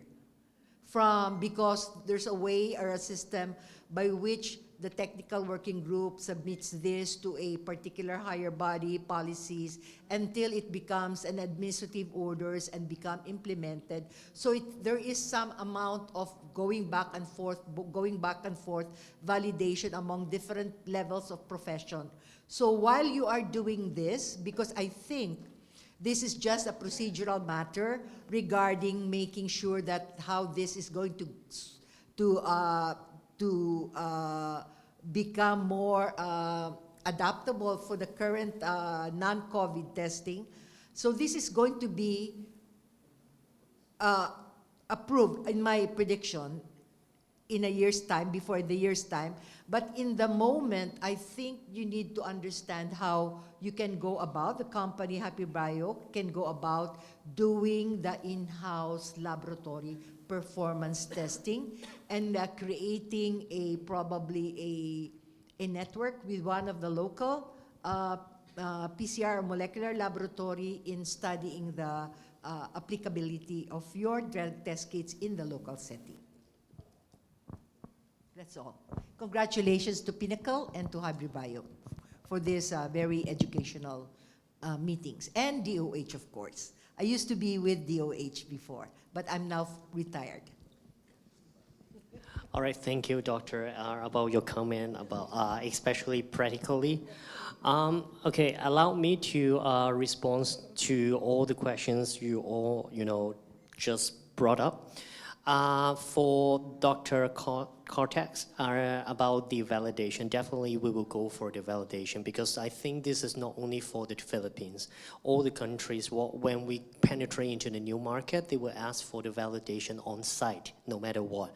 This is actually what we're going to do that. It's not a problem, okay?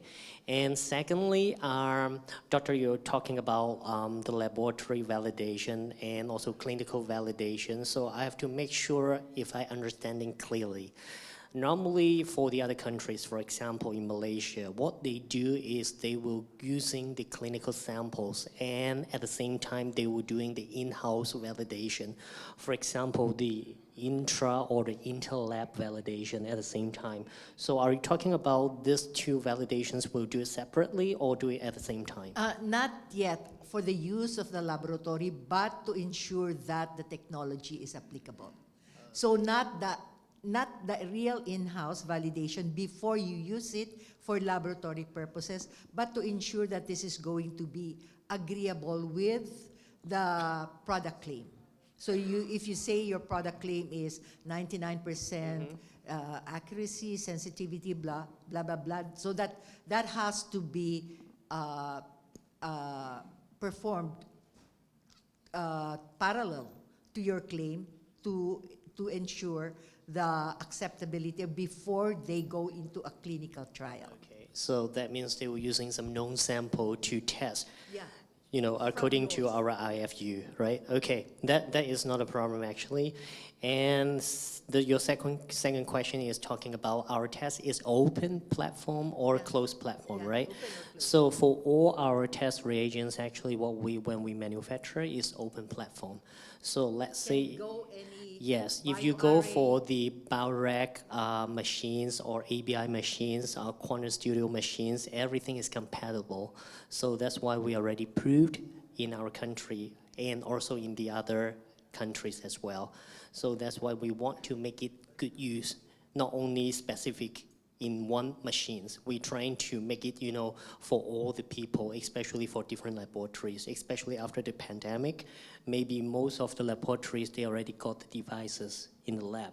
And maybe now they want to use, but they don't, they're trying to make it more useful on the machine. So that's why we make it open to most of the commercially available machines in all the different, you know, laboratories. And so this is what we can guarantee. So I think for the validation part, and also maybe I can already answer your questions about the open and closed system. Yeah, so let's see if any other professionals, if you do have any other questions brought up, or maybe if you have any idea about the validations, we can work together at the beginning, then you can feel free to give advices so we may able to kickstart about some of the validations together. Yes, Dr. Park. One question that has to be answered. Who will fund this? Who's going to fund? Who's going to fund the study? And for the study, normally we have a research committee in our company. So let's say in Malaysia, we are right now working with a study in Malaysia for colorectal cancer as well. So we will base on how big the study. Normally we will discuss, you know, with our research committee in our company, and we will draft. Normally we will draft a proposal at the beginning to see if it's feasible, especially if you're talking about colorectal, maybe it takes a year to collect all the samples. So we will base on the time frame, how fast we can complete the study, because we don't want to make it too long for the study. And how can we make the validation, you know, useful, you know, in a fast, you know, time frame. So this is all the considerations and factors we need to put in before we jump up into the conclusion and the cost, everything. Then we will discuss and how and any other areas we can support in the project. For the health technology assessment, though, you will need to already know how much it will cost, because the economic dimension is one of the aspects that the HTA is looking at, in addition to efficacy, and as well, they will also need data shared by you from other countries in Asia that have already been utilizing this. So the data is not just validation data from the Philippines, but from at least 2 other countries. The more countries in the region that you've done it, the better for you in terms of the HTA review. Yes. Okay, thank you very much. Any more questions, comments, suggestions? I was just wondering, regarding my third question, I was wondering if it is, how do we strategically get the support of the medical profession insofar as pushing through with this project? I was wondering if one way is via the societies, the medical societies. Is that a good route to promote the science of it and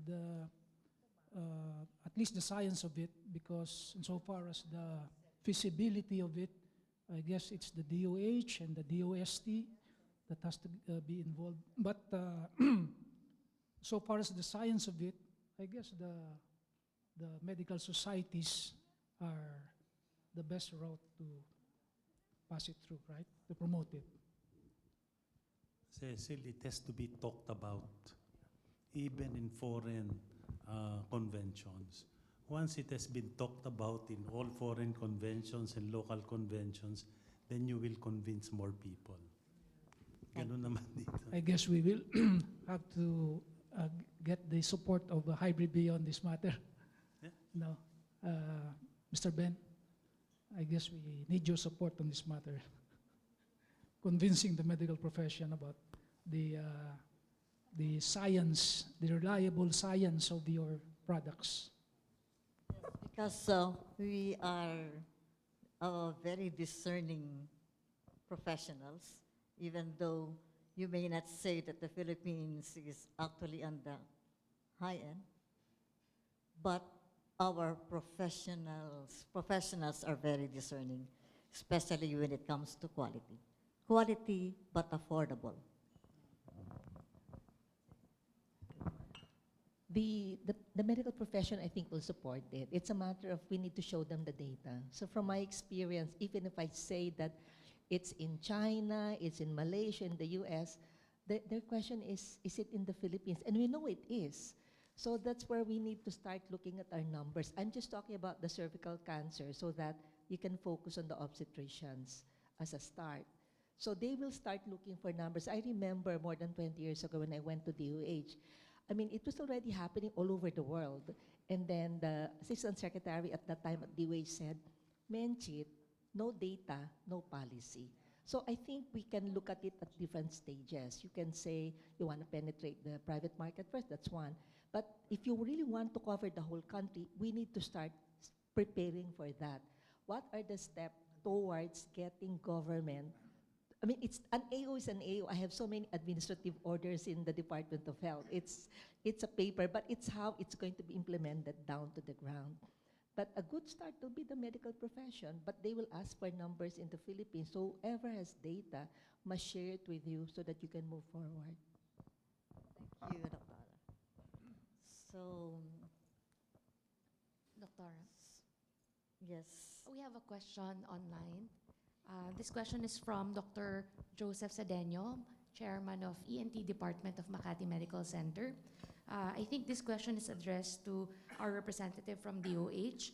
Are there steps being made to make HPV vaccine available to both men and women, especially the new vaccine that covers not only cervical, vaginal, but also oropharyngeal and head and neck cancers, since it covers more variants of HPV? Good afternoon po. Good afternoon. I think the best person to answer that question is from the central office. However, just to give you an insight regarding the steps that DOH is taking regarding HPV vaccination, I'll go back to what was previously mentioned a while ago, that we always, the central office would always rely on the existing clinical practice guidelines before they disseminate new policy regarding that. So as far as the CPGs are concerned, we still follow what's recommended by the CPG, and that's us, Centers for Health Development. That's what we implement in the grassroots level from the LGU to the barangay levels. So regarding HPV vaccination for men and women, I know that there are already data and studies regarding the benefits of expanding the coverage of the vaccination. And ang masabi ko lang po ay we have to go through process of providing those data, and kailangan pong i-lobby din through our CPGs or the Evidence Generation Division of the Central Office before we can implement it sa ating mga LGUs po. I think Ma'am Carmen Alston. Dr. Cecilia and I were part of the CPG for HPV DNA vaccination. One of the topics discussed in the CPG for cervical cancer.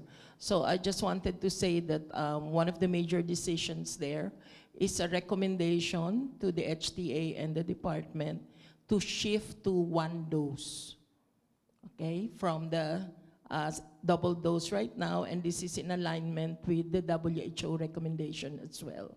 Secondly, for now, because of resource constraints, the recommendation has been to continue to focus it on young girls, and then for the catch-up for young women.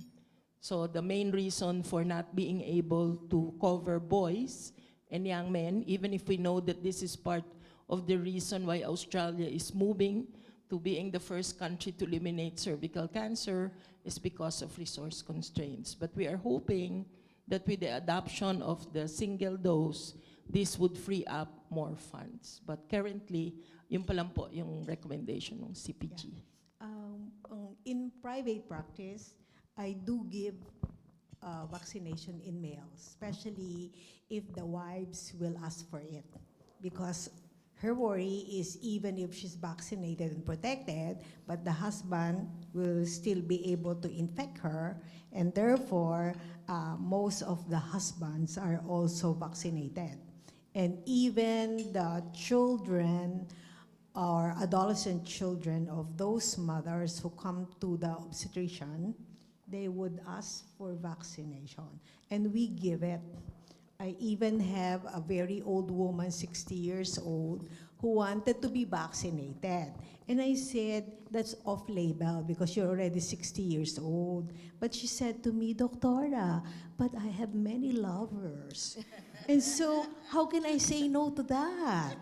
And so it's something like, you know, like me, a celebrity, I want a young one. And so therefore, you have to give me. So how can you say no to that? So I give it to males, even off-label, as long as they requested for it. But of course, they signed the waiver. O, diba? Kaya sa private, in private, you can do it.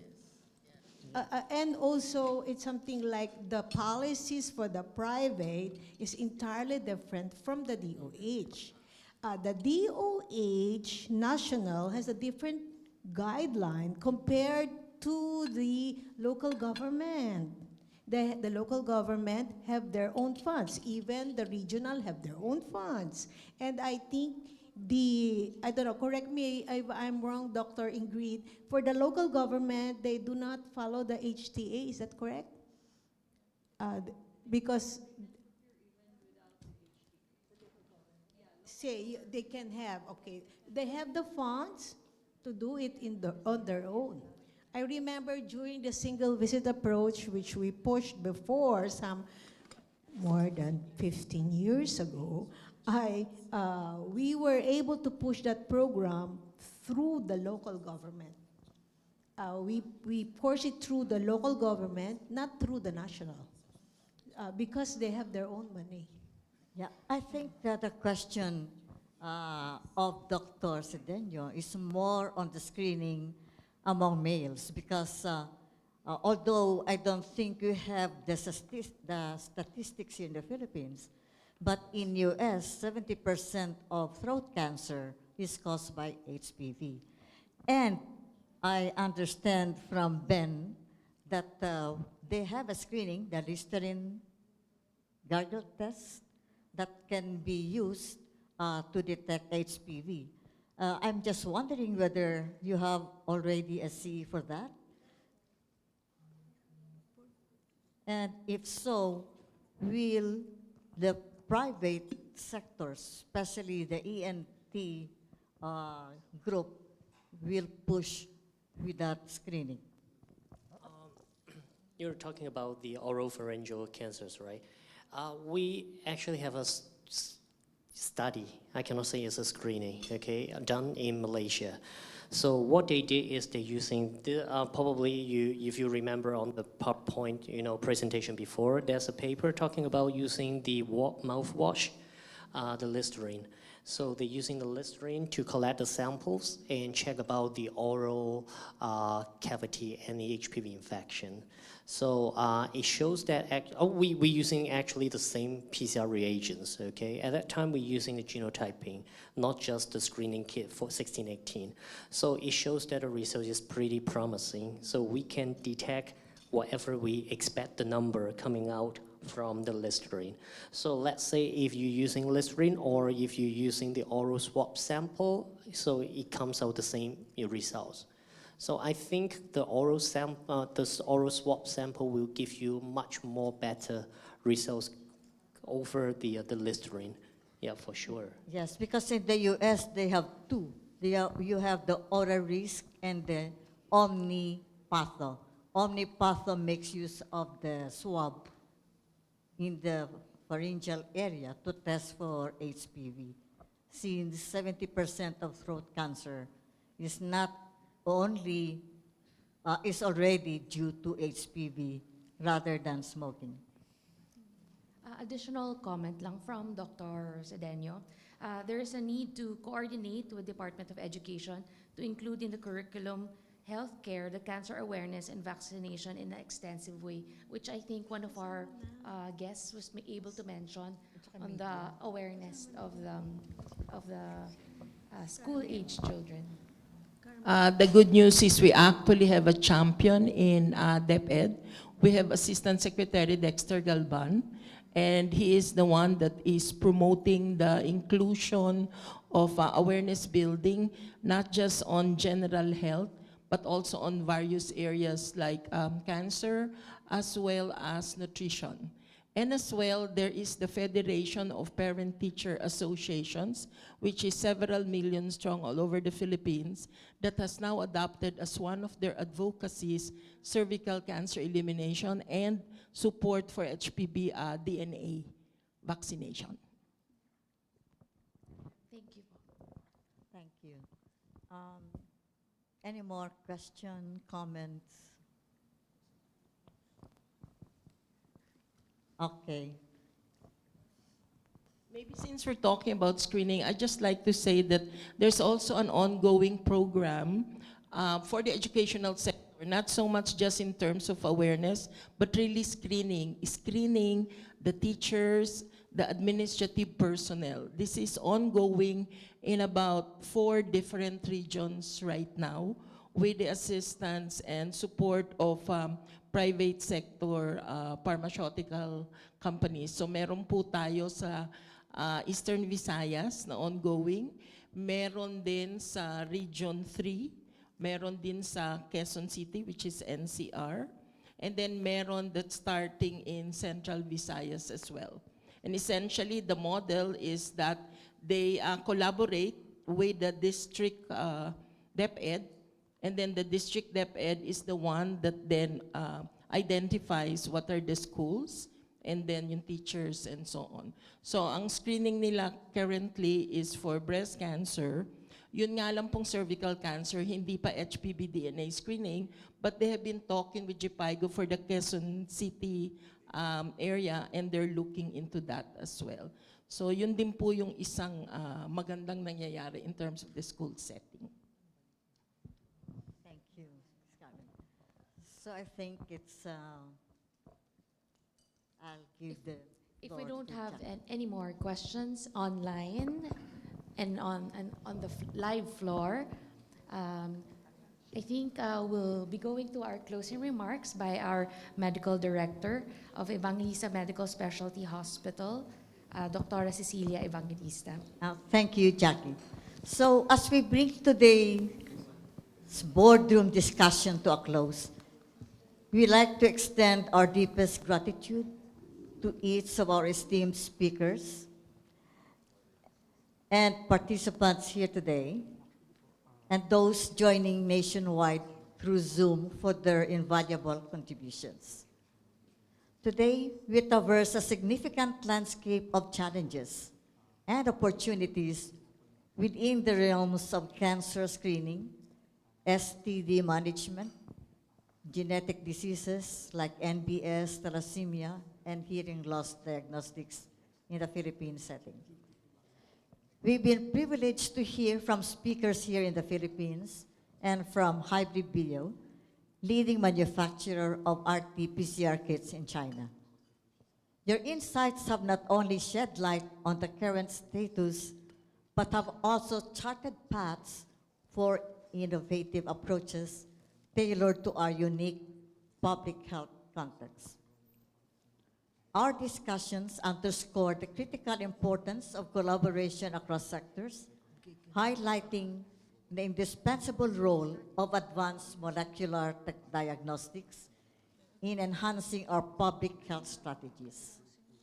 We are reminded of the necessity to ensure the reliability of these tools, as emphasized in our engaging dialogue with the manufacturers, stressing on quality, accessibility, cost-effectiveness, and after-sale support as key factors for successful implementation. As facilitators, we are inspired by the collective expertise and dedication demonstrated today. We leave this room not with just a compendium of challenges, but with actionable insights, a shared commitment to improve health outcomes, and a clearer vision of how we can leverage technology and innovation within our healthcare landscape despite our limitations. Let us carry forward the momentum generated today, fostering partnerships that bridge gaps between policy, practice, and industry. Together, we can achieve a transformative impact on public health in the Philippines, making advanced screening and diagnostics accessible and effective for all Filipinos. Thank you once again for your participation, your passion, and your commitment to public health excellence. We look forward to the progress we will achieve together and to reconvening in the future to stress our advancement and recalibrate our strategies as needed. Stay safe, stay inspired, and let's continue to make a difference one step at a time. Thank you. Thank you, everyone, our champions, for coming. Looking forward for future collaborations in public health and towards universal health. Enjoy the rest of the day. Thank you very much.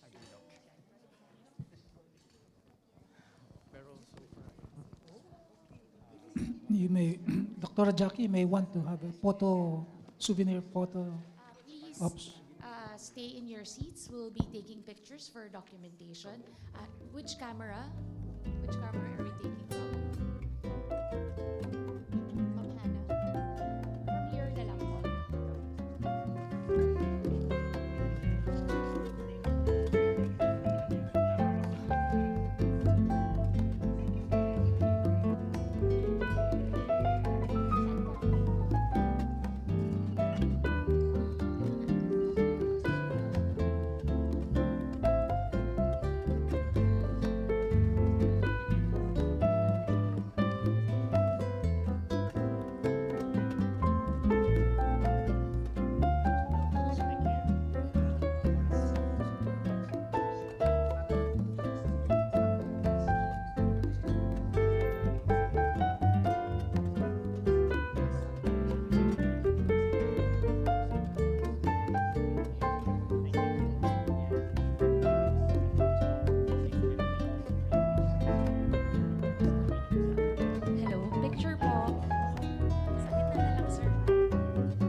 request the assistance of our staff to prepare chairs in front so we can have a picture.